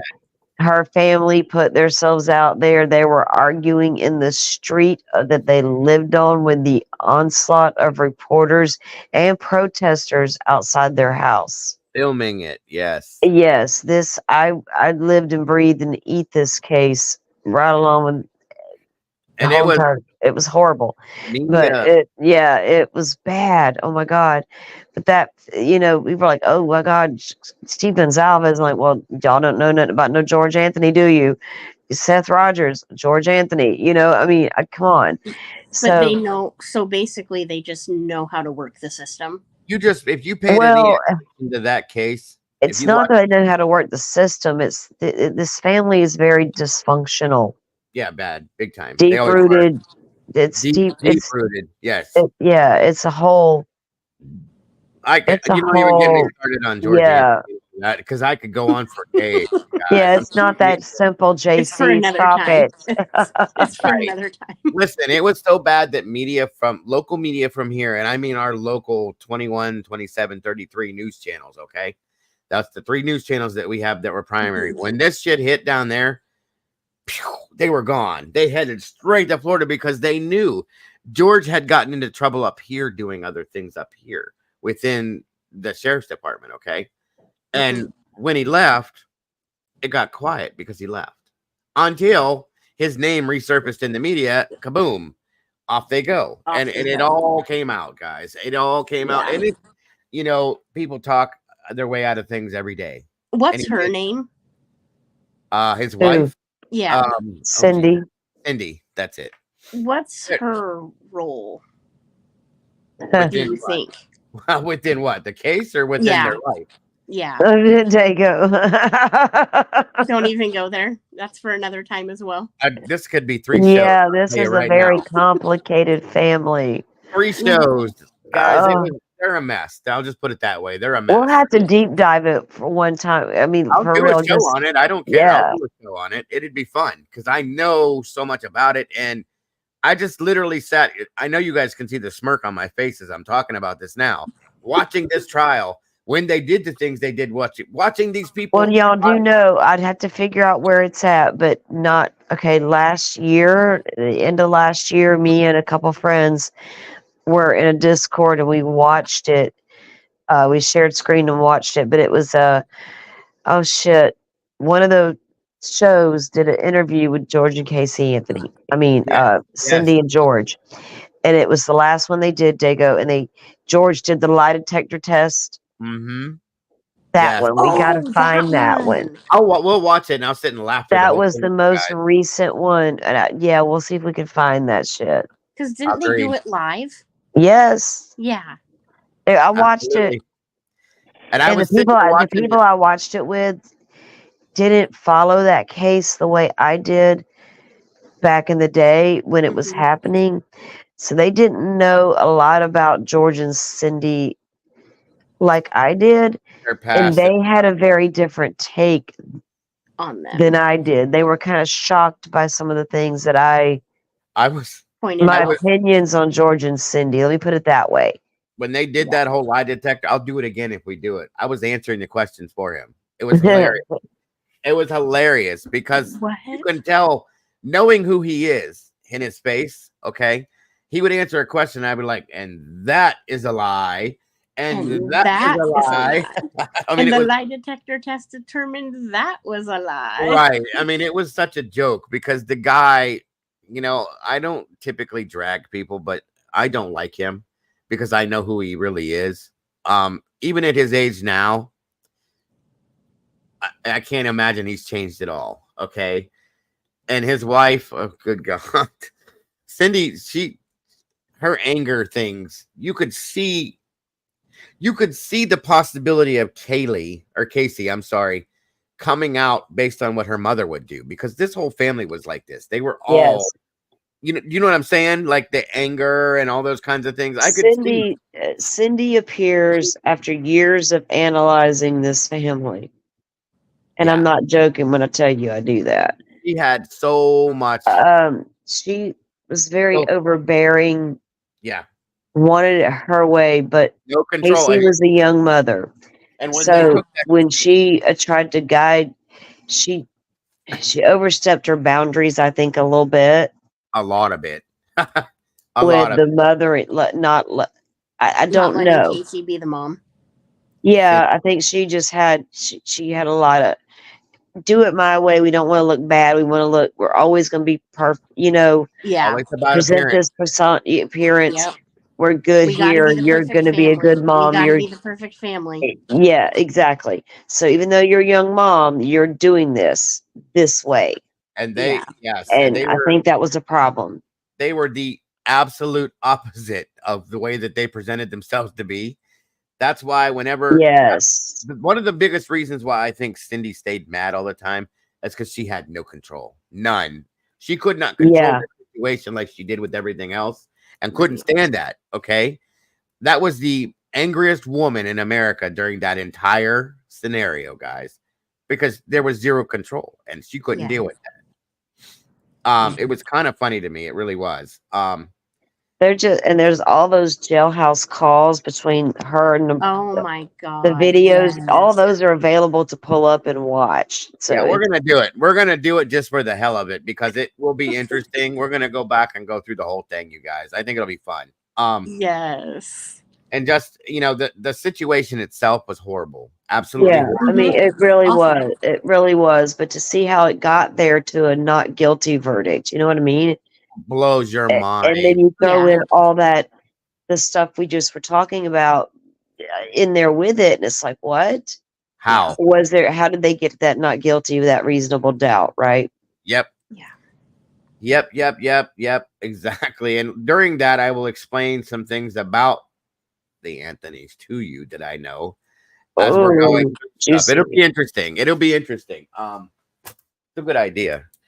Once we get through these other things that we need to, and I get caught back up, I think we'll do it.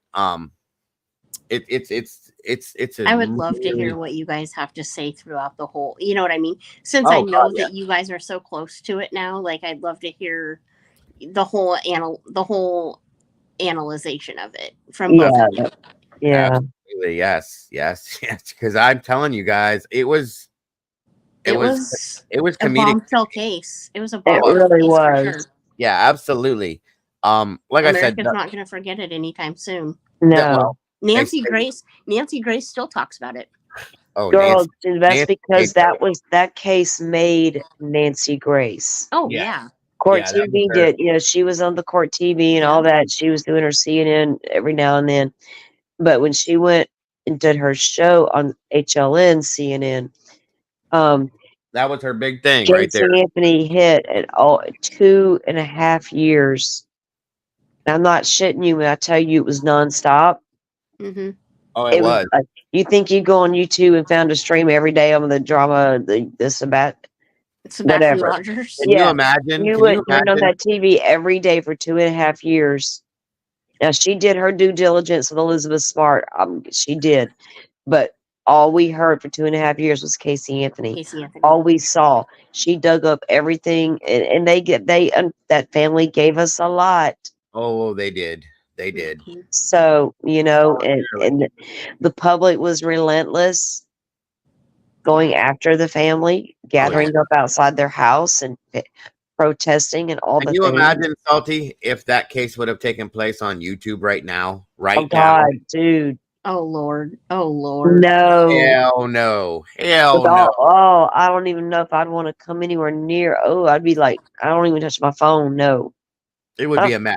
It would be a complete, total disaster. There would be so many people arguing on this YouTube app, as they say. Agreed. As if there's not enough of that in the Sebastian case. Have you talked about I know. Where'd that go? The Amazon review killer guy, huh? I never even heard of that one. Amazon review killer guy. Oh boy. He did Amazon reviews and he killed people. I'm looking right now to see if anything. Disturbing case of the Amazon review killer. No shit. Really? It takes all kinds of kinds, man. We ain't Mr. Kohberberger. His name is Kohberger. I've never heard of what this. the hell, Hell? What the? And Todd. I have heard the name Todd Kohberger. I remember the name now, but Amazon serial killer documentary Todd Kohberger, the Amazon review killer. I've never. Damn it, Twiz. He made reviews of items he bought that he used in murders and such. Email Dago, find that shit. Find that story. I've already got it. Chainsaws, shovels, knives, all that. Kind of shit. Yes. I'm looking at it right now. You can see, like, here's the title for it. made reviews of items he bought that he used in M's and such. There's you can say it. It's okay. There's pictures of shovels, chainsaws, knives, all sorts of shit on here. Damn it, Twiz! Another one you throwing at me because you know Did I'm he a say like this shovel is great for burying your body in the backyard? It's if your ground is hard, it's perfect. I mean, what the hell? reviews of weapons. What a psycho! Good God. This rope works best. Takes all kinds. But I was also going to say, you guys, like, I know that the true crime that we discuss is absolutely awful, and there's a lot of it. But, I mean, my car just got stolen, and the amount of petty crime, I mean, I'm going to call that petty crime, okay? Because it's, like, I'm not dead, like, whatever. Nothing happened. I mean, I'm still a victim, but it's not like I'm not, dead. It's not I get what you're saying. It's not as traumatic, but Right. it's more petty. But can you imagine, like, there's no way. Well, like, petty crime is awful as well. It's just a bunch of little stuff. There are it is. Listen, if I could catch the people that did this, I would prosecute to the full extent of the law. Yeah, it impacts your life, girl. I mean, it costs you time, money. Just today alone. Today alone, you had to go through bullshit to get to the car, to get it rented, all the things, crime has an impact on its victims. Like, traumatized going to the impound lot today. Like, what condition is my car going to be in? Yeah. Like mental duress. Agreed. Yeah. Yeah. But yeah, Twistle just said that's pretty much what he wrote about that shovel that you just said, Salty. Damn. Salty, you're good. You're so good. I'm looking at it right now, and it says SOG, fascinating tool, folding shovel, high carb, and something. I can't read it all, but he's basically giving a description of this shovel that he used to murder somebody with. Damn it, man. We got to talk about it another time. We got to having the mind of a damn killer. I'll cover it. I will cover it for sure. This is crazy. Thanks, dude. I always wondered about that shovel they got out of that house or the car when they searched the Elantra. Oh, got that shovel. I want soil testing done because I want to see if it came from a specific location. Right. The guy just looks like this guy. Look at you guys. Look, just look. Oh God. Hold on. Hold up. I was reading chat. Let me look. See what we can. This is the guy right here. Oh Lord. Oh Lord. Everything in the company comes through that. Come here. Tess, don't please don't. It's okay. It's okay. Bless her heart. Hello, buddy. Hey. Do we have a JP Miller on our hands? What's he doing? Almost. Look at this guy's house. Okay. Like, this is a nice house. That's a very nice. It looks decorated nice. The guy, I mean, he's a big dude, but THYE helped on the case. He made a video about it. Okay. Thanks, Twiz. I'll have to look at it. But you don't expect somebody that is a serial killer. THYE, as in THYE from Idaho.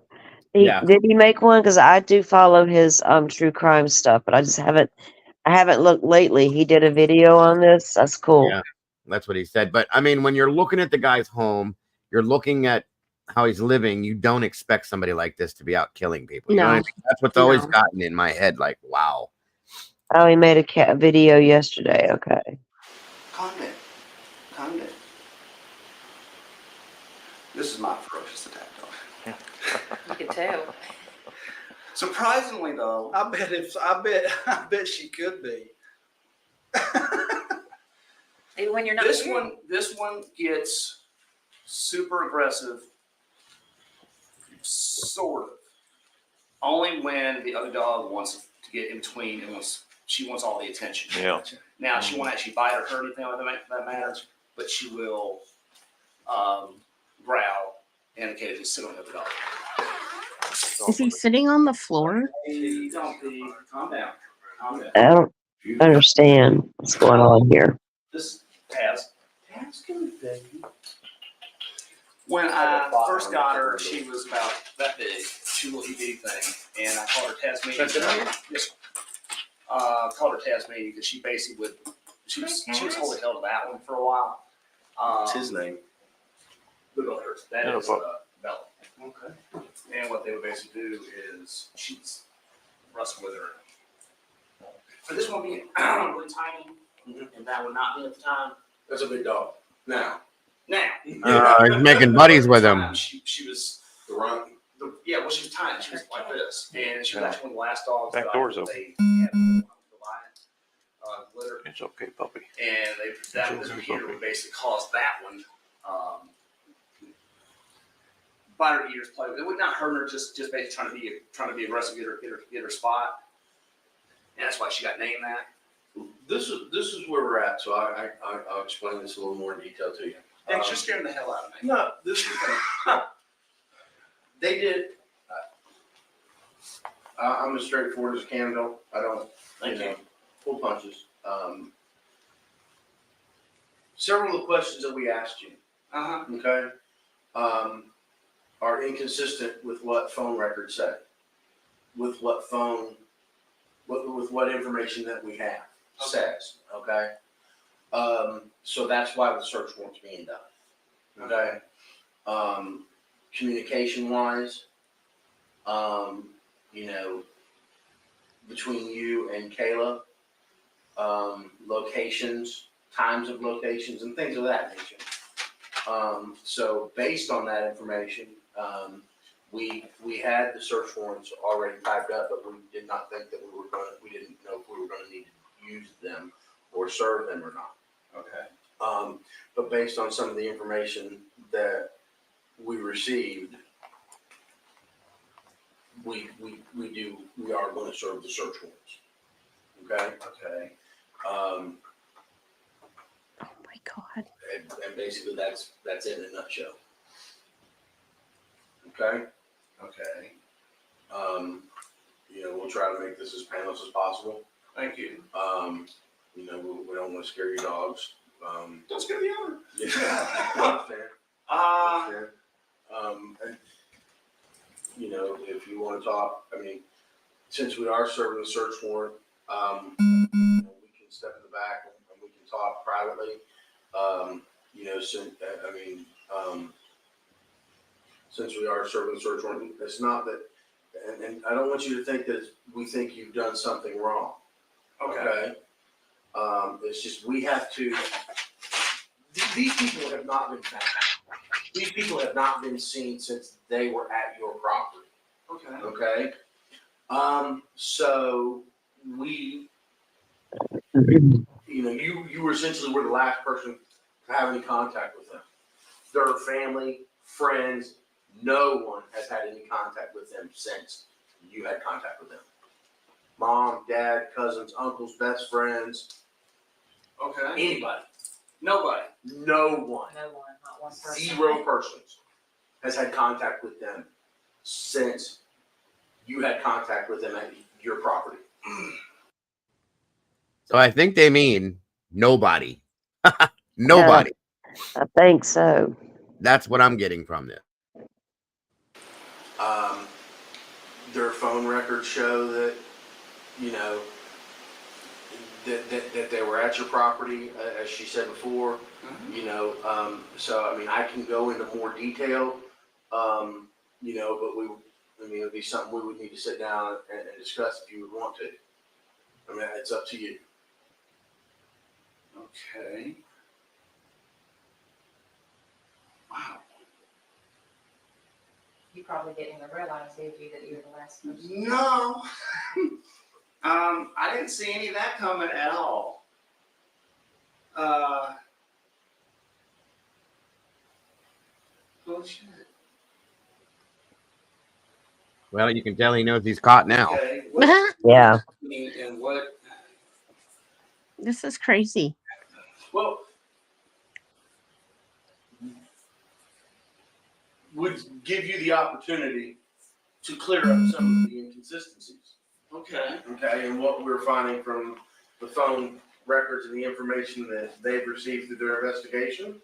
Okay. Okay, and what you told us today. Okay, because, you know, This has also been a couple months, but what, I don't know what I can. well, I mean, and that's what, you know, I mean, I don't want you to think you're under arrest or anything. Okay, so don't freak out about that. You're not under arrest or anything. Not yet. Mhm. Well, our protocol is anytime we serve a search warrant, okay, there has to be a senior investigator, which is essentially a supervisor. Okay. That's me. Okay. Okay. We also, when we serve a search warrant, we have to have a black and white present. Okay. Initially, he was on the way to respond to me because I wasn't paying attention to this. I was talking to you. So, when they called me and told me he was on the way, I said, "Go ahead and come on. We're gonna have to serve a search warrant." Okay. Okay.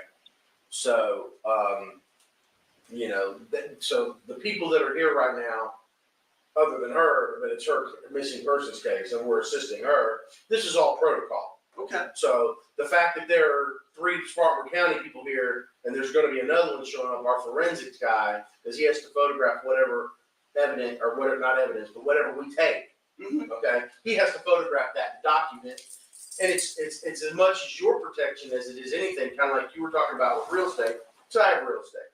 Yes, sir. You want to document the condition it's in when we left, so that when we return it, it's in the same condition. You see what I'm saying? Totally. So that's to protect you just as much as it is to protect the sheriff's office. Okay. So, and that's basically it. But as far as the inconsistencies, you know,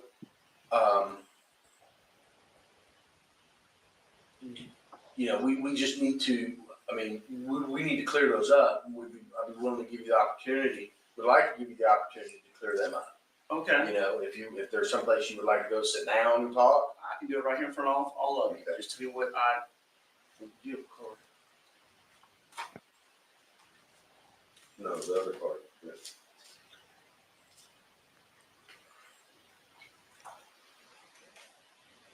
We shall see. Can I get that chair, please? Yeah, Absolutely. as a matter of fact, I need to step out on my topic real quick. Sure. Hey, Susan. See, I knew I'd get it fast. Sorry, I should have come down and said you.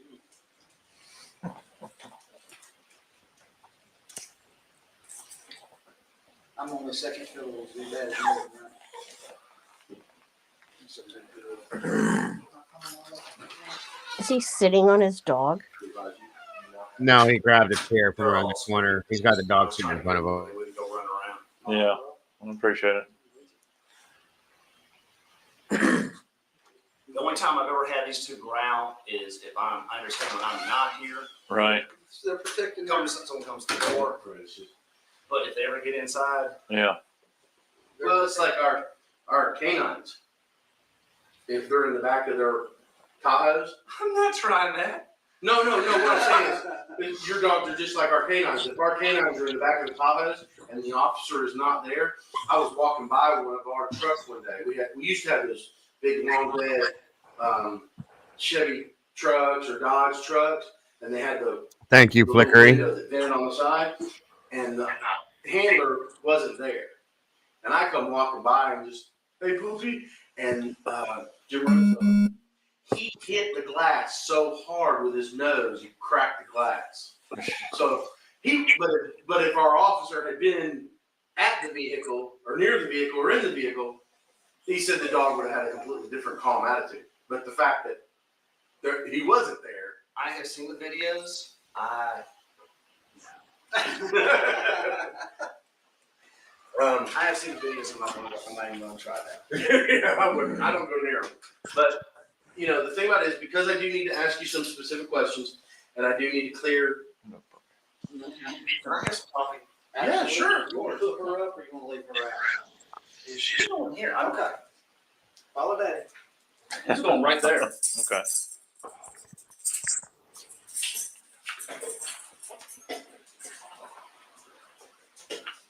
house is bigger than I thought. Yes, sir. 2416 square foot. Get away.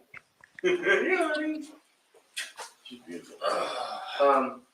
But because we're gonna ask you some specific questions about this situation, again, I don't want you to think you're under arrest, because you are not under arrest, okay? Yes, sir. But you know how it goes.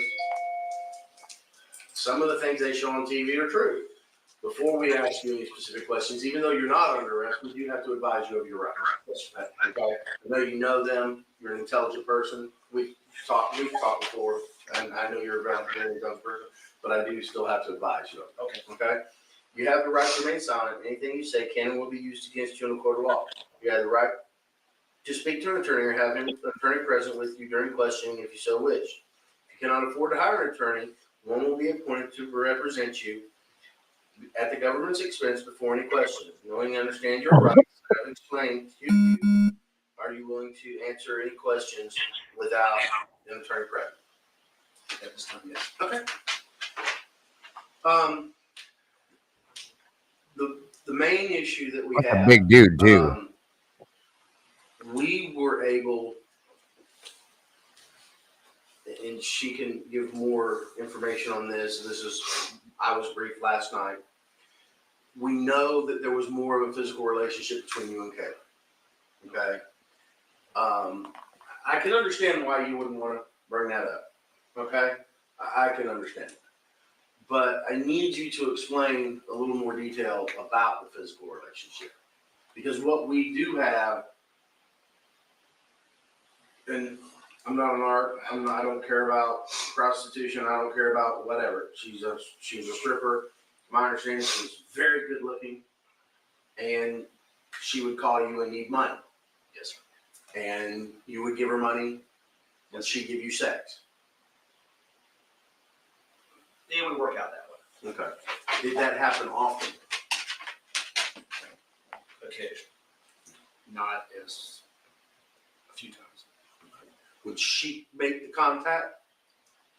Would she initiate the contact with you, need money, and you say, okay, I'll meet you, and or would you make the contact with her?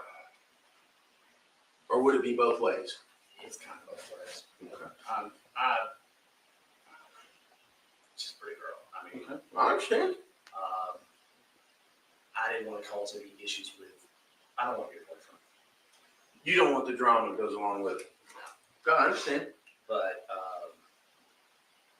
we had a little bit of fun together. Ballpark, how many times do you think you guys met?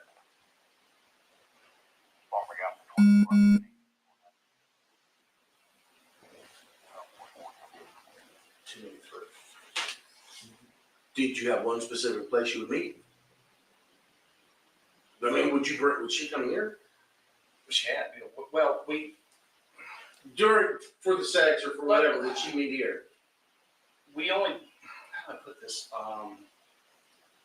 The night I took her to dinner, she stayed the night. Okay. And then the time when she came over here to get the vacuum. To clean the house. Clean the house, at Vista. Mhm. I got a quickie. Okay.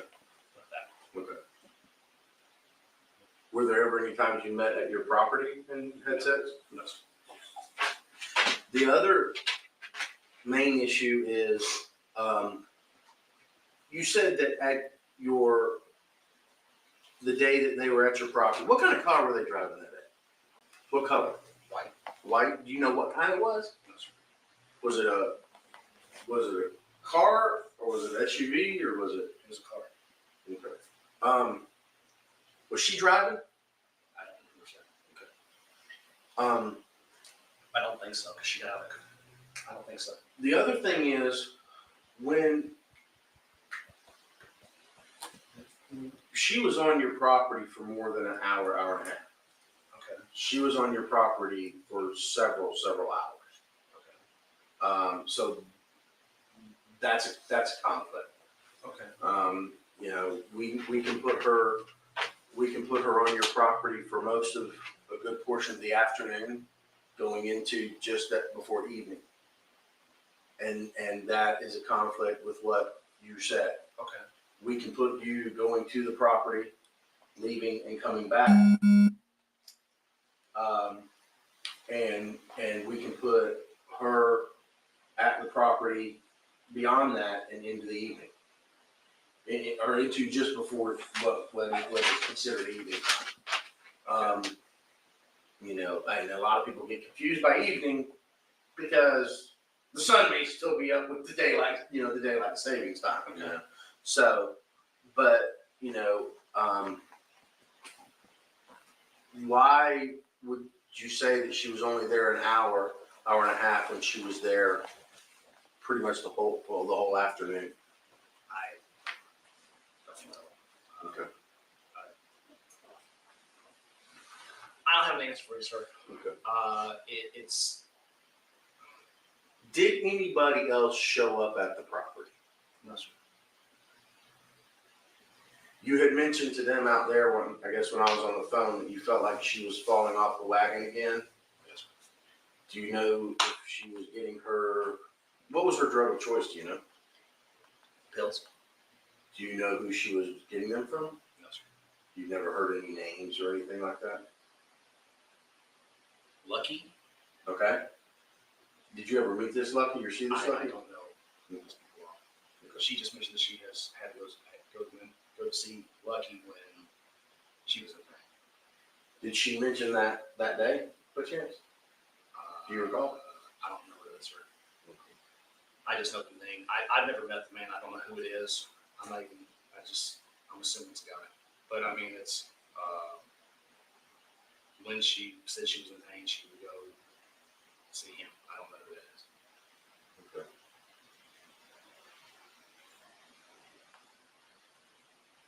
Does she have access to your property without you being there? No, sir, nobody does. But you trust her enough that when you leave your property to leave her there? There's nothing there to take. I mean, there's nothing there to take. For you. Why is it a shed? It's not going anywhere. I mean, it's behind blocks. It's not going anywhere. Here's some pruning shears. Here's trees. She's at the front of the property. I mean, yeah, you can steal something, but you went through a lot of effort to steal something. And it's not going to be hard to figure out who stole it. Would you trust her here No, by herself? there's lots of things to steal here. So there was a very low level of trust when it comes I don't to. trust my girlfriend to have a key to my house. Huh? I don't trust my girlfriend to have a key to my house. So you have a girlfriend now? Yes, sir. Which is also why I didn't really want to respond to I that. understand. Probably not no I more. respect that. She won't. Huh? She won't. I'm not telling her. I'm not telling her. Thank you. Open that can of worms. Yeah, I'm not telling her. I wouldn't. I'm not telling her. And you know, and the thing about it is, I mean, you've been very cooperative with us, and you know, I know you and I, we used to live together. We talked several times, and you know, or live near each other. You know, so I mean, you've been real cooperative with us. It's just because of the inconsistencies. And when we initially talked to you and talked to my supervisor, that's why I went out and made a phone call. He said he wanted the search warrant, so that's why we're serving the search warrants. Okay. You know, and you know,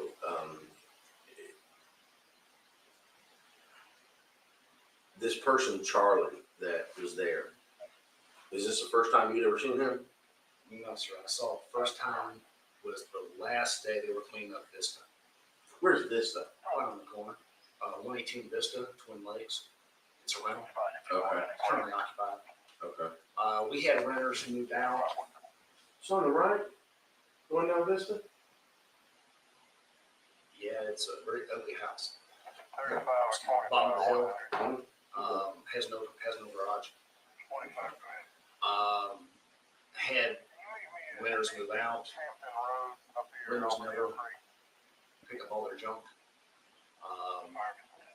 Paid her to come in, clean the house up, vacuum, shampoo, clean the kitchen and the bathrooms, make it where I could run to the next person. Unfortunately, it doesn't always work that way. It should be a one-day job, ended up being a 3-day job. Started as a one-day job, ended up being a 3-day job. First day was some other guy that showed up. Second day was a woman and SUV who showed the second day. I didn't speak to her. They pulled in. There was a lot of leftover. When I went back to check on the house, there was a lot of leftover. The junk was supposed to move from the down there up to the top of the hill. Hadn't moved. They took a garage and converted it into 2 separate. One's like a chest storage for like yard stuff. The other one's like a playroom, Dave. I don't know what you call it. It's a stupid looking garage. There was crap still up there. They had to come back and get it. And then the third day came back and finished the vacuuming. And that's when I saw it the first time. What kind of vehicle do you drive? I've got a 2014 BMW X5, and I've got a BMW 2011 C4. A little convertible tutu? Yes. Okay. It looks funny when I'm driving it, But it's fun to drive. it's a lot of fun driving. It's one of those things where it really doesn't matter whether it's for you. Once you get in it, you're in it. You're in it. Yeah. Getting out, it's gonna get tripped. But It's got my dad's got a Corvette, so he's kind of the same way. I can't get out for that. I looked at one of them. His is an old thing. I can't get out. I've had back surgery. Yeah. I can't get out. What'd you do to your back? Broken hand. Well, I Don't had, sound cool. no, this is a really stupid story. One, I had issues when I was a kid, and I tried to get into powerlifting, but didn't have any instruction. People were like trying to push you in powerlifting, but didn't teach you how. Right. So I did a lot of weightlifting improperly, which wore out the bottom parts of this. Didn't get healed, and I've had a lot of damage over the years. And then a couple of years ago, was the final straw. I decided to cut down pine trees in my backyard. Decided to go Paul Bunyan.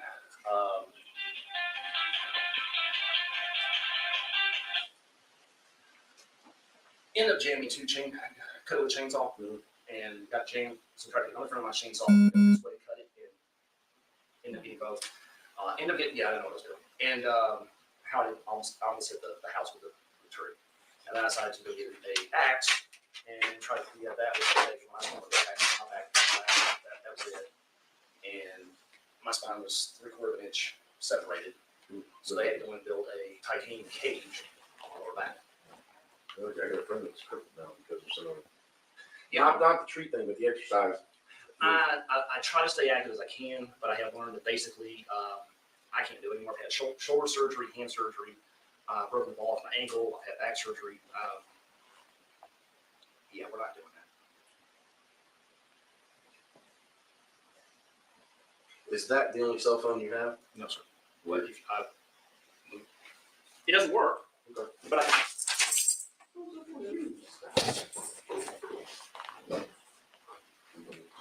You just bring that back whenever. Yeah. That doesn't work. It only works if you. I had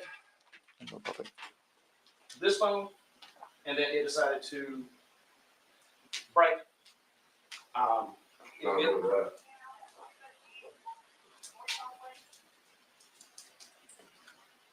Couple months. It will come on if you plug it in. It will not come on if you hit the button. If you put a charger to it, but as soon as you undo the charger, it shuts down. Okay. Do you have a passcode on your phone? That's that number. So when you turn it on, you just swipe the screen and it's up. I don't have time for passcodes. Time is money. I got you, brother. The phones never leave me. Right. Phones don't leave me. I have to have it. And that, I would imagine that, not this one, but that one is pretty much, that's the number that's on your card. That's the number that's on your real estate This? sign. No. No, I'm not going to do it. This was the phone. This Go to the same company. This replaced. Yeah. I got you. Same number. I got you. But this is the number that's on my sign. I got you. That's what I was asking. I got you. I understand. You can have that one as long as you need it. We'll. I just really need that one back because that's my company. Everybody. All my numbers on the signs, my ads, my signs, my clients, everything goes through that phone, and then it gets relayed to my agents after It's not for you. it's gone through me. Okay. That way, basically, I still get the heck? That's his phone. He's deaf, so he has a light that lights up every phone rings. Okay. But what we have is, this one replaced that one, but it's the same number. And I got a couple months ago when down fried. If you, like I said, if you plug it in, it does work. We, No passcode on it either, no, same thing. one of the search warrants that we have is specifically for your vehicle. I don't really want to serve that one. I wanted to ask your permission just to look at it and make sure there's no electronic media in that. There's no electronic. Can I look? Can we look? Sure. You can show me where it's at and we can walk out there and look real quick? Would that be okay? What, I don't understand what you looking for, sir? That there's no other phones, no other computers, anything like that. That's all. Okay. Okay, are we searching the whole vehicle, or what are you looking for? Just looking through the vehicle to see if there's any more phones. Alpha 30. So this is where I'm telling you can see he's getting nervous. He knows they're about to find something that he don't want him to find. So there's that. Here, any more electronic media or anything like that. I'd rather not, sir. Okay, well then we'll just start the search warrant. I'm 10-4. not trying to be difficult, I just don't understand. Okay, well, we've got a search warrant, we'll just serve the search warrant. I mean, I was just, What's up? you know, it was just one of those things. that- 10-4. Give me 1 second. Yeah. Okay. Okay, Get with dispatch. Rich, stay right here. Yeah. All right, Here it comes. call Brandon now. Okay.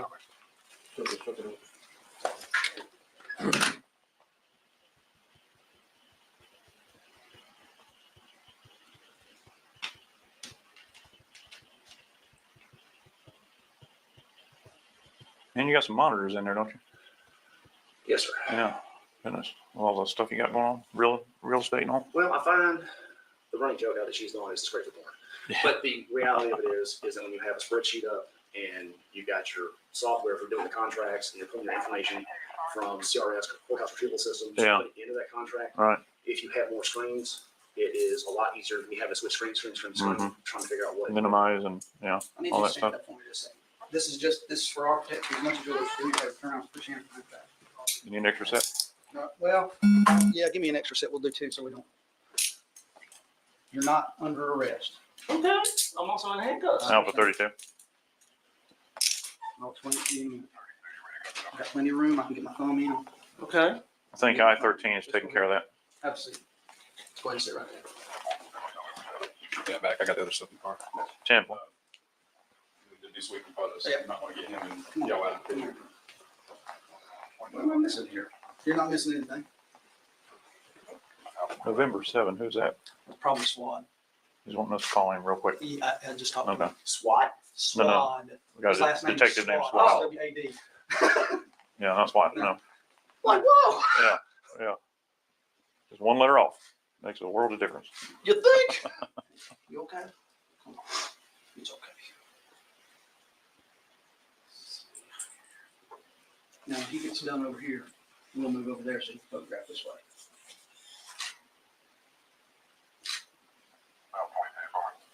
Why am I handcuffs? It's investigative detention at this point. Okay. I don't know what it means, but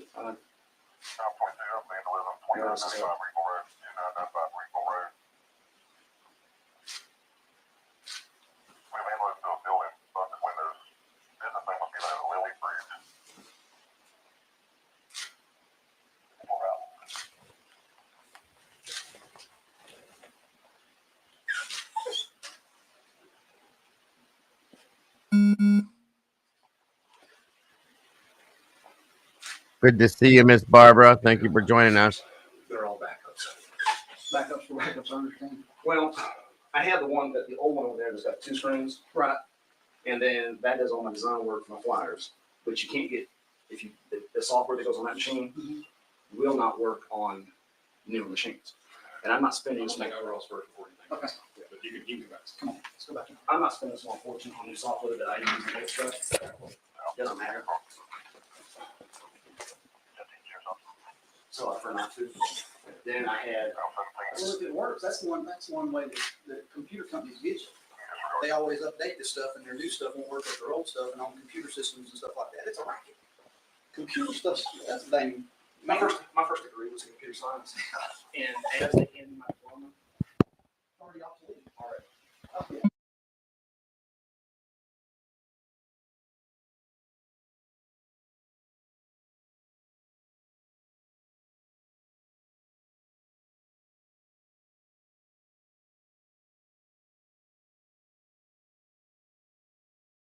Damn it, I hate when they cut off the volume, the sound on these body cams. You know, here we go. All right, this is where we're at, Mr. Collitt. While we were here, all right, my sergeant served a search warrant on your property. Okay?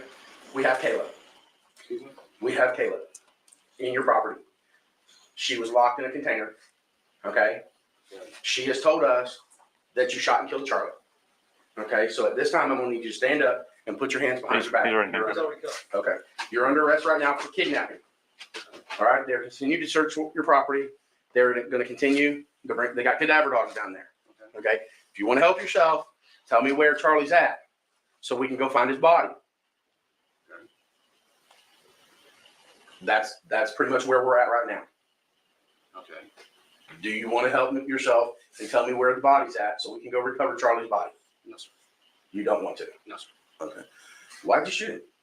I didn't shoot anybody, sir. Okay, why'd you lock her in a container in your property? I was talking She's on your property right now, locked in a container. They just got her out of they called it a Shipping name. container? about. Connex box. She was locked in a container in a Connex box. They got her. We have investigators. We have like 20 investigators on your property right now. Okay. And they have found her in the Connex box. So she never left your property. Okay. Okay, you locked her in the Connex box, and she has told investigators that you shot and killed Charlie. Okay, so I'm trying to give you an opportunity to help yourself and help us, help you find this body. Because she's saying Charlie's body, you buried Charlie's body on that property. No, sir. So you're saying you didn't lock her up, you didn't put her in the Connex box or anything? No, sir. I'm gonna need an attorney. Probably a good thing. Go ahead and put him in the back of your car. Sir. Come up. Yes, sir. I will. Okay. I'm not resisting. Okay, just stand up for me. Will you? Stand up for me. Yes, sir. Come here, Taz. You try to put her in the box. Yes, what I was gonna ask you to do, please, is if you could take the dogs, phone number. I'll put her in there. We'll try to get. You want us to contact somebody to come get the dog? Who would you like me to contact? Either Ashley Ball. You have a number? My phone, I will show it to you. Here's one.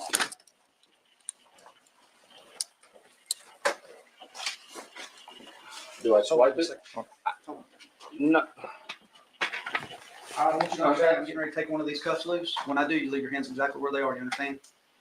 Sir? Yes, sir. Ashley Ball right here? Yes. Oh, I don't want to call her. I'm not moving my hands, sir. I understand. 6210887. If she will not take them, Isn't what against the law, Leslie?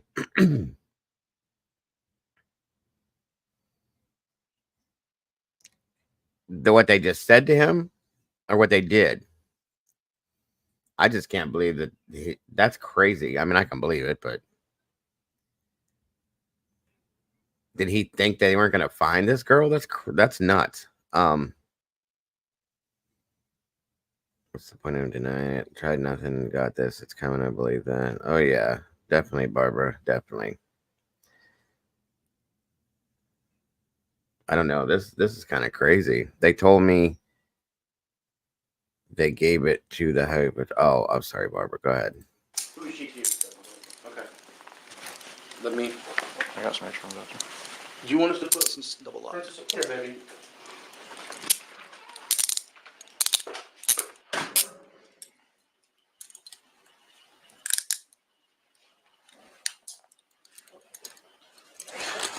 You want some shoes, huh? Please. Yeah, sit there.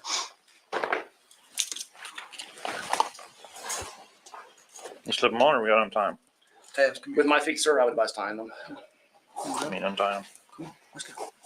Come on, you go with me.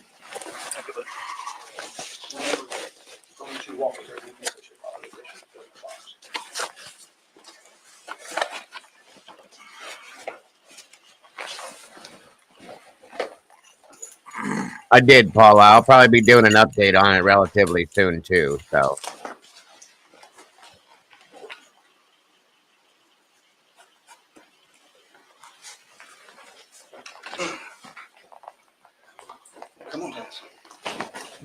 Pat, this one. I think she might be pitching you. Tazzy, Taz, come here. Does she prefer that cage back there? She does. If you'll follow me, sir. Yes, sir. Taz, you're trying to. Not going for the eyes. And I go. Here, Pat. Ted. I'll give us another, sir. Ted. We'll just put him in the small one. Taz, come on. He's working. Taz, come on. I think he's got her in a little one here. Sorry, the big one. Sir, officer, I got the. Okay. Can I please put escort Where's your bathroom at? right there?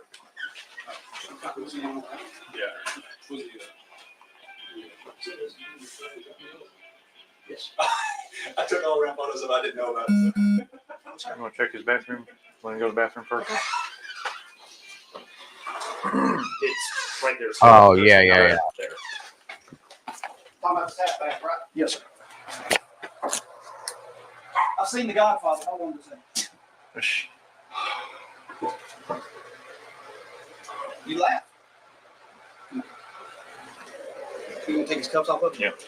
Go ahead and turn around there.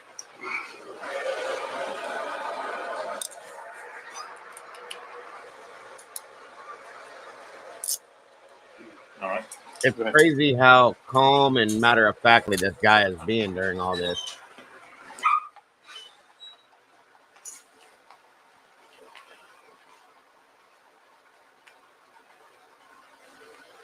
All this. Throw your whole life away. This nice house, everything. Just throws it completely away for insanity.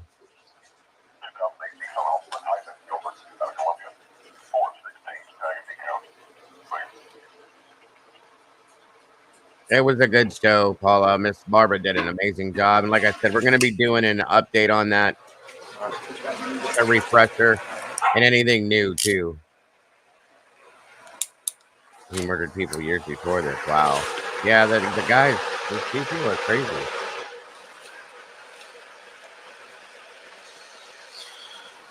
Hang on a second. Hard to see right here.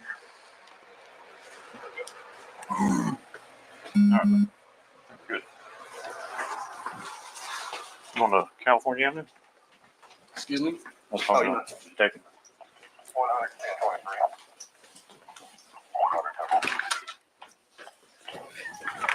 There's one in the driveway right here. Okay. Going on passenger side. Morning. Morning, Rich. I'll be right back with you. Right here. The fit is not going to be great. So if you want to, when you get in there, if you want to put your knees and your feet that way, kind of lean back on the door, that'd be fine. Take the pressure off your hands too. Come here, man. Just sit tight.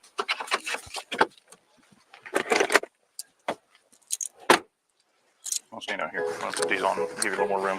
You're a big dude.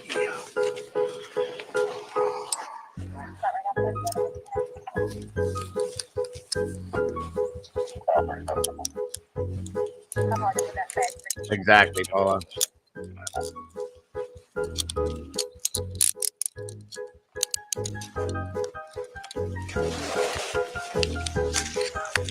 Makes it a little better. All right. Again, if you want to try to slide your knees that way, that'd be all right. I'm going to try any way I'm getting it. I know. You think being a Tahoe, you know, but it's not exactly built for comfort. All right? Yes, sir. Okay.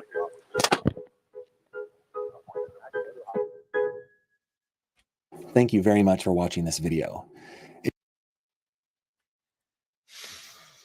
That was crazy.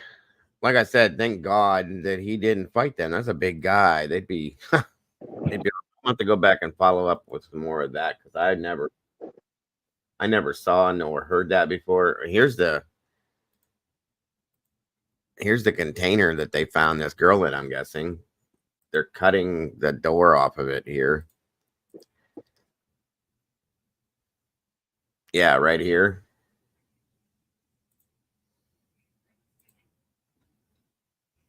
That's like a shipping container.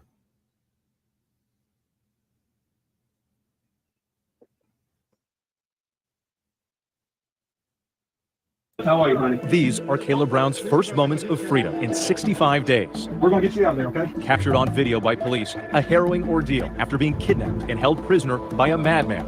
You're okay. We're here, okay? From that moment in November 2016. If it wasn't for everyone up there, I don't think I would be here today. To this, 2 days ago, Kayla Brown powerfully, defiantly facing her captor, Todd Kohlhepp, in the courtroom. In what many hoped would be closure in a case that riveted the nation. To a woman who had been missing for months, discovered and then rescued. The former South Carolina real estate broker claiming more victims. A killer among us, the unsealed files of Todd Kohlhepp. It began as a missing persons report when 30-year-old Army veteran Kayla Brown and her boyfriend Charlie Carver disappeared in South Carolina in late 2016. They went missing, and after the first few days, kind of came across as any other missing person case. But after the days went on, some things didn't start to piece up. Police and family began scouring every possible lead for the vanished couple. Investigators started looking into everything. You know, they were looking into credit card records, surveillance videos. As the days dragged on, growing concern that this case was something more. There were certain things that started to come out that did give me a more of an urgency about the case. Investigators ultimately traced a cell phone ping from Kayla's phone 2 months earlier to a sprawling, nearly 100-acre property in Woodruff, South Carolina, owned by a local successful real estate agent, Todd Kohlhepp. There, investigators came upon this metal storage container. Watch out, y'all move. Detectives Bradley Whitfield and Charlene Ezell were among the first officers on the case. We definitely didn't suspect a movie script scenario to be played out right in front of us. Hearing those officers outside, Brown responded to them by knocking back from inside that shipping container, where they discovered she was chained up like a dog. We were shocked and amazed when we heard the knocks back. The conditions were horrible. I think we all saw a lot of things that day that are going to stay with us. She just looked at me and she said, "Thank you so much for finding me." Once inside, Kayla made a startling revelation. Do you know where your buddy is? Charlie? Yes. He shot him. Who shot him? Who did? Todd Kohlhepp shot Charlie Carver 3 times in the chest, wrapped him in a blue tarp, put him in the bucket of the tractor, locked me down here, and I never seen him again. Okay. Police then arresting Kohlhepp, who leads them to Carver's body dumped in a shallow grave. I can tell you that one of the charges is going to be kidnapping. It could be murder. It could be, a number of things. The exclusive interview. He would rape me twice a day, every day. Last year, Kayla Brown recounted the harrowing saga on the Dr. Phil show. Did you think you were going to die? At times. Take me through. Sorry, I can't show Dr. Phil because he'll whack me and take it down, but that's funny, Paula. Yeah, that's a crazy case. I'm about to look into that, find a way to cover it, Twiz, just to look at it because it's pretty wild. It is something you'd see on a movie though. But guys, we were supposed to leave a while ago, so I'm exhausted, but we will look into it. It's very interesting to say the least though. I still can't get over the fact that the guy very calmly, quietly just sat there and no big deal. You had to know you were going to get caught. You know what I mean? 100%. That's all I'm saying. So absolutely. All right, guys, I'm going to get out of here. I'm going to go get some sleep. I'll be here later on this afternoon. Hopefully, fingers crossed. Yes, we were supposed to be leaving an hour ago, right, Paula? Poor Salty. Just let her. She probably fell asleep. Ma, I don't blame her. I would have. But anyway, I appreciate everybody that was on panel with me tonight for that. We'll cover the rest of that here soon, and whatever else we can. I got so much stuff to look at. I'm behind by days. Oh, you're good, Twiz. Don't worry about it, buddy. Anything crime related, I have no bones at looking at. I'm sure everybody that didn't want to see it would have left, and there's still a bunch of people here, so they wanted to see it. But again, guys, thank you guys for so much for being here with us. I appreciate you guys very much. Everybody on panel, of course. Thank you guys for putting up with me on these late shows. Anybody, my mods, I still got a couple mods in here. That's crazy to me. Miss Paula lasted through the depths of it. Thank you for that. And that goes for everybody else in here too. God bless you guys. Don't forget to love yourselves, love each other, and don't change a thing because you guys are awesome people. Anybody that may have donated to support the channel in that way, God bless you. We definitely appreciate that, especially right now. Other than that, folks, I hope you have an amazing rest of your night. Please get some sleep. Ms. Barbara, thank you for jumping in late or not. I appreciate you. God bless you and everything that goes on within your life because of your case.